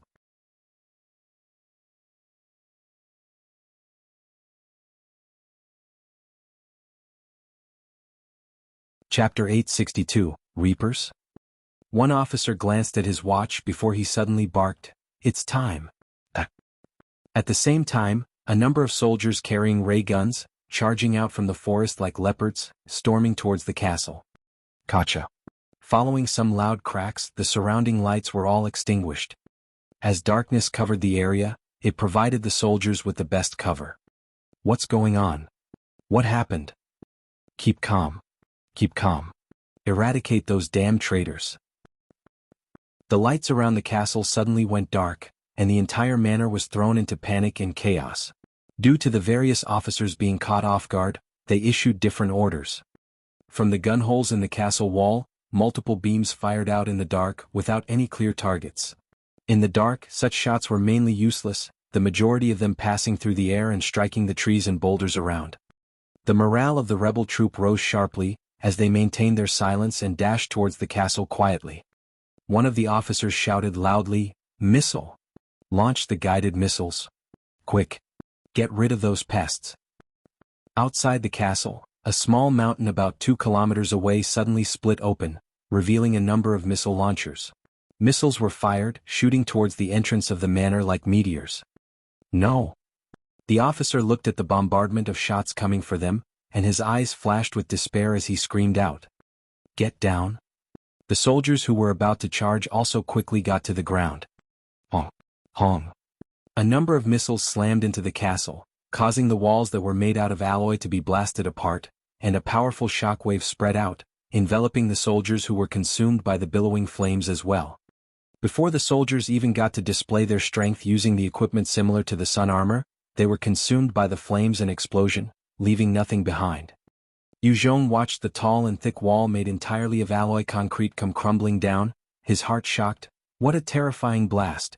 Even a Type 5 divine warrior would not fare better without any defense equipment. The technology of the humans on this planet is truly terrifying. The alloy concrete was similar to the reinforced concrete back on Earth, however, the defense was more than 10 times of that on Earth. If an electromagnetic beam blasted out on reinforced concrete, it could easily penetrate a 5 m thick wall. However, the same beam only managed to create a 20 centimeters hole in the alloy concrete wall. Charge! Eradicate all those damn worms. A military officer roared out in rage and charged towards the inner parts of the manor. Over 100 soldiers followed closely behind, charging towards the manor. The city manor occupied a large part of Red Blood City, just barely smaller than the Forbidden City of Earth. The soldiers continued to charge in their bloodlust and madness. The 2 units clashed in a mad slaughter the moment they encountered each other. Zhong remained outside and saw the 5 leaders from the villa whose conversation he had overheard. Haha! Dogs hit. Go to hell. Go to hell. Die. Chen Cheng was in a Type 4 mutant nuclei battle armor, his spear flashing out like a mad demon as he charged into the formations. The spear in his hand continued to pierce out with powerful energy blades, easily slicing up many soldiers as fresh blood splattered everywhere. No one was a match for him. A number of small units charged towards Chen Cheng, only to be slaughtered within a few breaths. He was like a spearhead that charged right through all obstacles, edging closer towards the manor. As both sides were engaged in an all-out slaughter, Zhong activated his third-order stealth, noiselessly blending into the dark. No one noticed him. The stealth ability was one to conceal the user and all traces of his or her presence. After reaching the third order stage, it was even more powerful, almost to an unbelievable extent. Zhong could walk comfortably in the dark as though enveloped by it. No matter how much an ordinary person might stare, they wouldn't be able to see Zhong. Zhong continued to sneak through the manor, moving towards the center of the place. Based on Bai Yi's report, the central computer sat right at the center of the manor. However, it was being protected by some form of an energy barrier, thus Bai Yi could not send out her long-range electromagnetic wave to gain control. The rebel army continued to tear through the defenses one by one like slashing down tall blades of grass. Suddenly, a loud rumble sounded from afar, and 5 huge battle robots soared through the skies heading for them. Behind their backs, there were multiple Type 3 and Type 4 nuclei, with countless runes engraved all over their frames. They even wielded electromagnetic cannons. Old Li looked at the appearance of the 5 robots and his face fell, roaring loudly, "It's the Reapers! Everyone scatter!" When the soldiers turned their heads, their faces lost color as well, and they quickly dove for cover, while firing their weapons at the incoming Reapers. Multiple beams that could easily pierce through RH-2S fired towards those 5 Reapers. The runes on the 5 Reapers lit up, and a powerful energy shield was conjured in front of them, blocking the assault of those beams. Zhong's eyes lit up at the sight of that, sighing in spite of himself, energy shield conversion technology. This is actually combined with the mech technology. This planet's technology is truly amazing. With the energy shield conversion, the defense of these Reapers was even more powerful than those RH-2S. Even a mid-grade Dino-General would not be able to tear apart such a robot with his bare hands. If it were the RH-2S, an ordinary Dino warrior could rip one apart easily. After the 5 Reapers managed to block the assault of those guns, their shoulders opened up, revealing multiple cannons, and a number of rockets were fired out in all directions. Pong, pong, pong. As the explosions rang out without stop, the soldiers hiding behind cover were instantly obliterated by those missiles. In a split second, the hundreds of rebel soldiers were instantly suppressed by the firepower of the Reapers.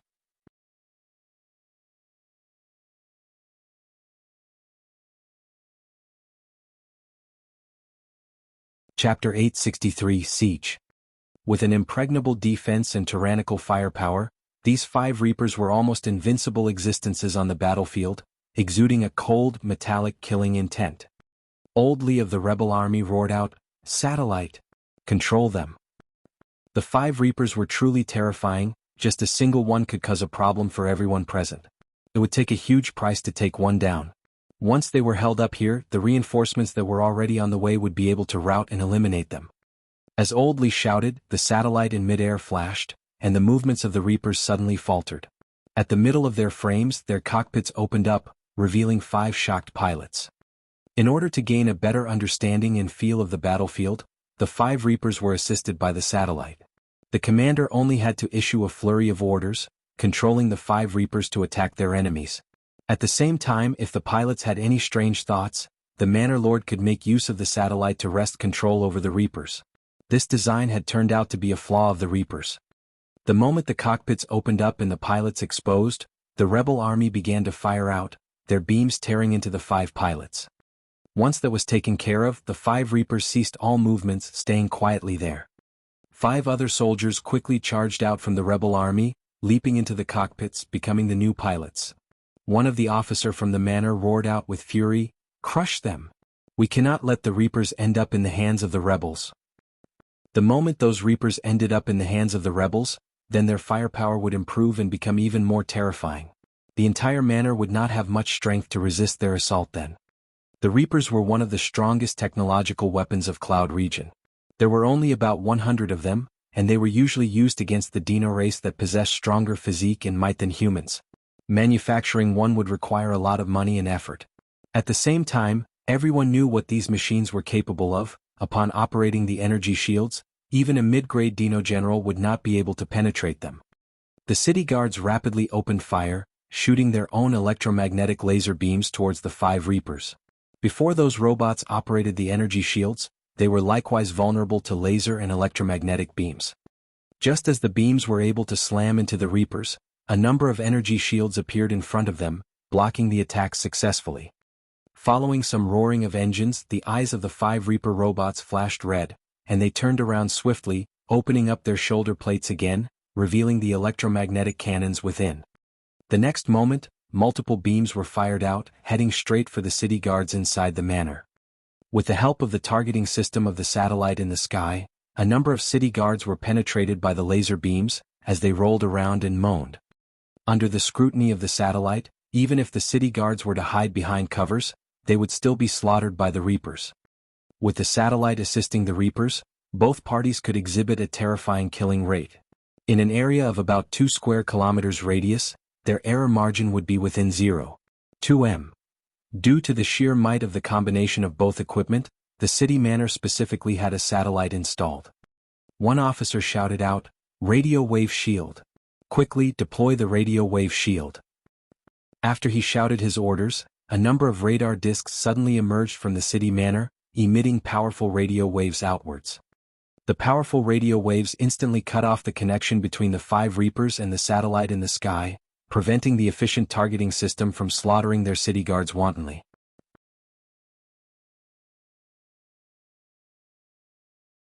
Bai suddenly spoke up with a warning, "Warning!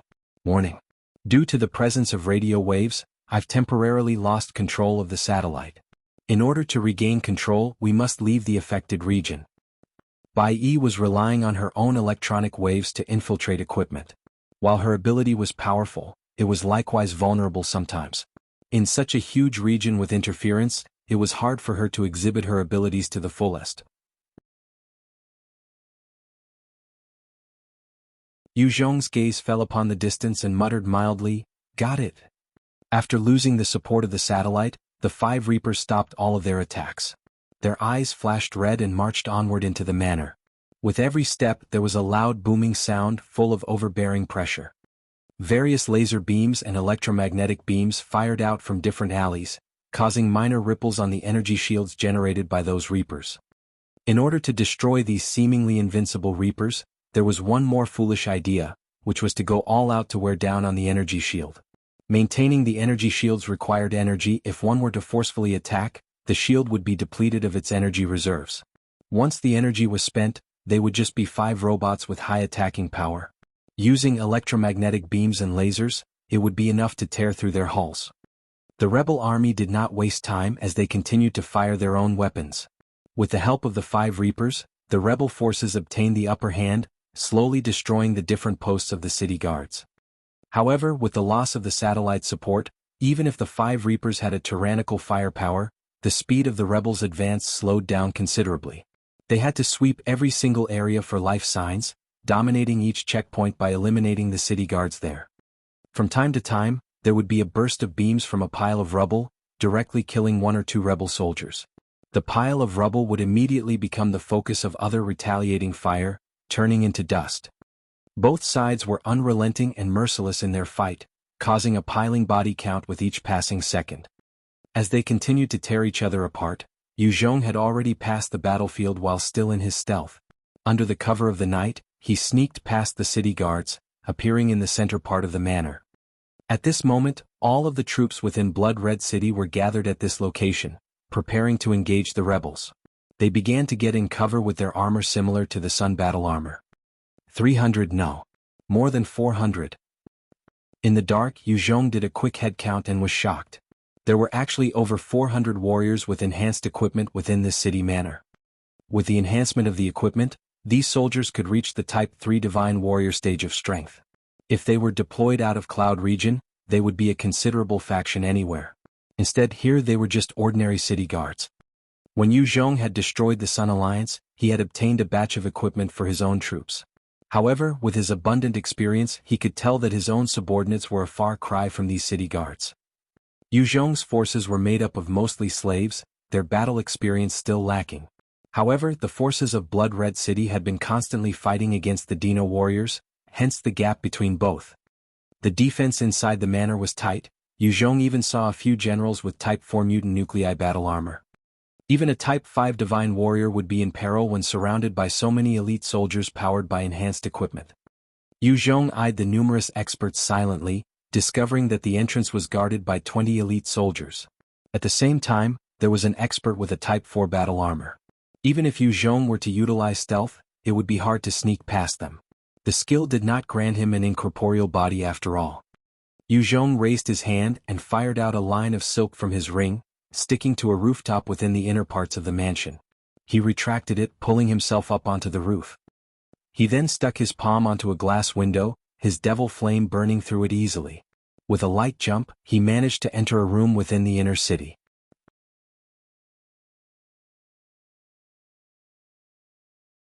The dozens of experts within the inner city did not seem to notice Zhong's silent entry into the place. Zhong took out his handheld computer again and asked Bai Yi, "Are you able to control the security cameras and sensors here?" Within this blood-red city the experts were numerous. Zhong did not know just how many experts were here. Forcefully breaking in was the last resort he was reluctant to employ. The prehistoric tech was extremely important to humans. Without them, just based on their weaker physique compared to the flesh-eaters, vampires, sea clan and other intelligent life forms, they would be at a huge disadvantage. Be it the humans on Earth or the expansion of Zhong's various forces, he had to obtain the tech within Cloud region. Bai Yi responded, "Okay. The central computer of the entire blood-red city is about 200 m underground, please follow the indicated path." "Okay." Zhong darted out of the room.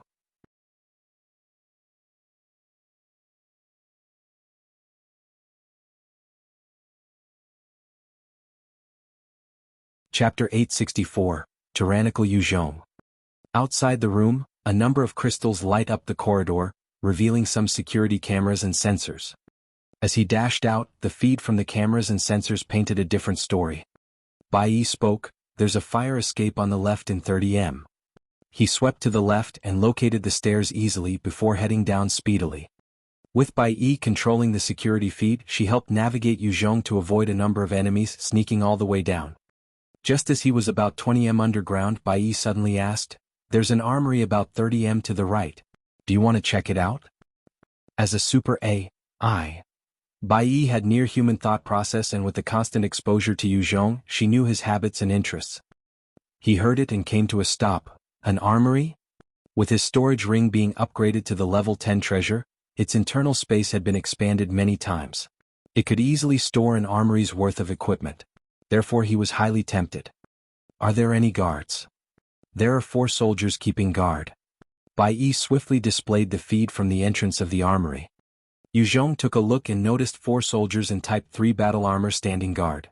Zhong pondered for a moment before choosing to give it up. "Forget it. Our objective is the central computer. I'll have to forego these additional things for now." Zhong's target was to get the information within the central computer. There might possibly information that he sorely needed. As for the armory, he could consider it once everything else was settled. The defense of the underground base was incredibly tight, with numerous sensors, security cameras, laser nets, cannons, electrical fences, and even electromagnetic cannons. These were all automatic as well. If it had been any other Type 5 Divine Warrior, they would have been blasted many times. Zhong could sneak past so many purely due to Bai Yi's help to get past all the defenses. Bai Yi suddenly warned, "Warning, there are currently 10 soldiers with Type 3 battle armors coming this way from the left about 30 m. There's no way to evade them." Zhong's eyes flashed icily and his body flickered forward, dashing towards the location. "Since we can't evade, we will eradicate them." In a breath's time, Zhong had reached the corner, slamming into the midst of the soldiers like a hurricane. With his blade out, a number of slashes caught them by surprise. While these 10 soldiers were experienced fighters of countless battles that had crawled through rivers of blood and mountains of corpses, against the sneak attack of a Type 5 Divine Warrior like Zhong, they were unable to react at all. Their heads had rolled to the ground in sprays of blood by the time Zhong flashed past them. When he was done, he quickly removed their Type 3 armor and battle spear, keeping them in his storage ring. They were top equipment and he would not pass up on them. After looting them clean, Zhong continued through the tunnel. Just as he was about to step through another gold alloy door, a powerful sense of danger arose in his heart. He leaped up to the roof of the tunnel, his entire body billowing with his dark do chi, keeping him latched on the surface. At the moment Zhong jumped, a number of electromagnetic beams shot out from the door, blasting the area full of holes. Had Zhong been through the door, he would have been turned into a sieve.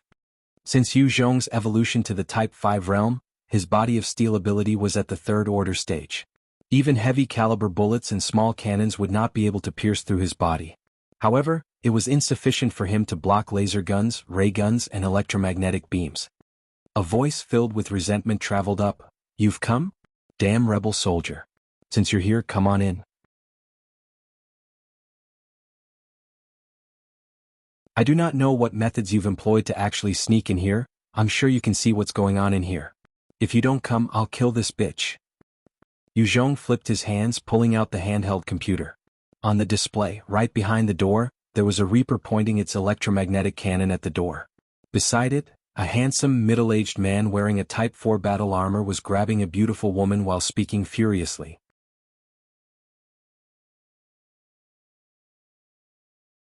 Nearby them, there were 9 corpses, their manner of death grotesque and horrible. Yu Zhong eyed the scene, trying to guess the identities of those 2. Is she a rebel spy? He's Wang Yufeng? He pondered for a while before he took out an energy conversion shield and leaped directly into the room. Wang Yufeng's face was contorted in fury as he sent a slap towards the beauty. As expected, this bitch must be someone high up your ranks. For her, an expert like was actually willing to come here to die for her. Stinking bitch, you really screwed me over. The beauty's face started to swell as she spat out a mouthful of blood, a few of her teeth sent flying. Saved me. The beauty looked towards Yu Zhong and pleaded. Her current state was extremely wretched, without a trace of her looks. No matter how pretty a woman, if struck across the face and their face swelled, as well as having teeth knocked out and tears streaming down the face, it would not be a pretty sight. Wang Yufeng's eyes flashed cruelly as he laughed at Yu Zhong coldly. Kill yourself. If you kill yourself, I'll let her go. How about it? If you don't, I'll break her neck. Yu Zhong eyed the lady coldly as well. With a tap of his foot, he shot towards Wang Yufeng. He had nothing to do with this lady, he would not put his life on the line for some stranger. Wang Yufeng stared fixedly at Yu Zhong. The moment Yu Zhong moved, he barked out, "Ah Chang, kill him." The front armor of the Reaper opened up slightly, but it was immediately closed off again. At the same time, countless alarms blared within the robot's frame, as the instruments and equipments went haywire. The pilot tried frantically to restore order, to no avail. Beast? Wang Yufeng's face fell and he tossed the lady towards Yu Zhong. At the same time, his eyes flashed with a tinge of viciousness, as his battle spear materialized and he thrust towards Yu Zhong. Yu Zhong saw how ruthlessly Wang Yufeng tossed the beauty. He did not hesitate to cast his third-order gravity manipulation, as a 30 times gravitational field enveloped the area with him as the center. The injured beauty was instantly affected, and plunged down to the ground hard, dying instantly. As for Wang Yufeng, his body sunk, his every movement requiring much more energy to perform. With a flash, Yu Zhong disappeared from his location, appearing behind Wang Yufeng, and he sent a Type 4 puppet rune into the back of his head. There was a glow of light, and Wang Yufeng fell into a coma, the Type 4 puppet rune entering his brain. Have I become this strong? Yu Zhong wondered in excitement and felt a sense of accomplishment at the split-second defeat of Wang Yufeng. Wang Yufeng was a peak Type 4 expert. With the enhancement of his battle armor, he could reach the Type 5 stage, and yet he could not take a single strike from Yu Zhong. After defeating Wang Yufeng in a single move, Yu Zhong looked at the Reaper and the cockpit was released, revealing the pilot inside. Go to hell. Go to hell. The pilot shouted aggressively, pulling out his gun at his side as he fired multiple shots at Yu Zhong. However, his vision blurred, Yu Zhong appearing right in front of him, sending a slap to the back of his head, together with a puppet rune. Yu Zhong proceeded to flick towards Wang Yufeng's head with his finger wrapped in dark do qi, sending a gust of wind at him, waking him up. Wang Yufeng stirred and immediately bowed in respect. Master. Yu Zhong then ordered, Bring me down. Wang Yufeng responded, Yes, Master. At this time, the distance to the central computer was not far, with only a few ordinary workers as well as 4 security guards. They did not dare get close to Wang Yufeng, as both he and Yu Zhong went towards the central computer brazenly. This is the central computer of Blood Red City then? In the center of the huge hall, there was a huge mechanical construct made of alloy. It was blood red in color, and there were dozens of displays on it as well as multiple buttons and lights. Right in the middle of this structure, There was a Type 5 mutant beast nucleus, countless mysterious runes emitting out of it. Each time the nucleus glowed, it felt like the beating heart of the computer. Translator's thoughts. Releases per week at 11 thanks to Patreon support.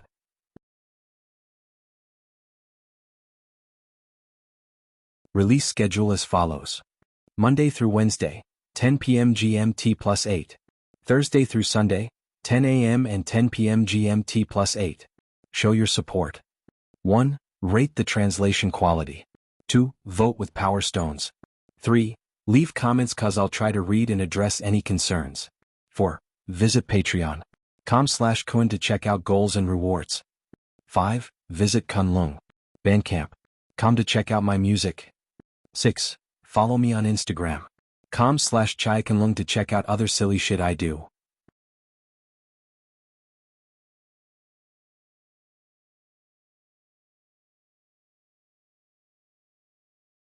Chapter 865, Situation Under Control. Bai Yi spoke. This central computer possesses some highly advanced anti-radio wave invasion technology. My waves cannot affect it, please place me closer. Zhong followed her instructions and set down the handheld computer right beside the metallic construct. A number of fine gold alloy cables stuck out from the computer and inserted themselves into the central computer. In an instant, Bai Yi's eyes turned into flowing streams of data. The displays of the central computer suddenly lit up, and numbers and data flowed past each of the screens. A bright flash occurred and Bai Yi's image appeared on them. She then spoke up, "Master, I've already gained control of the central computer. After a thorough search, this system does not possess any information on any technology or anything from their history." Zhong was filled with disappointment. Not at all. This time, Zhong's main objective in infiltrating Blood Red City was to obtain the technology that the Cloud region possessed. Without getting what he came for, he was truly dismayed. Wang Yufeng spoke, "Master, all of the technology and information of Cloud region is stored in the capital city that is under the charge of the Master, Wei Mingqing. All of the other subordinate cities would not have the information. However, I have a few subordinates who had worked on those prehistoric technologies before." Zhong's eyes lit up slightly. That isn't too bad. Talented people who had worked on any tech were valuable to Zhong. With human resources, Zhong would be able to train up a new batch of talents. However, while it was easy to talk about training new talents, in reality, it was never easy, especially for this world. This was because this world was backward in terms of their foundations. Most of his current subordinates were illiterate. They were courageous when getting them to fight enemies. However, to get them to conduct research into technology, it would be difficult. After all, the majority of them could not even perform the simplest of arithmetic calculations. Sun Lanlan was at most of a high school standard, and yet she was already considered one of the more learned ones within Zhong's subordinates. Every day there would be increasing people learning to read under her tutelage.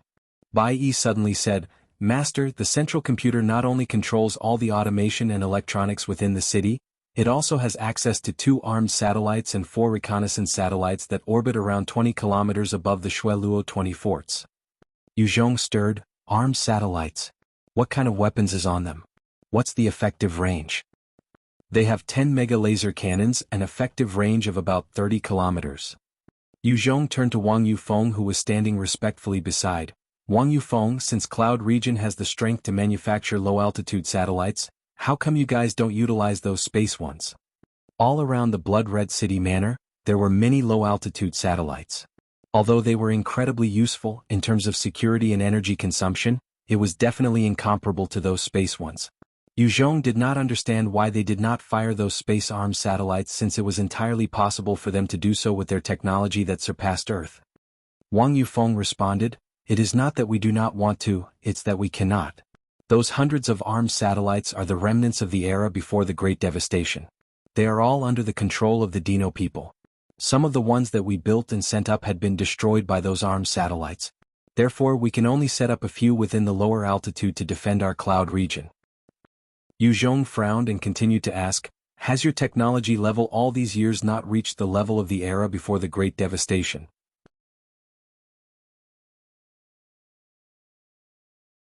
Wang Yufeng replied, "Incomparable. After the Dino race defeated our human race and became the rulers of this world, most of the factories and research labs had been destroyed, with countless amounts of knowledge and technology buried along with the past. Our cloud region had barely managed to hold on to some and develop from there to get to where we are today.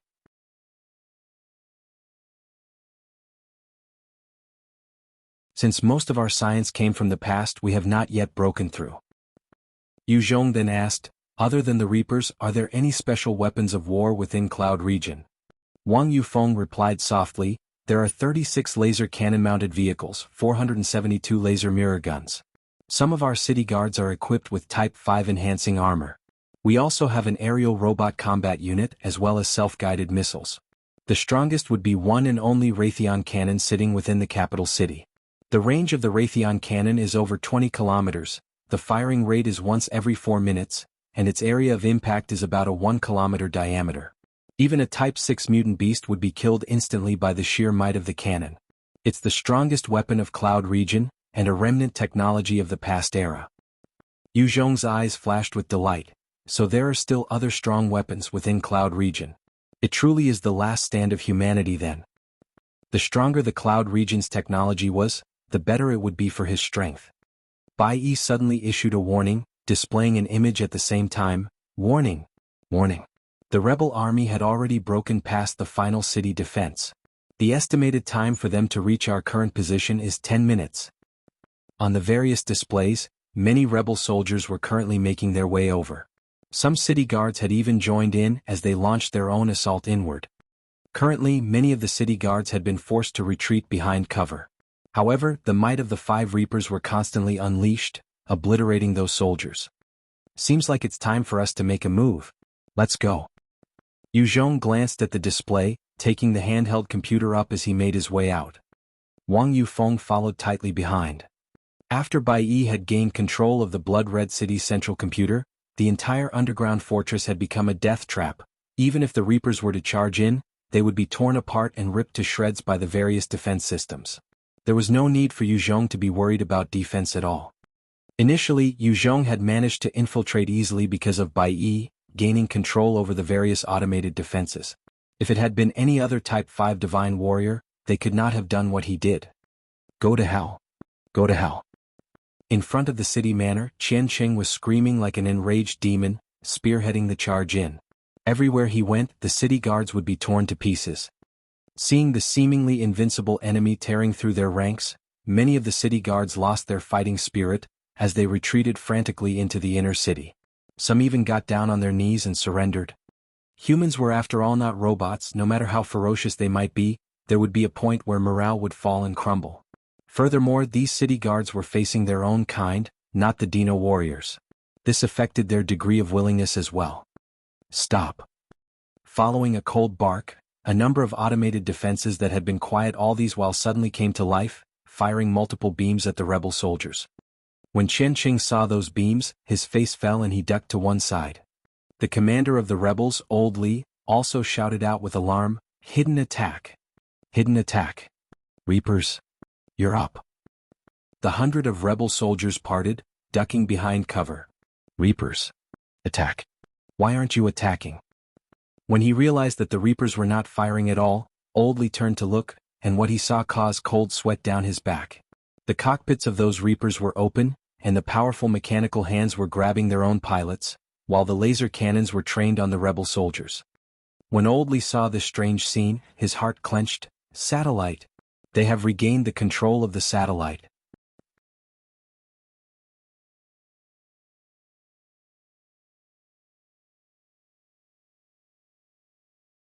Now, they had lost control of the 5 Reapers to the city again, plus the spies within the underground base were captured. The rebel army knew they had no chance of winning. From within the inner city, a number of sensors fired out holographic beams, projecting Wang Yufeng's image. His cold countenance glared at the rebel soldiers, saying, "Surrender. If you surrender, I can promise to leave you all alive." Qianqing spat a mouthful of saliva at the image, roaring unwillingly, "Pay. You damn coward, if you have the guts, come out here and take me on. If you can win me, I will immediately surrender." Sending a holographic image out, "What kind of hero are you, coward?" Wang Yufeng spoke indifferently, "The Shueluo guards are arriving soon. If you still want to resist, there's no need for me to act, they will kill you automatically." If you surrender now, you'll still have a chance. Shui Luo guards. When they heard that, all the rebels lost color in their faces, their fighting spirit absolutely crushed. The Shui Luo guards were the most elite of soldiers of the 20 forts, every one of the experts that had slaughtered their way through mountains of enemies and seas of blood. Each of them was at the peak Type 3 Divine Warrior realm, equipped with Type 3 battle armor.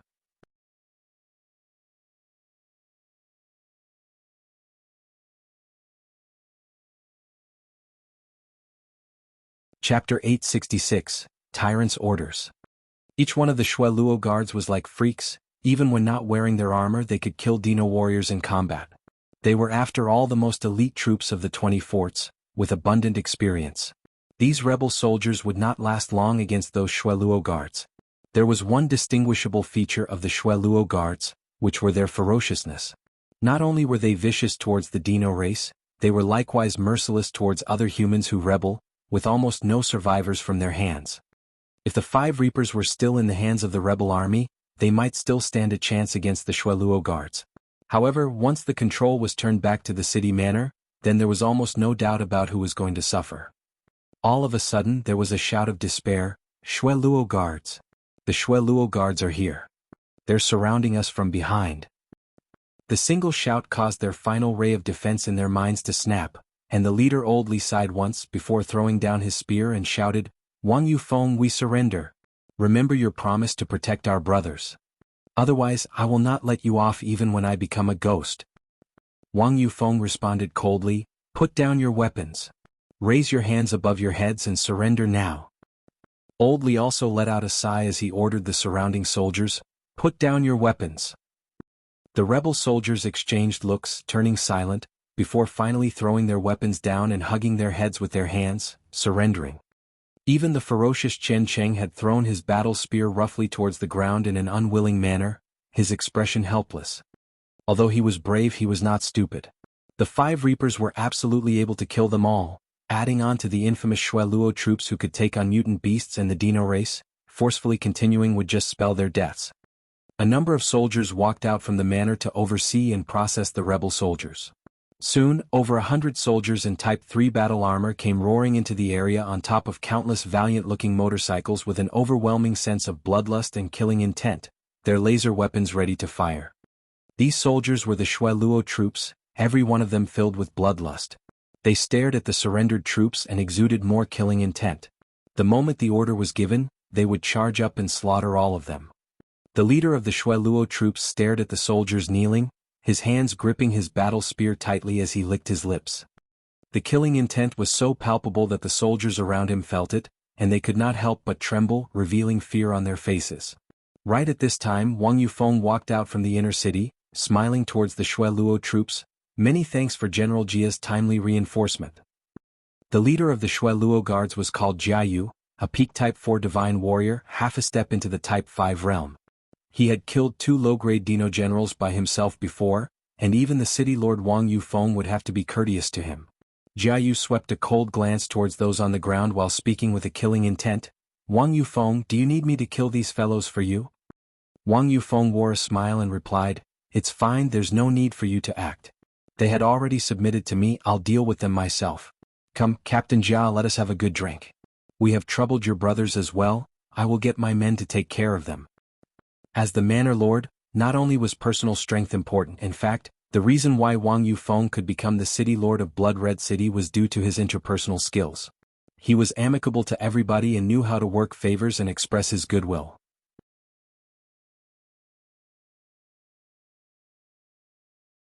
Jianghu nodded slightly before his gaze fell upon Yu Zhong, who stood beside Wang Yufeng. "This person is?" Yu Zhong stood forward to reply in a tone that was neither servile nor overbearing. "Captain Jia. This subordinate is Yu Zhong, a personal guard of Sir City Lord." Jianghu kept his eye on him, his eyes flashing with appreciation. "Wang Yufeng, this personal guard of yours is decent. How about giving him to my Shui Luo troops?"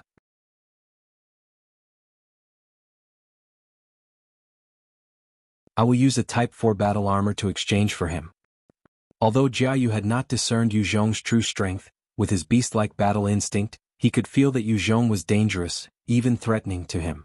He was extremely excited, that was why he proposed the exchange. A Type 4 battle armor was not cheap after all. Even within Blood Red City, there were not many of such suits available. Wang Yufeng replied with a chuckle and shook his head, not exchanging. Yu Zhong is the #1 expert under me. Captain Jia, come, I've just received a batch of beautiful virgins, you'll like them for sure. Let us drink till we're drunk. Jia Yu saw that Wang Yufeng had rejected him, and his eyes flashed with regret. However, he did not insist on it, instead following behind Wang Yufeng. Although he was the leader of the Shueluo guards, he was just merely one of the notable leaders in Blood Red City. In truth, his position and status were still below Wang Yufeng. When the group came into the huge hall, there were already a number of beautiful young ladies dressed skimpily waiting respectfully. Jia Yu swept them a gaze before saying, "Dismiss them all, I've something to tell you." "You're all dismissed." Wang Yufeng waved his hands. "Yes, master." The dozens of beautiful ladies responded in unison and left the room, leaving only their fragrance. Jia Yu kept his gaze on Yu Zhong while frowning. Wang Yufeng smiled lightly. "Captain Jia, Yu Zhong's my trusted aide, there are no problems with his loyalty." Jia Yu then handed an imperial order to Wang Yufeng. "That's good." Wang Yufeng heeded this order. "His Majesty has ordered you to send all the poor folks from District D to the capital." Wang Yufeng received it and took a look before handing it to Yu Zhong. Jia Yu frowned once more. Wang Yufeng quickly explained, "Captain Jia, Yu Zhong is also the commander of my troops." Yu Zhong glanced at the imperial order, noting that the tone was incredibly urgent, commanding all District D residents to make their way towards the capital city at all costs. Yu Zhong frowned. He could sense something strange brewing from the imperial order. Inside Cloud region, humans ruled most of the area. However, there were still 2/3 of the region still considered the wilderness. There were various mutant beasts of different degrees of danger, even including a particular territory of a Type 5 mutant beast. The capital city of Cloud region was extremely far from Blood Red City, over 4,000 kilometers away. In order to move over hundreds of thousands of people through that distance, it would require massive resources, and if preparations were inadequate, there would be deaths. The technology of Cloud region was two-pronged, but while the combat area was advanced and revolutionary, the technology used by civilians were simple, even backward. The distance between the Blood Red City and capital city was actually 4,000 kilometers, and yet there were no railroads or systems of mass transport in place. If ordinary people were to use their own legs to travel a distance of 4,000 kilometers, it would definitely result in numerous casualties. Yu Zhong fell silent for a while before asking, "Captain Jia, do you have any idea why His Majesty would pass such a command?" Jia Yu's tone turned frosty as he eyed Wang Yufeng. "I do not know. However, as military we serve and obey. Since His Majesty has passed such an order, we just have to follow. Wang Yufeng, tomorrow you had better get started on carrying out the order, do you understand?" Jia Yu was a simple military man, only knowing to carry out orders from his superiors. He did not care how many lives could potentially be lost from such an order, and he was not clear what the consequences of such an order would be. He had never thought about it.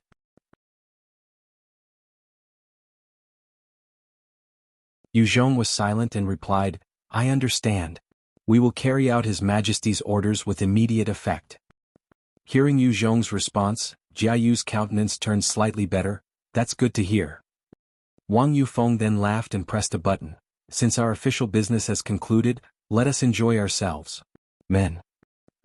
Not long after Wang Yufeng gave his orders, the women came back into the hall and started performing a dance. The serious Jia Yu also began to relax, pulling a beautiful woman into his embrace, his hands roaming everywhere.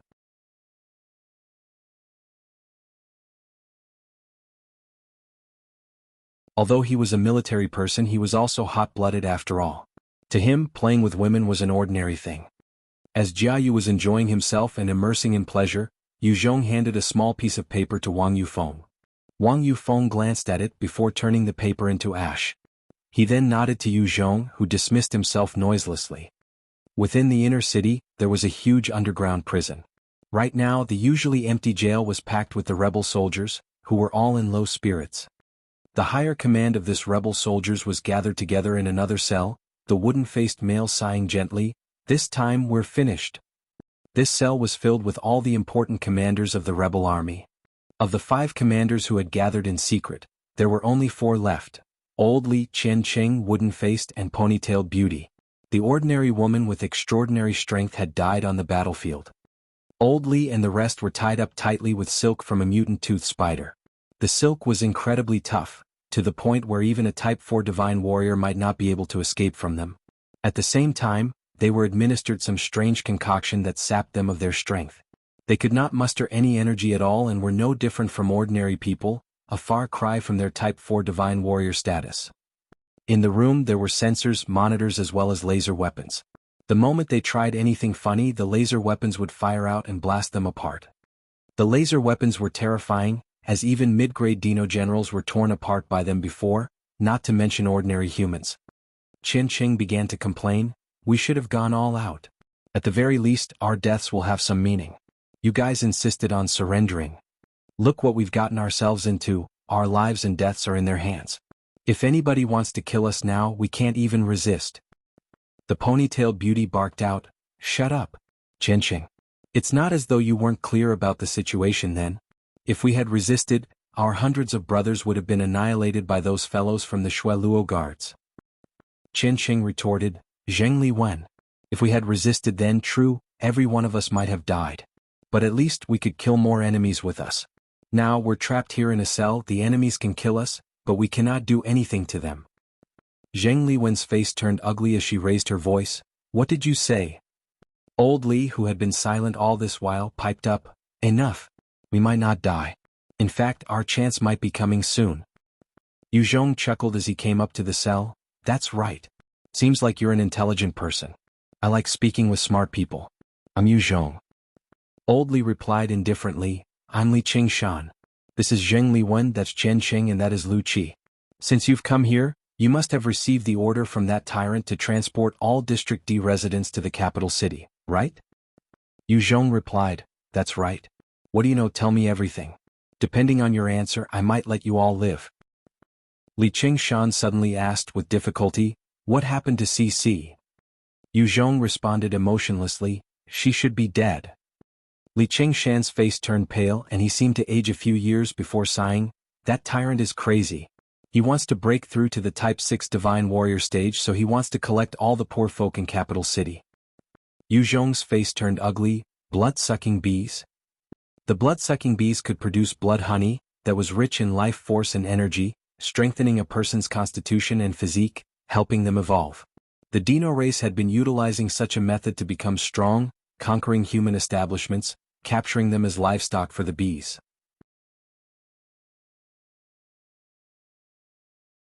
Li Qingshan nodded, "That's right. The tyrant is actually a genius in training and cultivation. He's only 46 this year and has already reached the Type 5 Divine Warrior realm. His obsession with breaking through had caused him to go mad. 3 months ago, 400,000 of the poor folk in the capital city had been killed cleanly, turning into his source of nutrients in the form of blood honey. However, it was not enough to help his breakthrough, thus he's now issuing the commands to gather the poor folks from other cities as well."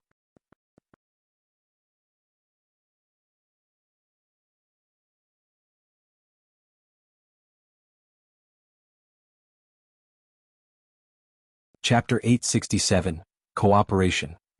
Yu Zhong sucked in a breath of cold air. 400,000. Is he crazy? He did not expect to come across such a sick pervert who would resort to such means in order to become stronger.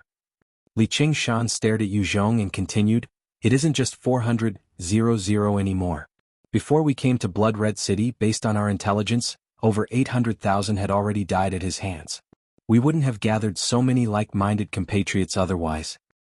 800,000 humans? Monster." When Yu Zhong heard the number, he could vividly imagine the mountain of corpses sacrificed. His heart turned cold while at the same time his wariness increased. This was the problem of dictatorship. The moment a tyrant appeared, it would be the downfall of the entire country, because there would be almost no challenge or way to control the tyrant. Li Qingshan's eyes flashed as he tried to persuade Yu Zhong. "Yu Zhong, you've now understood the truth of matters. Join us, let's overthrow the reign of Wei Mingqing." If Li Qingshan could persuade Yu Zhong to join their cause, then the rebel army would gain a powerful subordinate. Furthermore, the captured rebel soldiers would regain their freedom. Yu Zhong paused before suddenly asking, "How many people are there in your organization?" Li Qingshan's eyes flashed with a wary look. "When you join, I'll naturally tell you. Now even if you kill me I will not say. Zhong continued asking, if I were to join your group, what position will I get? Li Qingshan replied craftily, that depends on your contributions. If you join us and release the hundreds of soldiers here, you can gain a pretty decent position when we go out. Alright, you've convinced me. You may come out.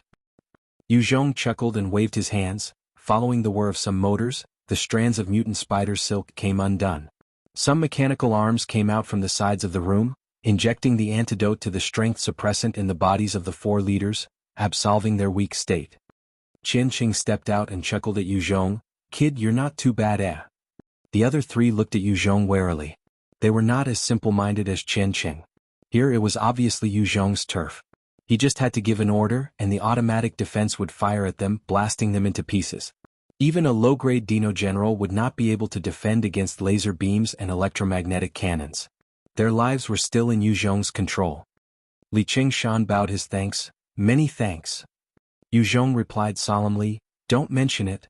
The 20 Shueluo forts, I want to know how will you deal with that? Since you guys dared attack Blood Red City, there must be some method you've come up with to deal with that defensive structure? The Shueluo 20 forts had about 10,000 troops stationed within each tower, hence the total number reached about 200,000. Although not every single warrior of these 200,000 soldiers were seasoned veterans with hundreds of battles under their belt, they were still recognized as the elite that had experienced the most.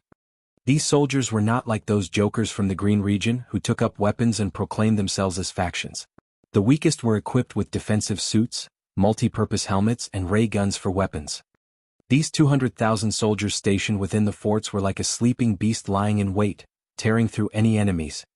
Right now, through Wang Yufeng, Zhong could command about 2,000 of the city guards. However, compared to the 200,000 soldiers of the Shueluo 20 forts, it was incomparable. At the same time there was plenty of advanced tech within the forts. Once they retaliated, the Blood Red City forces might not be able to withstand them.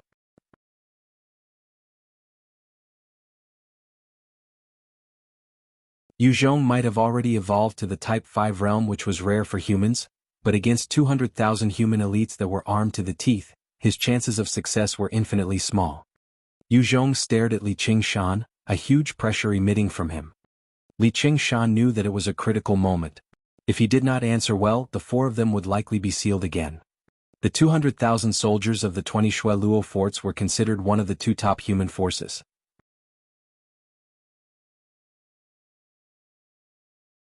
If they were to discard the advantage in equipment, they were the strongest force in Cloud region.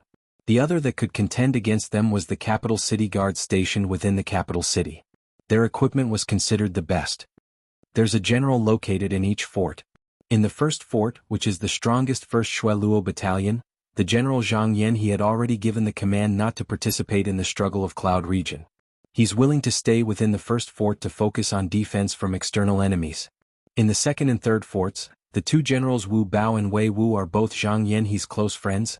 They had likewise passed the order not to get involved in the civil war. Of the remaining 17 forts, some sympathize with our cause and understand why we're doing this. There are others who are part of us. If we can control Blood Red City, we will only have to deal with 10,000 or 20,000 of the fort soldiers.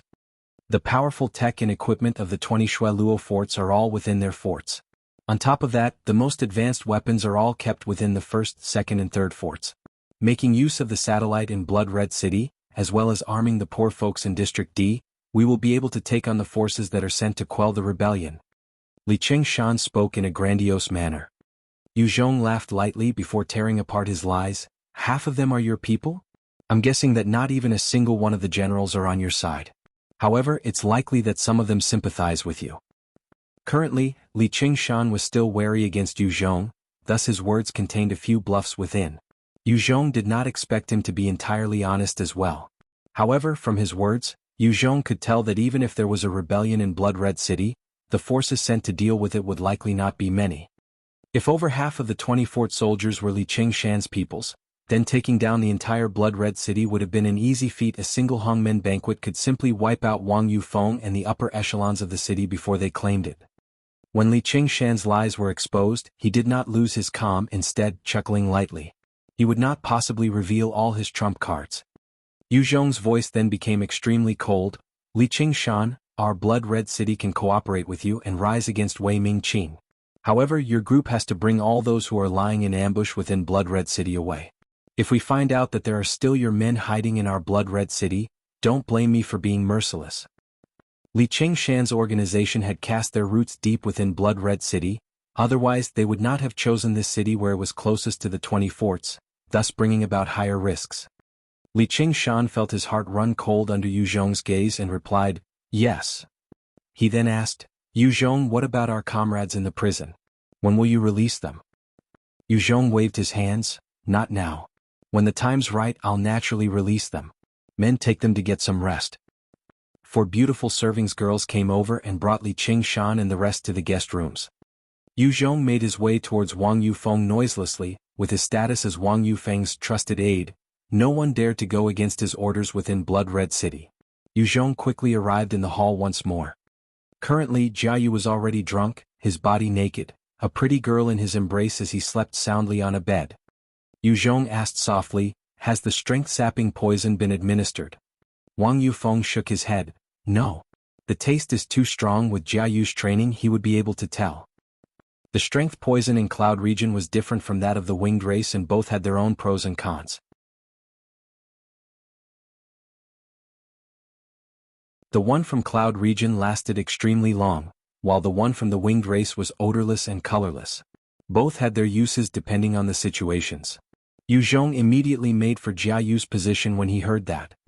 Suddenly Jianghu opened his eyes wide. Without any hesitation he sent his right fist towards Yu Zhong with an overpowering bloodlust, his killing intent billowing. Facing the sudden attack, Yu Zhong's face changed. However, he was still careful. The moment Jianghu had moved, he had sent his own fist enveloped with dark do qi towards Jianghu.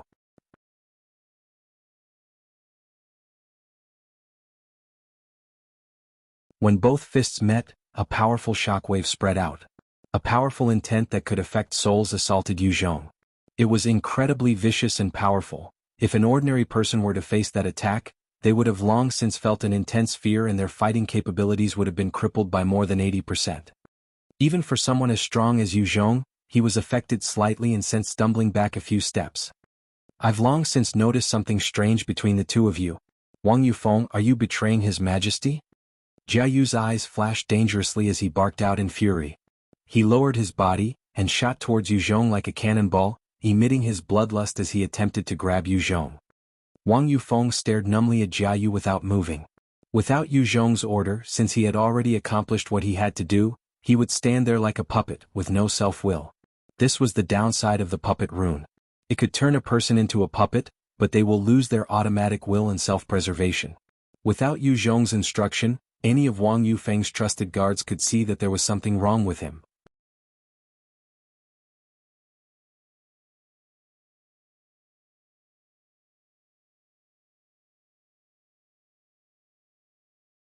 Chapter 868, Sneaking In. Jianghu was an observant expert. The moment he saw Wang Yufeng being strange, he roared out in fury, "What did you do to Wang Yufeng?" "The same thing that's going to happen to you."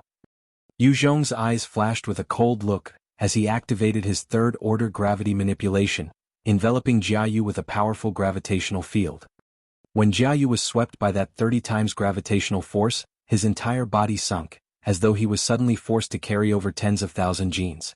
Although it was a weight his Type 4 Divine Warrior strength could handle, his speed was affected. Yu Zhong's eyes flashed with a strange glint, the dark do qi on his body billowing out. He sent a powerful punch that whistled through the air, breaking the sound barrier as it smashed towards Jianghu's face. A look of hatred flashed past Jianghu's face. He did not retreat, instead choosing to advance to meet the blow. His right hand slashed out towards Yu Zhong's heart. He wanted both of them to suffer, killing Yu Zhong at the expense of suffering a lethal blow. If Yu Zhong chose to retreat, he would then unleash his own counterattack. The Shueluo guards were ferocious and cruel to their enemies and themselves. Their means were simple yet effective, perfect for taking on the Dino warriors. Yu Zhong's right hand slammed into Jianghu's shoulder like Mount Tai without decreasing his speed at all. Under the enhancement of his dark do qi, his right hand exploded out with a powerful might. With a loud crack, Jianghu's left shoulder was shattered by that blow.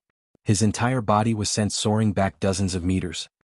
He slumped to the floor and spat out a mouth of fresh blood, his eyes filled with disbelief. How is this possible? Are you so strong? Who are you? Yu Zhong's face was impassive as he darted and appeared right in front of Jianghu. His body suddenly split into three, all three Yu Zhongs attacking Jianghu. Shadow clones? Jianghu's countenance turned paler, it felt like things were hopeless. However, he did not give up, instead, curling his body as he used his right hand to support himself while his legs kicked out like hurricanes at the three approaching Yu Zhongs. When the powerful kicks slammed out at the three Yu Zhongs, they caused all of his clones to dissipate into nothing.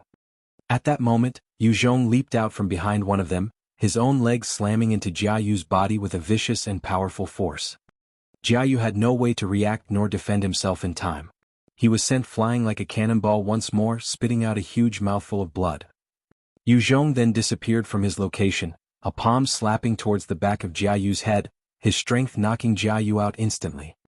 He then snapped his fingers and a Type 4 puppet rune entered Jianghu's brain. After Jianghu received the puppet rune, Yu Zhong then sent a gust of wind towards his forehead, waking him up. This captain of the Shueluo guards, a character that could cause fear and dread with the mere utter of his name, walked up to Yu Zhong and bowed respectfully. "Greetings, master." Yu Zhong then asked, "How many subordinates can you recruit over?" "I'm referring to those that are willing to betray Wei Mingqing's orders." Jianghu replied, "If it's disobeying and betraying Wei Mingqing's orders, I can gather 15 at most. The object of loyalty and subservience of the Shueluo guards have always been the king, his majesty. Many of us were trained and brought up in the capital. Even the head general Ouyang Wumie can be stripped of his title should his majesty will it." Yu Zhong then said, "Within the 20 Shueluo forts, how many generals are there that are wholly loyal to Wei Mingqing?" "Of the 20 Shueluo forts, Fort 1 to 5 are immovable by Wei Mingqing.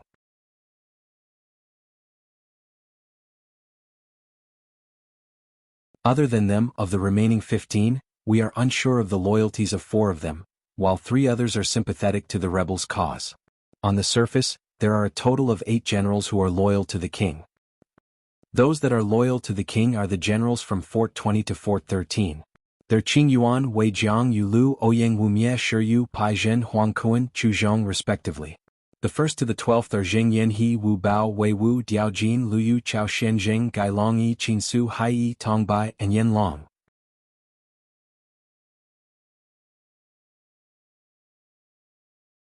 Of those loyal to the king, Ouyang Wumie and his Shueluo guards are the strongest. The rest of the 7 forts also consist of troops that undergo tough training, but their combat strength cannot compare to the Shueluo guards. Furthermore, their morale is not as steadfast. If things go wrong in a battle, there's a possibility of their order collapsing. Jianghu swiftly reported. The moment Yu Zhong thought of the Shueluo guards who were all filled with a bloodthirsty aura and asked, "Are all Shueluo guards Type 3 divine warriors?" Jianghu replied, "That's right. The basic requirement to be a Shueluo guard is a strength of at least Type 3 divine warrior. They are all experts churned and groomed by the capital lab." Yu Zhong could not help but sigh when he realized the extent of the strength of the entire Cloud region forces. Type 3 divine warrior. This was the level he was at himself when he just entered the second world. Any single Shueluo guard could become an overlord if thrown on Earth. If they were to add on their Type 3 battle armors, then they were basically unchallenged. Just the 10,000 Shueluo guards were enough to overthrow and become the strongest human faction within the Green region. "What about Ouyang Wumie?" Yu Zhong asked.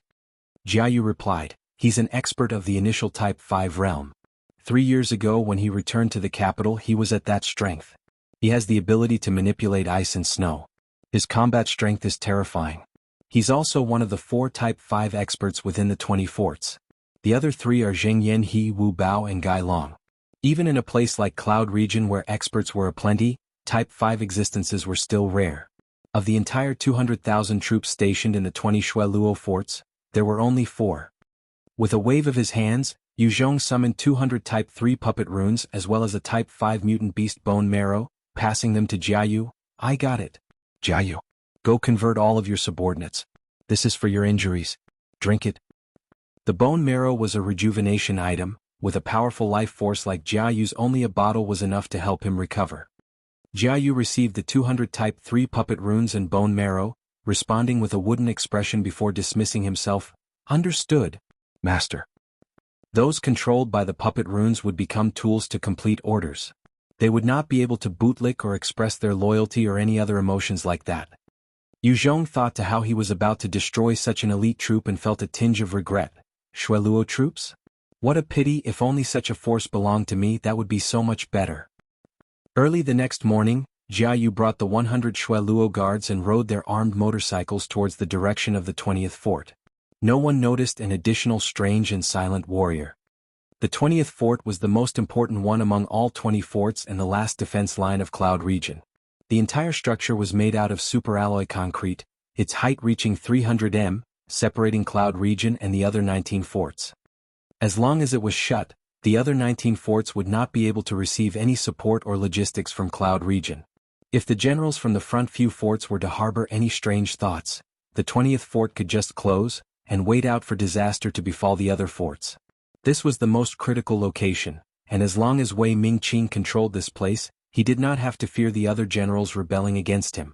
That was why the 10,000 soldiers stationed here were the most trusted 10,000 Shueluo guards. Captain Jianghu, please get down for inspection. Jianghu had just brought the 100 in front of the Shueluo city gates when 4 soldiers tried to stop him. Jianghu nodded and got off his motorcycle, walking towards the city with big strides. The defense of the 20 Shueluo forts was truly tight, each and every entry put through the strictest of inspections.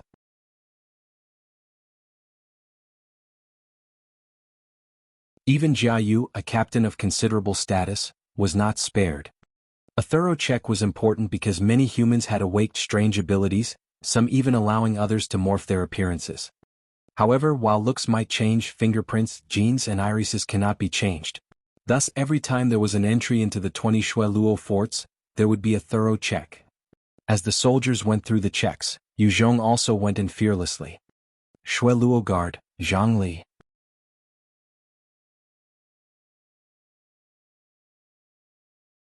Fingerprints match, gene match, iris match, pass.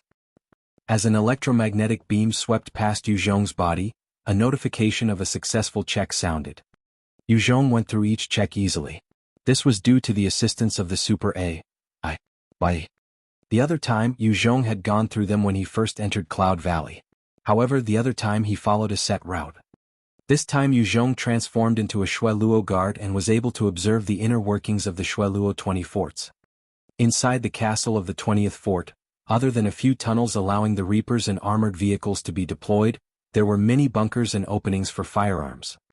All around there were many automatic defenses installed, consisting of laser weapons, electromagnetic as well as ray guns. If a Type 4 Divine Warrior dared to challenge the defenses today, he or she would be killed instantly. A number of Shueluo guards patrolled the castle with stern expressions, not stopping for a single moment, eyeing every single person who entered with wary gazes, prepared to fire at any potential intruders. Translator's thoughts. Releases per week at 10 thanks to Patreon support. Release schedule as follows. Monday through Thursday, 10 p.m. GMT plus 8. Friday through Sunday, 10 a.m. and 10 p.m. GMT plus 8. Show your support. 1. Rate the translation quality. 2. Vote with Power Stones. 3. Leave comments cause I'll try to read and address any concerns. 4. Visit patreon.com/kun to check out goals and rewards. 5. Visit Kunlun Bandcamp.com to check out my music. 6. Follow me on Instagram.com/chaikunlung to check out other silly shit I do. You're tuning in to the Han Li's Wuxia Adventures YouTube channel. We're so grateful for your support and don't forget to subscribe to join us on this incredible journey through captivating stories. Your generosity through donations truly makes a world of difference, as it's the primary source of revenue that allows me to expand and enhance this channel for you. Thank you from the bottom of my heart for being a part of this adventure.